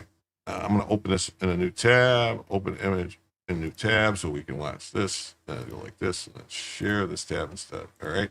So this is the percentage. This is my sister is disabled. I'm calling her tomorrow to see if she has something like a food bank set up. If not, I'm not letting her worry about that. Definitely. Yeah. SNAP has cash and food benefits. Yeah, I think they combined them together now or something. Both food and cash benefits are available on the EBT card, depending on what you get. Yeah, I think it's one card for SNAP, basically for cash and food on SNAP, and then WIC is a completely separate card. So look at this. So percentage of U.S. households receiving SNAP benefits. So this is broken down by their demographics. The percentage of that demographic that's collecting these food stamps. So in U.S. households, 45.6% of Afghan households get SNAP, 42.4% of Somali, 34.8% of Iraqi, 34% of Dominican, 28% of Caribbean, and then it says native. So that might confuse you because you might go, well, wait, so Native Americans? No, they're talking about actual native, capital N, native, like Indian, you know, people on reservations, you know, people that are actually native, and you know, whatever you want to call them, Indians, American Indians, basically, feather, not dot. And then you got Puerto Ricans, 27.2, Cubans, 25, Black, 24.9, Arab, 24.1, Cambodian, 23, Haitian, 23, Pacific Islander, 21, Honduran, Armenian, Bangladeshi, Moroccan, Mexican, Guatemalan, Nicaraguan, Ethiopian, Jamaican, Palestinian, 15.9%, Vietnamese, 15.0, Ecuadorian, 14, Peruvian, Colombian, so even Israeli, so almost 11.1% of Israeli households in the U.S. are on SNAP. Then you got Nigerian, 11.1%. And then Filipino, 9.8%. And then you got Chinese, 9.6%. Then you got the white people at 8.6%. And then you got Italians, 7.6%. So they're saying white Italians aren't white people. Oh, man. And then Indian, 4.4. That's the dot, not feather. So, wow. This is a deportation chart. Yeah. Those numbers drop with more deportations. Yes, they do. Yes, they do. Oh, you're saying this is just non-Americans? No, because Native Americans is Americans. And then if you look, it says white. Oh, Italians is, so that's Italian like immigrants, not Italian. Okay. That list lies. I was told Americans get EBT. Yeah, 8.6% of white Americans, and then where's it? Black Americans, 24.9%, and then Native Americans, so Indians, Native American Indians, 27.6. Oh, I remember WIC from way back when I had my babies. It was basically automatic. You fill out a form at the hospital and then update it with the health department. It was mostly for formula and cereal. Yeah, no, WIC is just like baby formula and cereal and stuff. But then like once you get past like where they're no longer on formula, then they start getting like, you know, they get like a couple gallons of milk, some eggs. You know, it depends. Like if you're breastfeeding, I think they give you a lot more foodstuffs instead of the formula. But then once you go on formula, that's like cans of formula and cereal and stuff. But yeah. It's Politrix. That's right. Politrix. Man. Woo-hoo. Trying to find. I had another thing. I'm trying to find it. I had another thing. So here's the thing from this: welfare consumption by illegal immigrants is inevitable as long as they're here. Basically, just this report that came out that said, that's where these things came from. You nursed your babies. You got cheese, milk, and eggs and peanut butter. Yeah. Yeah. What the fuck? Afghans said the Bush administration was in love with the Taliban. Yeah. Yeah. Juice stuff. Like you get juice and stuff like that too. Yeah. Households headed by an illegal immigrant have a high rate of welfare use. Crazy. All right. Let's go back to this. This is from the Chicago Sun-Times. It says that Illinois and dozens of states sue the Trump administration over SNAP funding cuts. This is some guy, Kwame Raoul. Illinois joined 2 dozen states. About 2 million Illinois residents will lose their SNAP benefits. The coalition of attorney generals argued the federal government has access to $3 billion in SNAP contingency reserves. If the funding is cut off, Illinois would lose $350 million that it administers to recipients. About 45% of SNAP recipients in Illinois include households with children. Huh. So yeah, only 45%. That's the thing. When they say this stuff, they go, oh, 45%. All right, well, let's just give it to those ones with the kids then. Sunshine says, hey, Jim, everyone, I went out to dinner tonight and I just turned this on. Wow, where did all these people come from? We've been invaded. No. So Joe raided. He actually remembered to do it tonight, so how else could they feed their illegals? Well, it's crazy, right? It is nuts. It is nuts. I want to find this. Where did it go? I know I had it somewhere. Where is it? No. Saturday show? Where is it?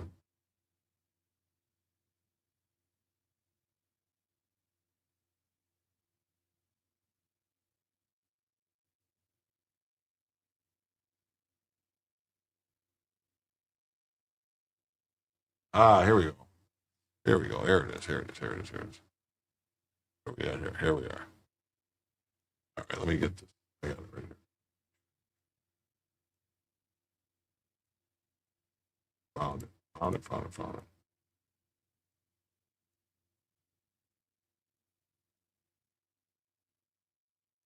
All right, there's that. Here.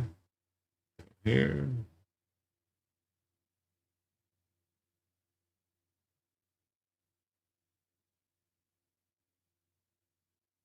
Huh.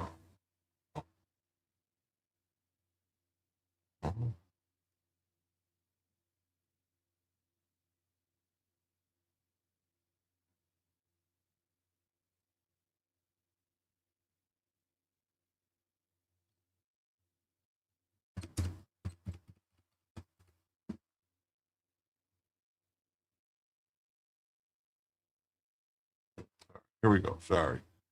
All right. So let's go here. Yeah. So this is what's really happening. No white arrested tonight. Are you controlling your people? I got. It's a little later in the show. How's that? A little later in the show. Got that coming up. So white people owe us food stamps. This is what's going on. All right. Now, slavery and police brutality aside, do you know how incredibly evil you have? Now, slavery and police brutality aside, do you know how incredibly evil you have to be to deny someone food? What deep, dark depths of hell do you have to stoop to find it in your heart to not want the next person to have a hot dog? That's a different Why a level hot of dog? savagery. That's why I say the DNA, the composition of the DNA is not normal. Because we've already established that all lives don't DNA really is not. matter. Oh, Even though DNA that's is what not. you all love to say whenever you want to deflect. It's Wow. your brains that we need to study. What is She wants it to with study you all phrenology. that She you wants to are look at our so, brains. like, what is with your brains that you are so committed to people being subservient to you? Be the most mediocre people Oh, mediocre with people. the most mediocre history and the most mediocre culture, if you even want to call it that, Yeah, that they I've are. ever seen or heard of in my life. Okay. What do you have that you haven't stolen? Wait a minute. So yeah, hot dogs are one of the basic food groups. She also likes to use them as a toy. So they have multiple purposes. She can like she sticks them in multiple, in her mouth, and never mind. I shouldn't go there. Yes, she spends her EBT on hot dogs. You ever let her go to her place for food? She's evil. That's right. She's literally speaking English. Yeah, food stamps. Yeah.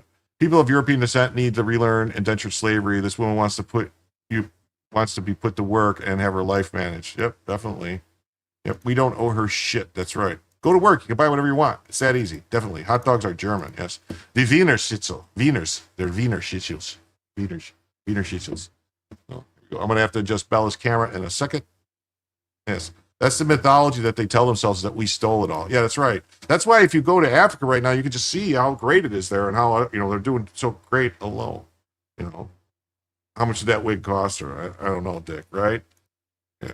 But technically, if it wasn't for, let's put it this way, if it wasn't for white people, the population of Africa would be like a quarter of what it is right now, because there's no way they could sustain the population that they have without people sending them food, sending them money, going there to dig them wells, because how long have they been there and they can't even figure out how to dig their own fucking wells? And there's still people who have to go there now to show them how to dig a fucking hole to find water? Come on.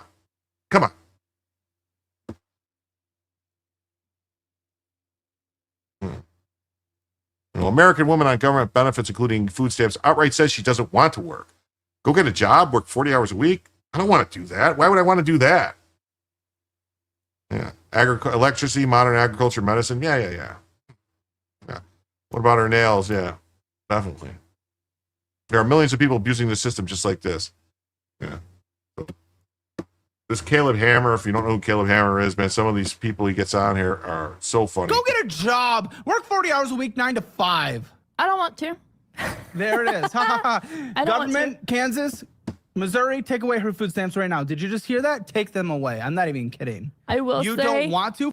F you. That no, is not I really a don't want choice. to. Huh? I don't want to. Then that is not fair. That is not a choice. Subsidies should be there, and even more for those who cannot. You can, and you're choosing not to because you do not want to. And I knew the more and more I pushed on it, we would find out that you're doing this because you want to.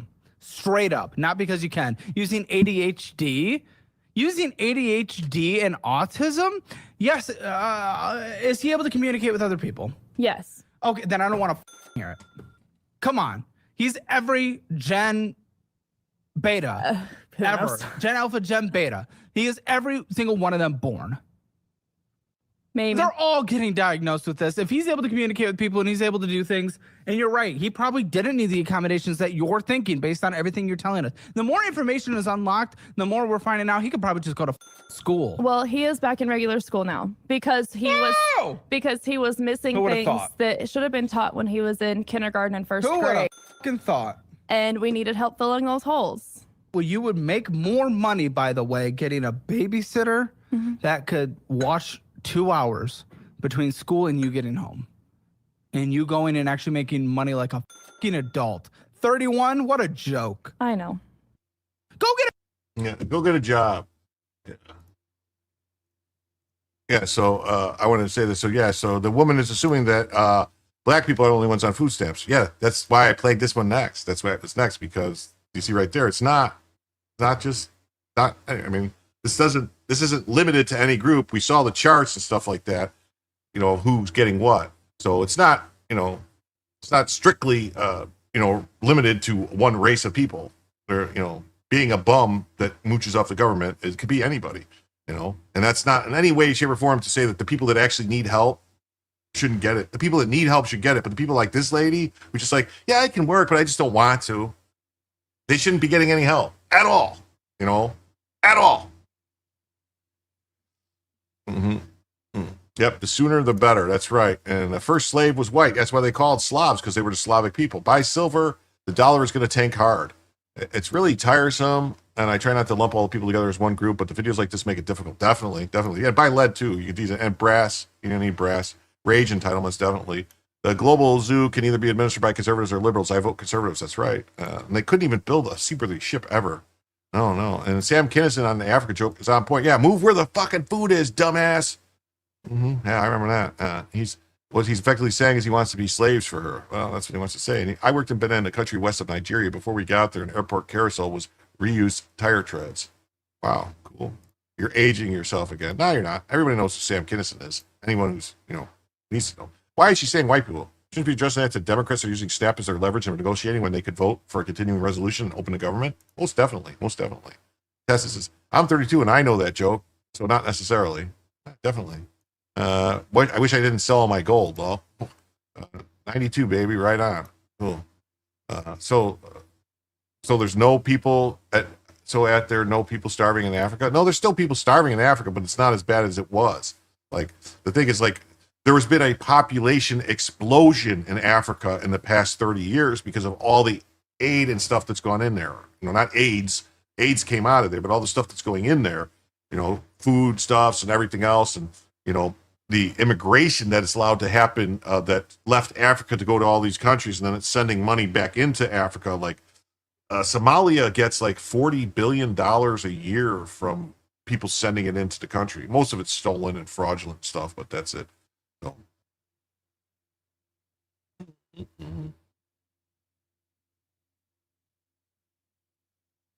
Yeah, she says that while sporting several $100s in shitty tattoos up and down. It's because we keep making more. That's right. And I mean, percentage-wise, definitely. She has my least favorite type of face. Yeah. She got a psychotic smile, definitely. No job will drive you insane. Yes, it will. There are millions of people who think it's their right to just do nothing and live in luxury in this modern technology society full of modern miracles built by people they hate. Yeah, it is. Hey, YouTubers, the stuff we say on Rumble Chat would make you blush or laugh. Well, I see a lot of it here. Fun pack. Robot is a Czech word for slave. Robot. Couldn't the cameraman give him a sandwich? Maybe. Possible. That's what I call N-words. It's not about race. It's about culture. They come in all colors. It's not my fault. Well. Neurodivergent one, my gold and silver with my guns at the bottom of the lake. Oh, that's interesting. In Canada, the multi-generation welfare families learn to memorize the family welfare policies and know how soon they can age out of appliances and everything else. Well, you guys get appliances on welfare in Canada? Holy crap. Holy crap. Liberal woman says it's their family tradition to live off the government. Huh? That was a Kinnison joke. Yeah. Yeah. My whole family receives EBT. We've been taught not to work, receive food stamps from the government.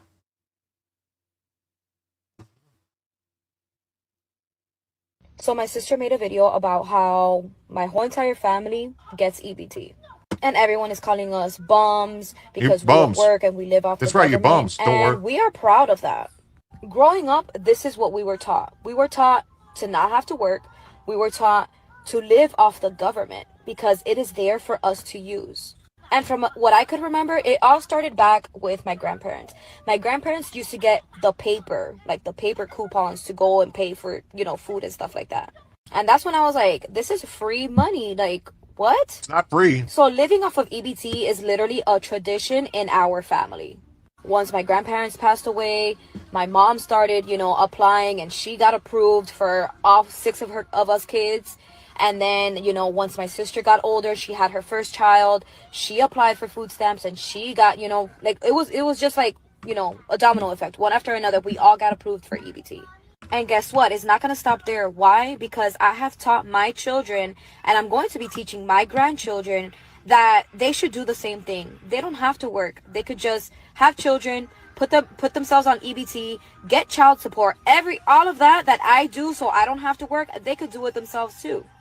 Yeah, it's very enraging, very enraging. Very enraging, very enraging. It's become apparent to me that food stamps have been nothing more than a bargaining chip to pacify a lazy, low IQ culture that doesn't want to work or contribute to society. Our taxpayer money has been spent appeasing a violent, thieving culture, and I'm sick of it. There's no such thing as a free lunch. I don't think that woman was a Muslim. I believe that was like a Puerto Rican or a Dominican. Honestly, my honest opinion. Mm-hmm. Anyone watch the series Shameless? Oh yeah. The series Shameless. Yeah, that was like filmed in what's called like Canaryville, Chicago. That's that area, Canaryville, which has a lot of like basically poor white trash people that lived there. They were almost it's a very shitty neighborhood, Chicago. Yeah, she was raised this way. It's definitely generational. Yeah. Forced sterilization, and let's not let the family tree die. Arrest the adults for fraud. Yeah, she is reflecting generations of welfare gaming. Yeah. Mm-hmm. It says, really, I need a stove. Mine is 37 years old and has problems. Damn, why Puerto Ricans? From her accent and the way she looked, that's all I'm saying. She looked Puerto Rican to me. Maybe Dominican, maybe. But I don't know. But usually Dominicans are darker, from my experience that I know. But I don't know. I mean, she said also because of how long she said she was collecting, that it was her grandparents. So that means, 40, 50 years ago. So who was coming into the country 40, 50 years ago?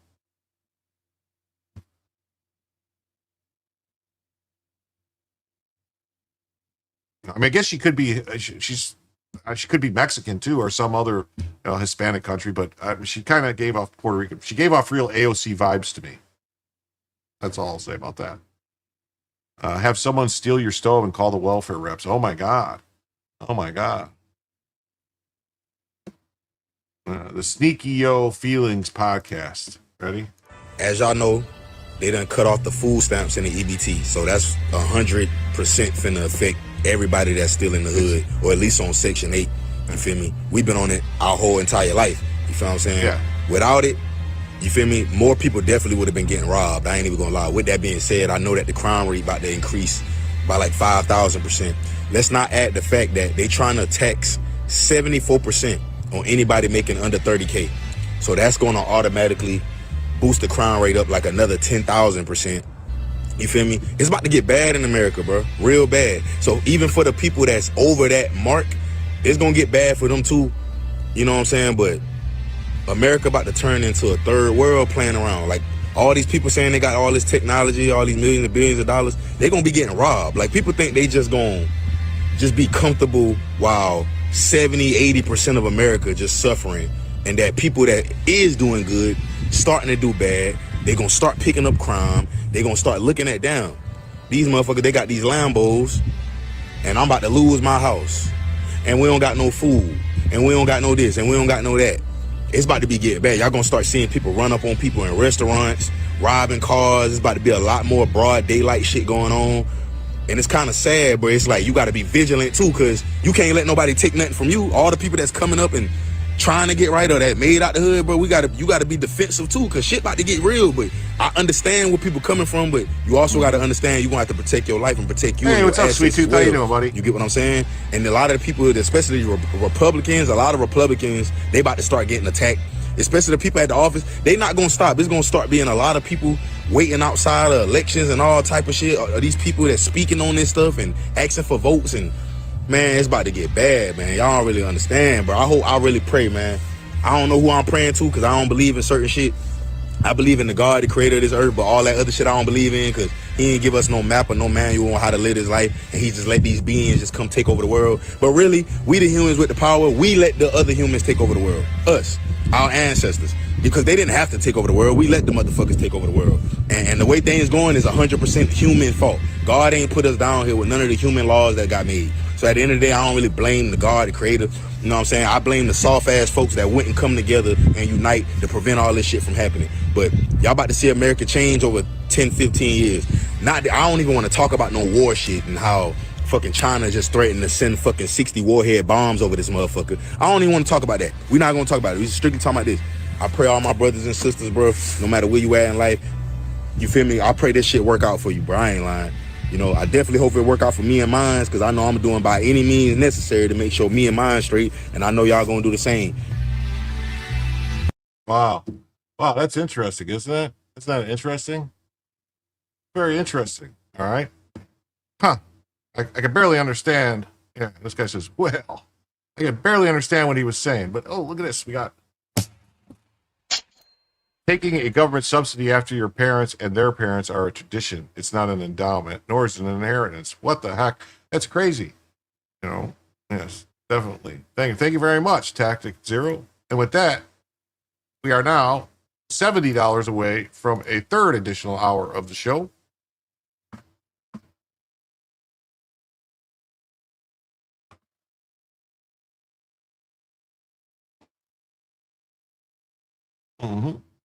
Yeah, I am already armed and protected, according to Lady Obama says that. And Joe says, we're doing food shopping tomorrow. The wife dusts it off her 380.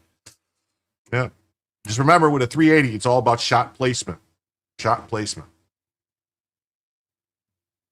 You can call me the cold, hard truth. Thanks, Dick. I appreciate it.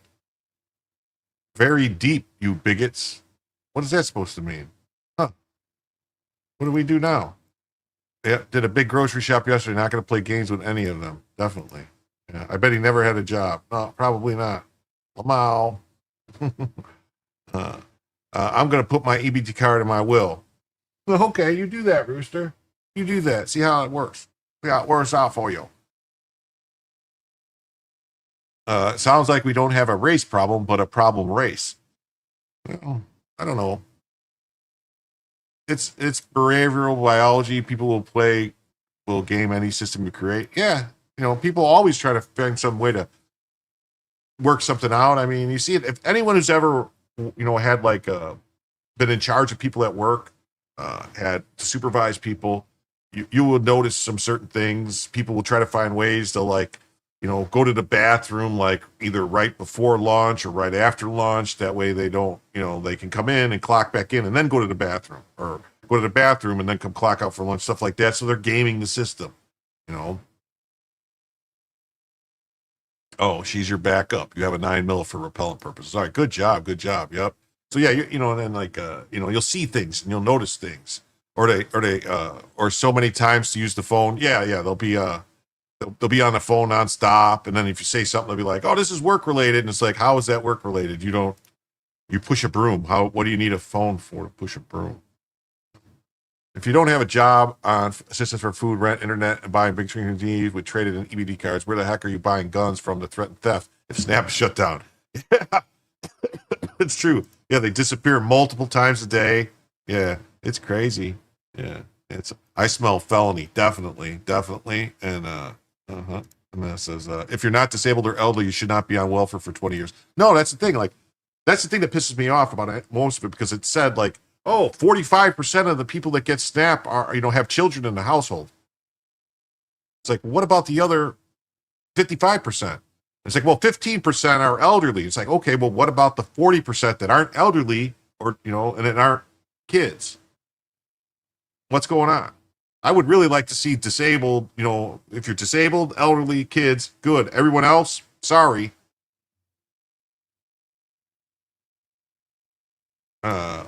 Well, it does help us with kids. I'm on EBT. Ask me anything.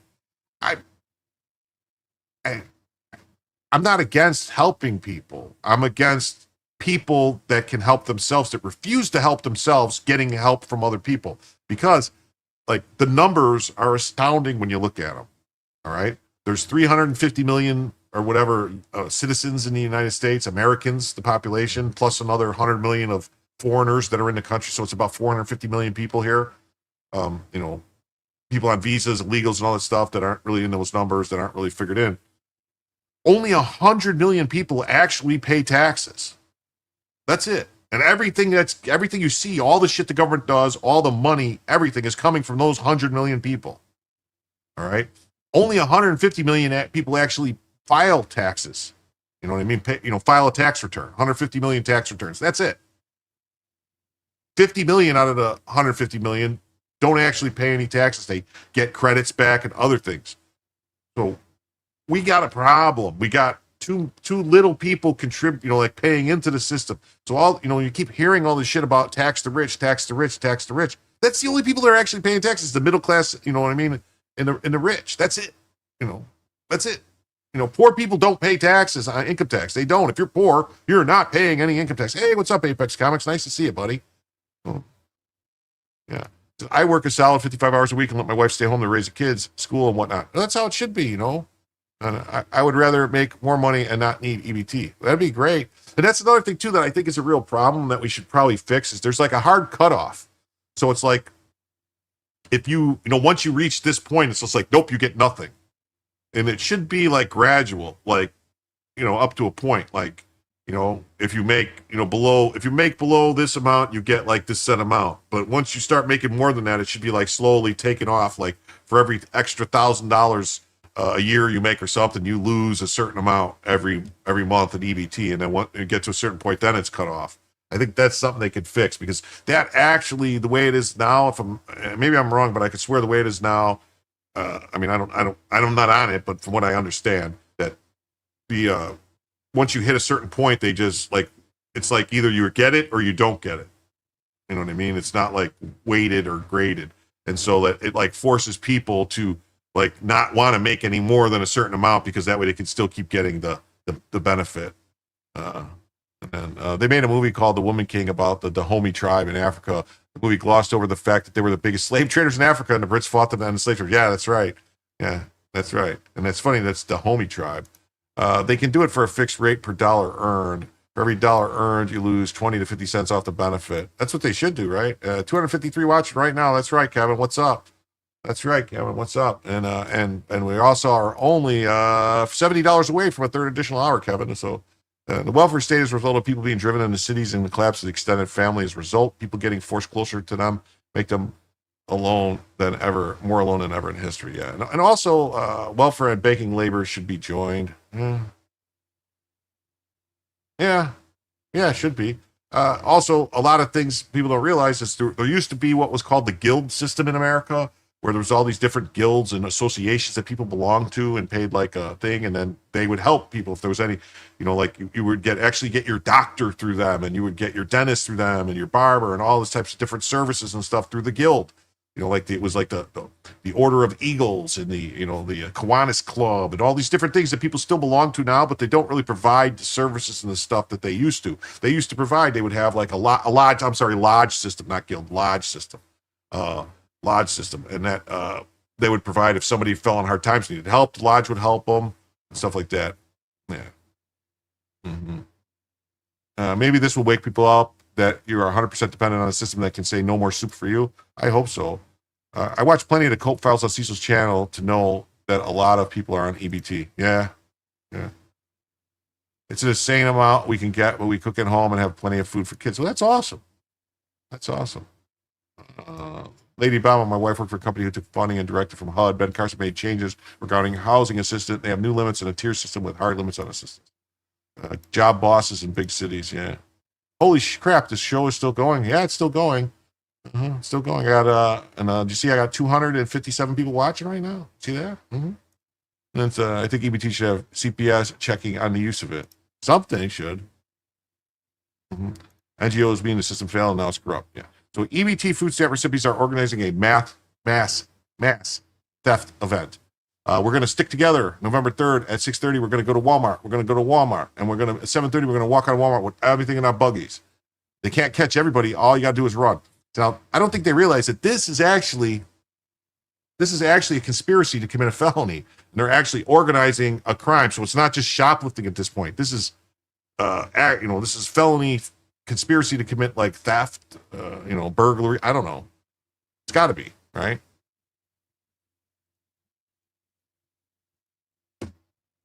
People, my people. I wish we stopped crying about this motherfucking EBT card.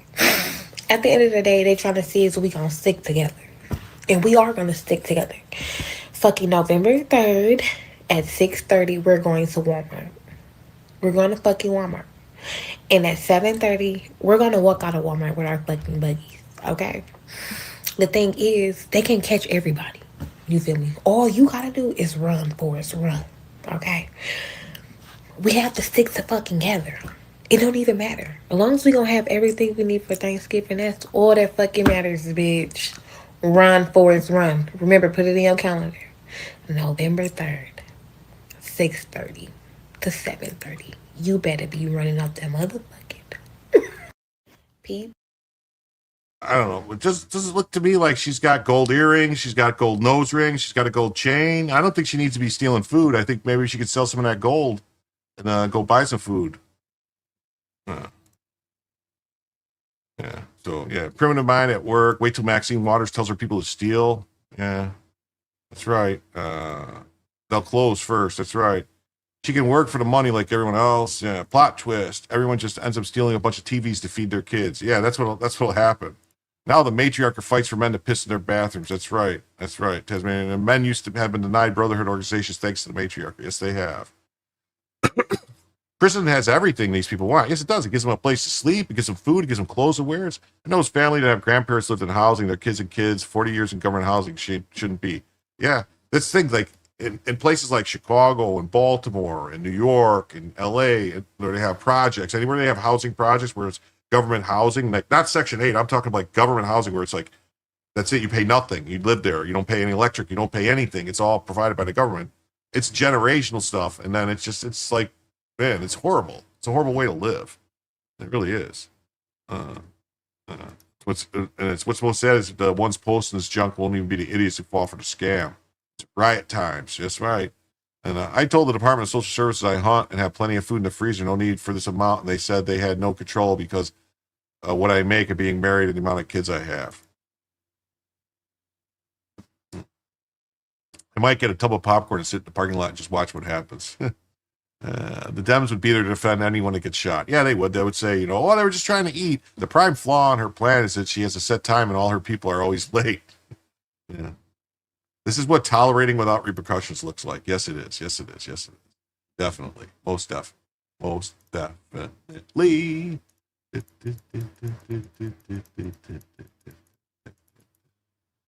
see here. Okay. This one. Ready? You know how many people I've seen sell food stamps to get their hair done, nails done, their toes done, buy an outfit to go to the club, drugs? A lot. If I've seen it, other people seen it. You know what? That's why people don't give two fucks. I've seen people, women, get a new man. The man got the food stamp. Now, the food stamp is for her and her kids. The man has the food stamp card and he in the grocery store buying shit that he want. People see that shit. You know what? They don't give two fucks. Some kids go to school and get breakfast and lunch, no dinner, because mama done sold the food stamps for shit that she wanted. Dumb people don't give two fucks. And people are saying, well, what about my kids? Well, yeah, what about your kids when you had the food stamps? You out there selling them. What did you think about your children then? The fucked up shit that people do, people see that. So now people are like, I don't care. Life is about to start life for a lot of people. But don't get mad when people don't give two fucks. Because we see so many people out there abusing that shit that they be like, I don't give a shit. What about my kids? What about your kids? When you was out there doing that fucked up shit with them food stamps, what about your kids then? That's right. What about your kids then? That's right. Mm-hmm. Yeah. This is what I mean about rebranding indentured servitude to put people to work. And I like the Rush Limbaugh vibe here for sure. Well, thank you. Thank you. I wish Rush Limbaugh, man. I remember listening to Rush in the 1980s. So some churches have food giveaways. Yes, they do. Churches will give away food. There's plenty of places to get food if you really need it. There's food banks and stuff. But I mean, a lot of people go there. I know some people that go to food banks to take food that don't need it. I would never do that. Do people really need food stamps? Some people do. I'm sure some people actually do. Because the reason they do is because there's no other alternative, because the government stepped in and started doing it, so other people found other ways to do other things instead of the food. But you have never seen it? You have never seen, do people really sell food stamps? You've never seen it? dude, yeah, people sell them. I've had multiple people offer to sell me their food stamps on multiple stuff. Like, here, take this. I get $400 a month for this, but give me $200. You can take my card and go buy whatever. Just go buy steaks and stuff like that. I'm like, no. I'm not doing that. Get them toenails did. Yeah. How do you even do it? You just use the card. Someone, it's in the U.S., it's just a card. Someone goes in, they'll go with you, buy what you want, or they'll tell you, give you the card and a pin, you go use it. In ancient times, people that didn't understand how to get through long-term stuff relied on indentured servitude to keep it on. That's right. Is she in a liquor store? Yeah, she's in a liquor store, so she knows what she's talking about. So it's going to be no different than George Floyd riots. Gotcha. Yeah. I miss Rush Limbaugh too. Yep. Love Rush. That's not what I said. Really? That is crazy. What do you mean that's not what you said? Well, I don't know. Maybe I'm losing something. Isn't it just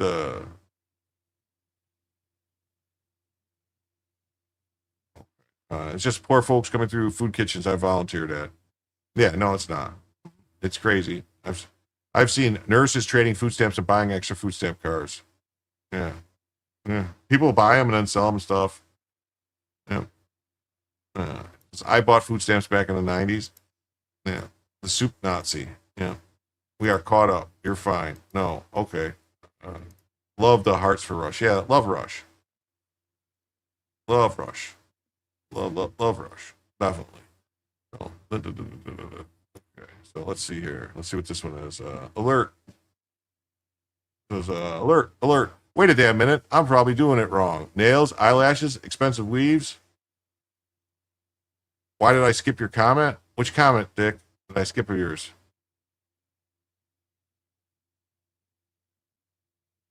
I don't see a comment from you, Dick.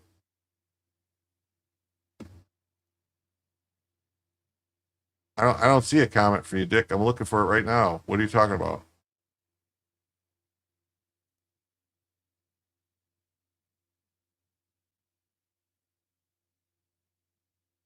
I don't see it. I'm looking for it. I don't see it, Dick.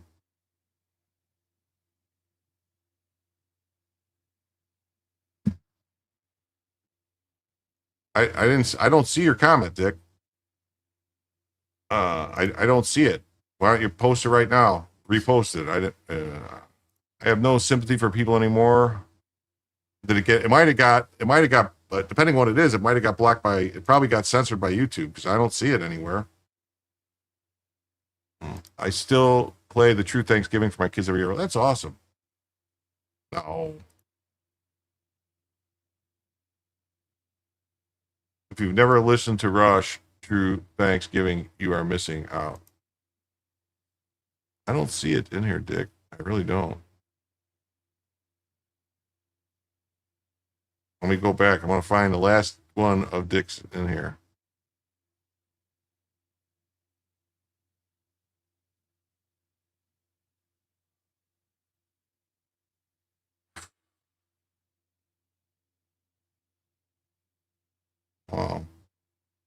Man, I bet he never had a job. I didn't skip this, Dick. I put this up before. I didn't skip that. That's the last message I see of yours. Can we be ditto heads? Sure. I can't find the comment either. The last one I see is that is dedication.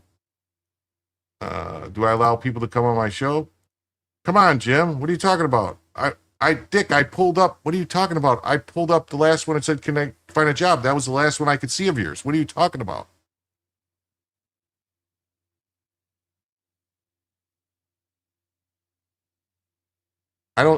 Dick, I don't see the comment. Are you fucking with me?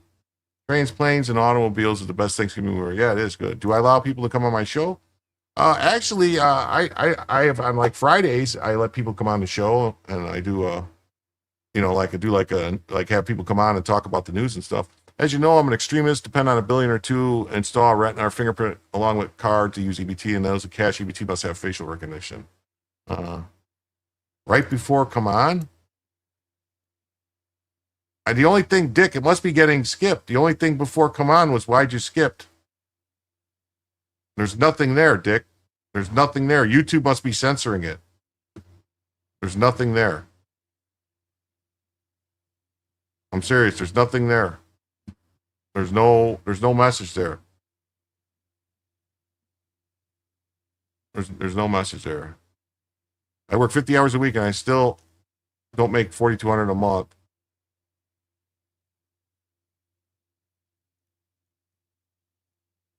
The month of November, they told all the southern states to hold back Section 8 and their EBT benefits, okay? So that means that no Thanksgiving and no Christmas, okay? So therefore, it was only supposed to have been a temporary thing, okay? I'm hearing people all up on this internet here talking about what they're gonna do. They was getting $4,200 a month. Oh, what they was gonna do? They was getting $1,200 a month in food stamps. But they all on iPhones. You're on iPhones. You're on Android. That's a luxury, okay? To the government, that's a luxury, okay? To the government, you're not supposed to have cable, okay? To the government, there's a lot. DM me your comment on Twitter, Dick. Send it to me on Twitter, and I'll because I don't see it, and it's bothering me that I missed it, because it's got to be something good. I miss working 16 hours a day. I'll tell you, the longest I ever worked. I'm dead. Jim says he's dead. Jim says I looked. I don't see the comment either. I worked 77 hours in a row because no, send it to me. Send it to me on Twitter. I think you messaged me before on X, if I'm not mistaken. No, I can swear you sent me a message on X before, but because the 911 center, the emergency backup system for the 911 center went down in Chicago for their whole 911 thing, so we had to go get it back up, and we started working on a Friday night, and we worked all the way through the weekend, and till Monday afternoon, and it was a great check, but and I slept there and everything, but we just had to keep working and keep going. 36 is your record. Yeah. So, it was a massive paycheck. It was a lot, the most double time I ever worked, and it was crazy. Okay, well, I have to wake up early and cover my friend's ship. Love you guys. Healing Hands, and you do a great job. Oh, thank you. I hope to see you again. Ice House. Hope to see you again. Mm-hmm. What's going on? The Trump administration will demonstrate that Dems will throw their base under the bus through Christmas because righteous shit. That's right. Comment in sections. This is better than most intelligent, mind-blowing, important comment of all time. It better change my life. Keep on track of the streams you're chatting on.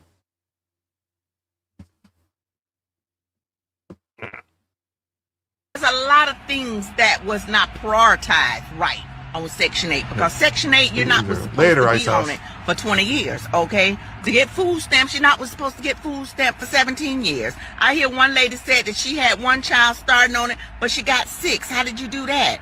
Okay, I can understand maybe 1 or 2, the second one slipped out, but you had another 4 more. So then I hear a lady that was in a wheelchair, and she's sympathetic, but then she got 8 children. How you do that? How you lay down in the bedroom and you get 8 children and you're in a wheelchair? I don't understand. And you got to go back to the basics. You got to go back to oatmeal, and you got to go back to cornflakes, okay? Rice and chicken never gets old, okay? You're going to have to go back to cinnamon sugar on buttered toast. You got to go back to the basics. You got to go back to evaporated milk and sugar. That's your milk right there, honey, and put some little sweetener in it. And that's what you got to go back to. You got to go back to the basics. Grilled cheese and tomato soup. That never gets old, okay? You got to go back to Spam sandwiches. You got to go back to liverwurst, and you got to go back to those type of meats and stuff by the bulk, okay? Sardines and cans never get old, and crackers. You've got to go back to the basics, okay? So this is why you're not getting a lot of sympathy from American people, because we've been trying to get it out of the mud. Some of us only have $300 to $500 to last us to the next payday. And we got to divide that into 14 days, and we got to make it do what it do, okay? So that's why you're not getting a lot of sympathy from people who have to work, because we're paying for that. We're paying into that for you guys to live a life of luxury. But my thing is, this is why you're not getting a lot of sympathy from the working class is because we've got to get it out of the mud ourselves. The government ain't helping us. We're feeding into the system so you can have a better life. Thank you, Trump. Thank you, sir, for cutting their asses off. No more handouts. The ride is over. Scammers, please listen to me. It is time for you all to get off your lazy, horrible asses and find a job ASAP. I cannot wait for November 1st. Thank you, Trump. That's right. That's right. What's this say? Beans and rice. But ain't not much beans and rice. And I don't know what she's talking about. Yeah, cornflakes, rice, and chicken are delicious. Yeah, and cinnamon and sugar on buttered toast is awesome. I still eat that shit all the time. Box of Uncle Ben's and a can of tuna. Yeah, she's talking about the tasty food I grew up with. Yeah. Not sometimes, often I have to change spacing on a web address on this stream because YouTube found a Gov official website outside their terms and conditions. YouTube sucks monkey turds. Well, you can't. YouTube doesn't allow tactic zero. YouTube doesn't allow anybody to post links unless you're a mod. So that's a YouTube thing. They don't let people just post links in the chat unless you're a moderator or the owner of the chat. That's how YouTube does it. So I got on your stream guy now. That's what I grew up on. We were broke and I worked my ass off so my kids wouldn't have to eat like that. I worked 7 weeks, a minimum 12 hours a day on an oil rig. They forced me off for Thanksgiving. Oh, cool. Sympathy is found between shit and syphilis, people. I love tuna casserole, and it's cheap. It's cheaper to bake your bread at home, and tortillas are super easy to make. They don't know how to cook at home anymore. Yeah. Mm-hmm. Baked beans on toast. Yeah, that's good. Mm-hmm. This should be an option. You control a channel owner. That's stupid. Yeah. Message sent, Jim. Okay, I'll look for it. Hey, what's up, Valhalla X? Thanks for stopping by. Please hit like, subscribe. That's right. Remember, people. Remember, please. No. Yeah, remember. Please hit the like button. Hit the like button. Hit like and subscribe, like and subscribe to the channel, please. Yes. All right. Oh, Joe, that's it for you. Good night. Bless. All right. Yeah, I think we're getting close. We're getting close.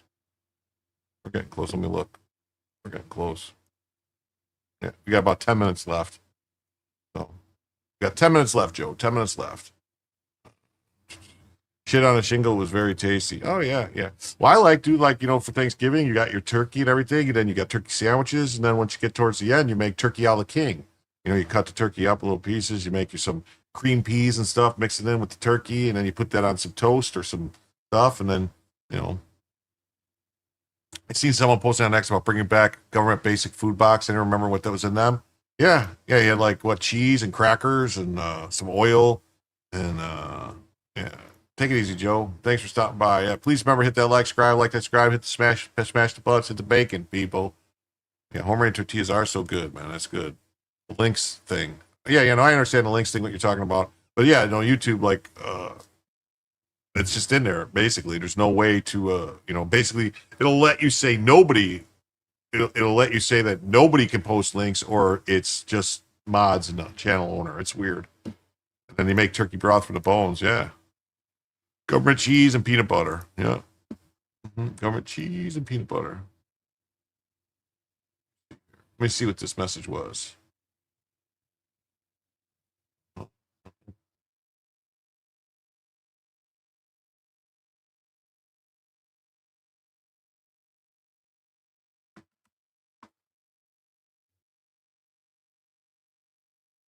Did you send it to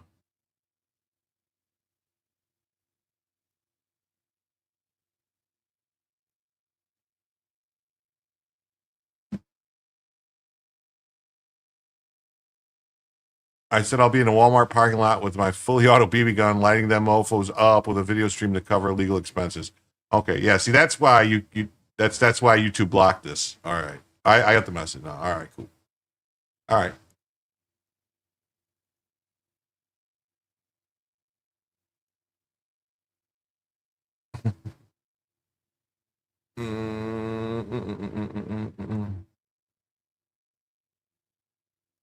All right, so here we go. Here we go. This is a good one. All right. Black woman says the government is trying to starve off people because they aren't sending out them food stamps. This lady looks like she's been receiving too many food stamps. Ready for this? They trying to kill us. They trying to starve us to death. I just got some bad news, y'all. The U.S. just voted against food as a human right in 2025, not 1825. Wait a minute. Food as a human right. How could food be a human right? So you're required that people just give you food? You're going to let them succeed in muting me. I can't muting you. You want me to show it? I mean, I guess I could pull it up on screen and show it. Hold on. That's what you want.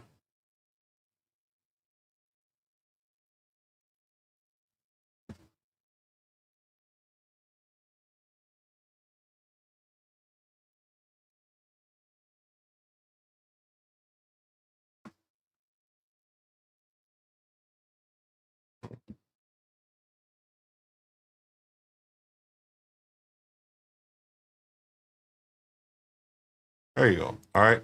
So this is what Dick said. I said I'll be in the Walmart parking lot with a full auto BB gun, lighting the mofos up with a video stream to cover legal expenses. Okay. All right. We good now?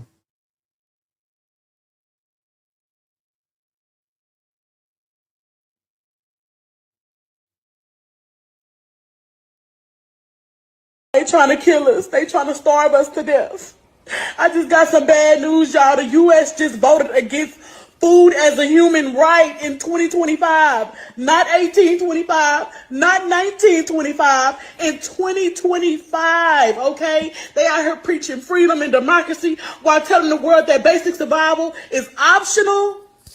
What the fuck is really going on? Nah, that's not right. And you can't call yourself the land of the free if you out here denying people food. Where they do that at? Like, y'all have money for bombs and billionaires and fucking bailouts, but not for basic dignity? I'm not understanding. This system is starving people. They trying to kill us. They trying to starve us. Oh, you're saying, let's see here. Let's see. That's right. It's never been a right. It's actually really hard to starve people to death. Madagascar had a famine a couple years back. Only a couple hundred people actually died. Yeah, or fuck's sake. This is crazy. I mean, look how big she is, too. This has got to be a gag. I think so. It's hard. Ask the British stubborn about the Irish stubborn little shits. And government's cheese, rice, powdered beans, peanut butter, cracker, lard, and sugar. I'm pretty sure I'm missing something. Maybe we should send these boxes out to these fucking whiners. Yep, definitely. See, Dick, I didn't get into the tizzy because Jim didn't read my last chat. Don't be a dick. Okay, now I got to go find Nanny Goat's little... What did it say? Grandma made hamburger gravy and put a bread with veg on the side. Boom. Oh, sounds good, man. I'm getting hungry. A lot of lag here, Jim. Okay. Is it me I'm lagging? Or what is it? Is it the internet? I don't think it's my internet. I think my internet's fine here. They don't understand what positive rights are. Making food a right would necessitate stealing or enslaving someone else. Yeah, you would need slaves to get you the food. Don't they understand that? And then Ned Cat says, dude, he read it out already. He's not muting you. I don't mute anybody. Prison has free food. I let anybody say anything. It's not up to me. And just don't threaten people. That's it. And it says, I'll upgrade a BB gun for you. Tactic says, Dick and Jim must be great pals because Jim isn't responsible for being your YouTube tech support guy. Well, I try to help everybody. I try to talk to everybody, participate. Everybody, it's not the land of free food. Yeah, it's land of the free food. Not really. Yeah. Yeah, it's never saw the chat. It probably got flagged. It probably got flagged because it said something about full auto BB gun or something like that. It said outside this and that and bond money. So YouTube is very strict with stuff like that. Mm-hmm. She's got a few months of fat stored up on her. Yeah, she can survive months. Yeah, she can survive months dying of starvation. The right to anything is kind of an illusion, and that beat can go for weeks. It's rooting out YouTube corruption. Simply Green, I was literally typing that out. She can survive a long winter, basic dignity. I spy the left trying to make Trump's presidency a living hell and try to take 2028. Yeah, that's going to do. Dick's not going to care if Jim gets dinged for violating terms of service. Good evening. All these people chipping out. Oh no's, me's got to have me's food stamps. I was robbing yo's white people's. She. As a salesman, I try to deserve anything that I'll close the deal. That's right. Says that was their strategy. It's backfiring. Trump's approval is going up. The strategy only works on the lowest IQ and low info workers. Jim skipped my message. I'm mad. Boo, Jim. Oh, what? Let me find it. Old school. I never had a mustard sandwich, a mayo sandwich. I used to eat mustard sandwiches. Like, I'll tell you. When I was younger, like I want to say maybe 5 or 6 years old, I had ham for dinner and it had cloves in it, and I got one of the cloves and I swallowed it and it made me sick and I threw it up, or maybe I had the flu, I don't know, but whatever. I just remember I had a memory in my mind of throwing up ham with the clove, and now even I just smell cloves, it's like it bothers me. But for the longest time I couldn't eat ham. It was like a mental block in my head. But so whenever we'd have ham, I would just have rye bread with mustard on it. That was my dinner growing up if we had ham. Nothing comes close to a grilled government cheese sandwich if your knife survives the cutting, that is. Maybe we should have people's ooze. Oh, it's okay? All right. Thank you, though. Now we know what tongue piercing is for. Yeah, white people have starved us without slaves. Yeah, they were picking cotton, not food, though. Make a bow and arrow, spearfishing rod, get your own food. Deer season's coming up quick. Tags around me at $30. Jim rocks, get over it. Okay. YouTube has a great video on lost recipes from the Depression. Yeah, there's a great recipe from the Depression that I still like, that my grandmother made and that I love. It's basically, we call it hot dogs and spaghetti. You take, a fry, you get a pot with some, put some bacon grease in it and fry up, fry and just start to saute some onion, cut up an onion and a green pepper, cut it up in there. And then once it starts to turn to like a little translucent, then you add in some whole tomatoes and stewed tomatoes and cook that down. And then you add up 1 pack of sliced thin hot dogs. I prefer Oscar Mayer hot dogs, just regular old hot dogs in there. Cook it, and then you add some spaghetti, boil some spaghetti and mix it together. And it's good as some shit, man. Let me tell you. I like it. And it's a Depression thing. Free food, you be cared for, and all you have to do is live at a monkey exhibit. Yeah. There's a 25% chance she has committed murder. You know what? Surprisingly, if you look at the numbers, actually, black women commit more murders than white men, per capita. Mm-hmm. I lived off the best food, mayo sandwiches for 2 weeks when I was in college, not going to complain. You get 3 hots on a cot for free if you're willing to give up some rights, like being able to decide when you sleep and use the bathroom. I have the same thing with cough syrup. Okay, yeah. Mater sandwiches. Oh, tomato sandwiches are good too. I grew up on mustard sandwich. I would toast, spread the mustard, and chow down. Yeah. I love eating potato chips and mustard sandwiches as a kid. Yeah, it's good stuff, man. It says full auto BB gun, bane of all well-meaning parents all over the country. See, I don't know. So maybe because you said you're going to sit outside and do something, I don't know, but YouTube is able to figure it out. Handsome, they are great. And when I was growing up, I had to work. All we had food for gardening, essentials for life. Jim never had a cotton sandwich. I've never had a cotton sandwich. I had cotton mouth before, but that was, I fixed that by eating a sandwich. Hunting would require the same thing as a job, initiative, and self-reliance. Damn it, now I'm hungry. Thanks, guys. Depression-era recipes are why we have proper casseroles. Yes. It's a bebop special, bell peppers and beef without the beef. Ketchup makes a good pasta sauce. Yeah. Mm-hmm. You guys want a trick for pasta sauce? I thought Jim was skipping me, and I realized you should block me. I'm not a dick, but I can be. A couple more beers, I'll be back. I'll be a big black. All right, funny. Had hot dogs and spaghetti with ketchup, not filling, but it's great. Not great, but it's filling. Yeah. Grandma grew up in Toledo during the Depression to 8-can muskrat. Democrat dusky ladies be crazy. Grip, yes. When I was back, lard and real crackers. They didn't have a Roundup. Why did Muslims castrate slaves? Because they know something Europeans hadn't learned yet? Yeah, maybe. Don't forget the ramen. Yeah, ramen's good. Bell peppers on rice is a bit of Worcestershire. That's good.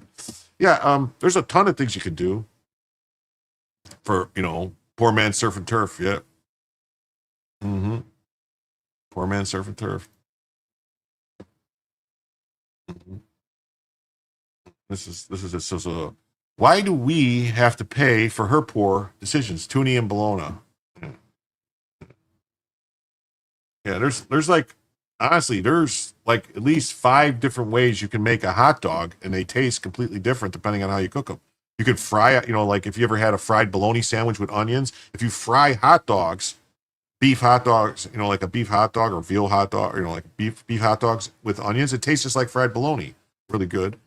You can also steam them, you can boil them, you can grill them, you can fry them, and they all taste slightly different depending on how you cook them because it's different. I don't know, just different.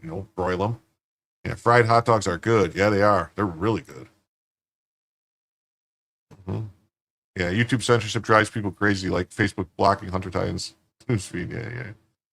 Now I want a proper ham, egg, tater, and cheese casserole. Damn it. There you go. Food is good. My mom used to boil onions and make onion enchiladas with sharp cheese. Bags of onions were really cheap and good. Grandma taught mom. She hated them, but his kids loved them. Yeah. Almost anything in a pie crust tastes great. Yeah. Fried round steak. Yeah, it's real good. Like Vienna beef hot dogs are real good. Yeah. Real good to fry like that. They are. And indentured servitude works really good. Yeah. Vienna beef hot dogs are really good. Fried in onions or steamed. Yeah. You always grilled hot dogs. Boiling for 3 minutes is a whole different experience. Yeah.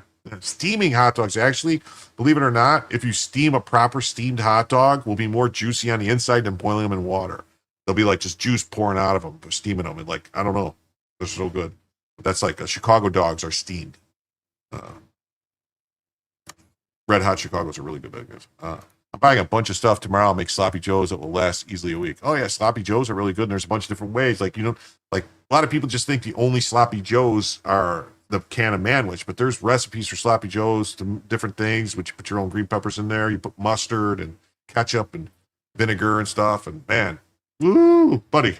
So let's see what this poor lady's Hebrew Nationals are the best hot dogs. They're good. Actually, the best hot dogs are not made anymore. The best hot dogs were Best Kosher dogs, and they got bought by Vienna Beef. Bought Sinai Kosher. They also bought Best Kosher. So they the manwich goes are bullshit. Yeah.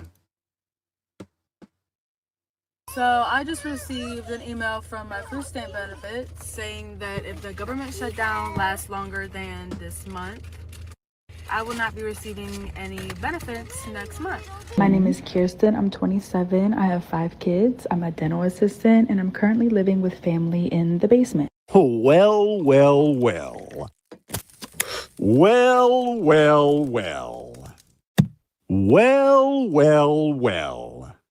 So I just received an email. Yeah, so she's 27 with 5 kids living in the family basement. Wow. I miss Best Kosher. They were the best. Yeah, liver. Yeah, I hate it. I still can't eat liver. I don't like liver and onions and none of that stuff. I just don't like it. I don't know. The one regional food I found disappointing was actually Philly cheesesteak. I really wanted to enjoy it. Well, tell you what you could do. There's a trick. All right, if you want to make your own, and with the 3,000 shitty tattoos all over her body. That's right. Well. Swift Meats in Canada used to make bulk wiener product that was just amazing compared to modern dogs. Yeah. Yeah, I actually, if you want really good hot dogs, here's another tip. If you want really good hot dogs now, go to GFS and get GFS brand beef hot dogs. They sell them by the case and stuff. They sell the packages. They're phenomenal. Phenomenal hot dogs. And very, price-wise, extremely cheap. And they're phenomenal beef hot dogs. If you like all beef dogs, they have regular, like mixed ones, but go to GFS. Get their bacon from GFS. Get hot dogs from GFS. It's great. Growing up, we were poor. One time, all we had was potato pancakes. My sister started adding food colors, and I cold said, "Those blue ones, I want the red ones tonight." You're gonna be a fat boy and get some ice cream. You may have had that well cooked liver. You need a good mustard pickle to go with it. Fried gizzards, yeah. But it says magic crust makes a pot pie out of any stew equals amount self-rising dough, quarter cup flour poured over anything baked before it's brown. Sounds good.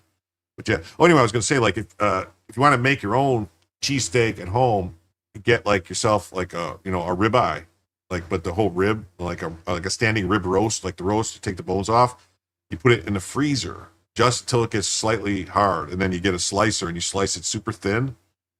And then you fry that yourself in onions and stuff. Yeah, it's way better than any meat's way better. It's a little more expensive, but yeah, beef dogs are better than the mystery meat ones. Yeah,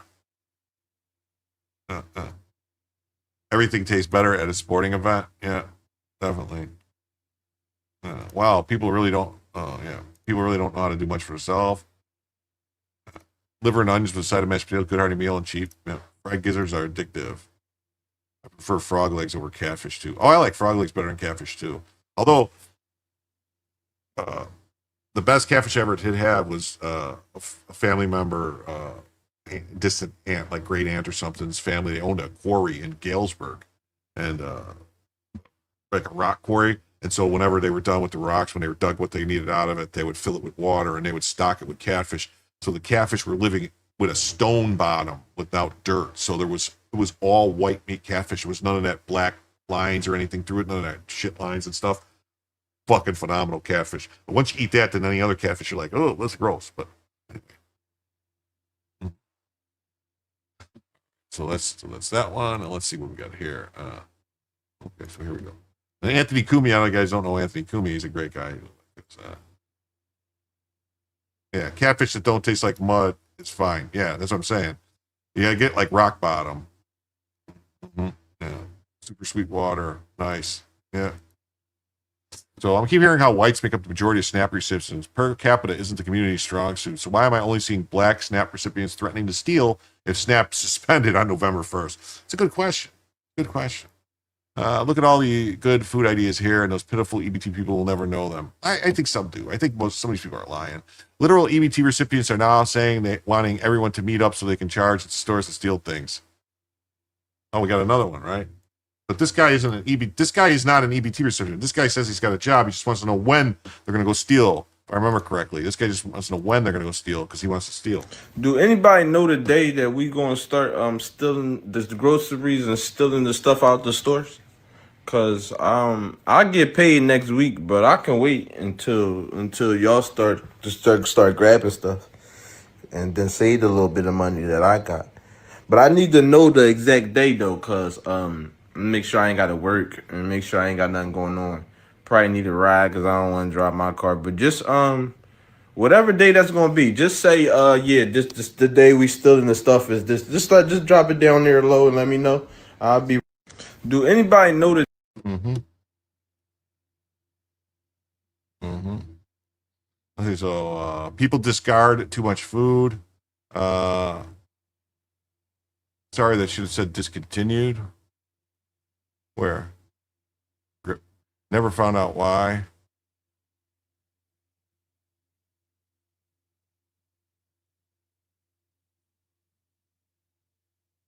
Oh, something's found not Sloppy Joe's. It was discontinued. Yeah, sometimes stuff get bought and they stop selling it. That's weird. Yeah, please tell me the date. Yeah, please tell me the date we stealing. They're already stealing everything they can. Whatever. Make it a holiday. Yeah, make it the Biden holiday to go steal. Well. Well.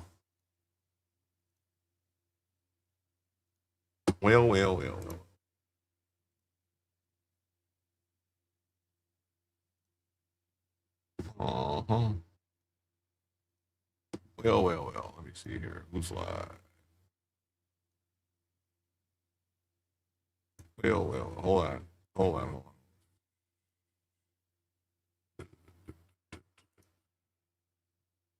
Oh, wait.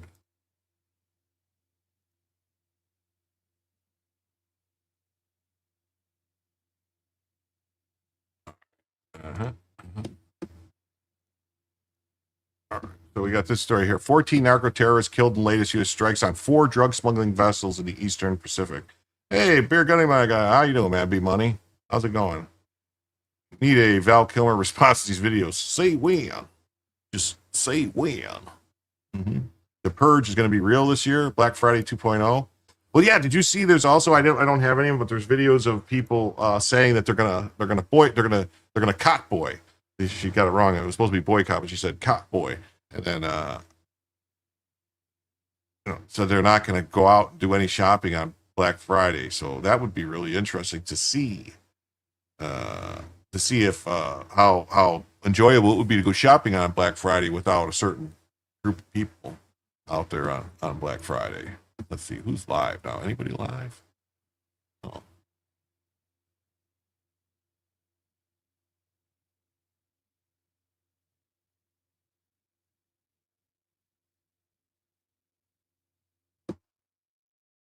Okay.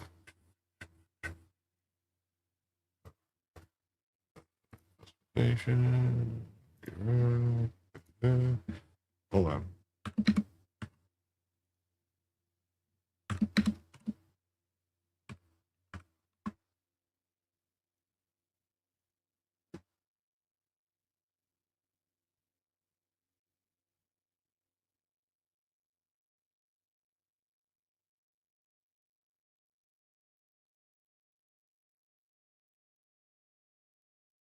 All right, here we go. So narco terrorists in Eastern Pacific, California. Yeah, it looks like it. So it's like like Eastern Pacific's off of California. I think it's off the coast of Colombia. So, they struck 4 boats. U.S. military launched attacks on 4 vessels operated by narco-terrorist smugglers transiting through a known trafficking route, Eastern Pacific. According to the Secretary of War, the kinetic strikes occurred Monday, resulting in a total of 14 terrorists killed. 1 person survived the attacks. PDACs indicate the strikes on the 4 vessels involved 3 separate strikes carried out in the direction of President Trump. 4 male narco-terrorists were aboard 1 vessel during the second strike. So yesterday, at the direction of the President, the Department of War carried out 3 lethal kinetic strikes. Let's see. There's like 2 boats tying together. They're passing drugs. That was them moving drugs from one boat to another. Hey, Nero, if you're still up, set up a raid, Nero, before you go. Set up a raid. Raid out, Nero, before you go. Raid out. Somebody set a raid out of Rumble.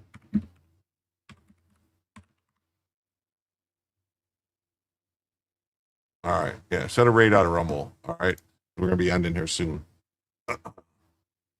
So that's that. All right, and then according to Hegseth, the U.S. military forces assigned to U.S. Southcom immediately conducted a search and rescue and located a single survivor. So Mexico was talking about it too. A customary Hegseth provided video footage to post showing 3 separate military strikes being destroyed by U.S. military aircraft and ordnance. Portion of video clip shows 2 vessels side by side being attacked in one separate action. Another portion of video shows a heavily laden vessel traveling at high speed before being struck and destroyed. The department has spent over 2 decades defending their homeland. Now we're defending our own. The department has spent over 2 decades defending other homelands. Now we're going to defend our own. These narco terrorists have killed more Americans than Al Qaeda, and they'll be treated the same. We'll track them, and we will network them, and we'll hunt them and kill them.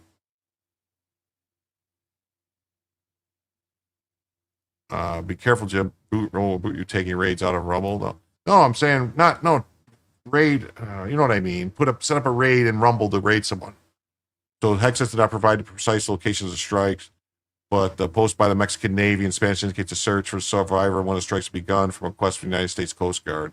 The site of the initial response by the Mexican Navy was described as 400 miles southeast of Acapulco. Well, 400 miles southeast of Acapulco. That's like that's like Colombia, right? Or Ecuador or something, or what is that? Peru?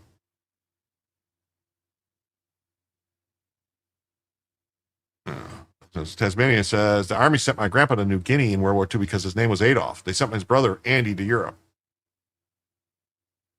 The latest strikes in the narco smuggling vessel by U.S. forces bringing the total military strikes to 14. As reported by Breitbart, Texas, the strike signaled a broadening of campaign that until been limited to the Caribbean Sea. Thus far, an estimated 57 narco-terrorist smugglers have been killed in the U.S. Wow, that's crazy. Crazy.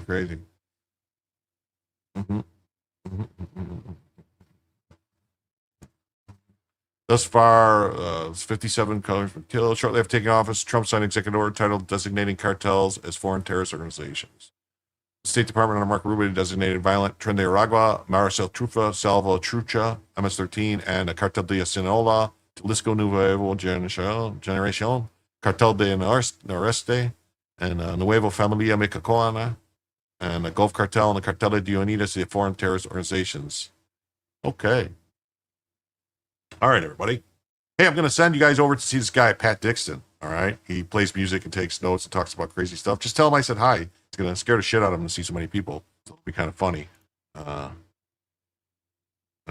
there's no one else live, though. I went on to send you to someone with like nobody in there. That would have been funny. But anyway, so peace out, everybody. Come on back and take a good night. I want to thank everybody. Please remember to like and subscribe, leave a comment. Come on back. Let's go.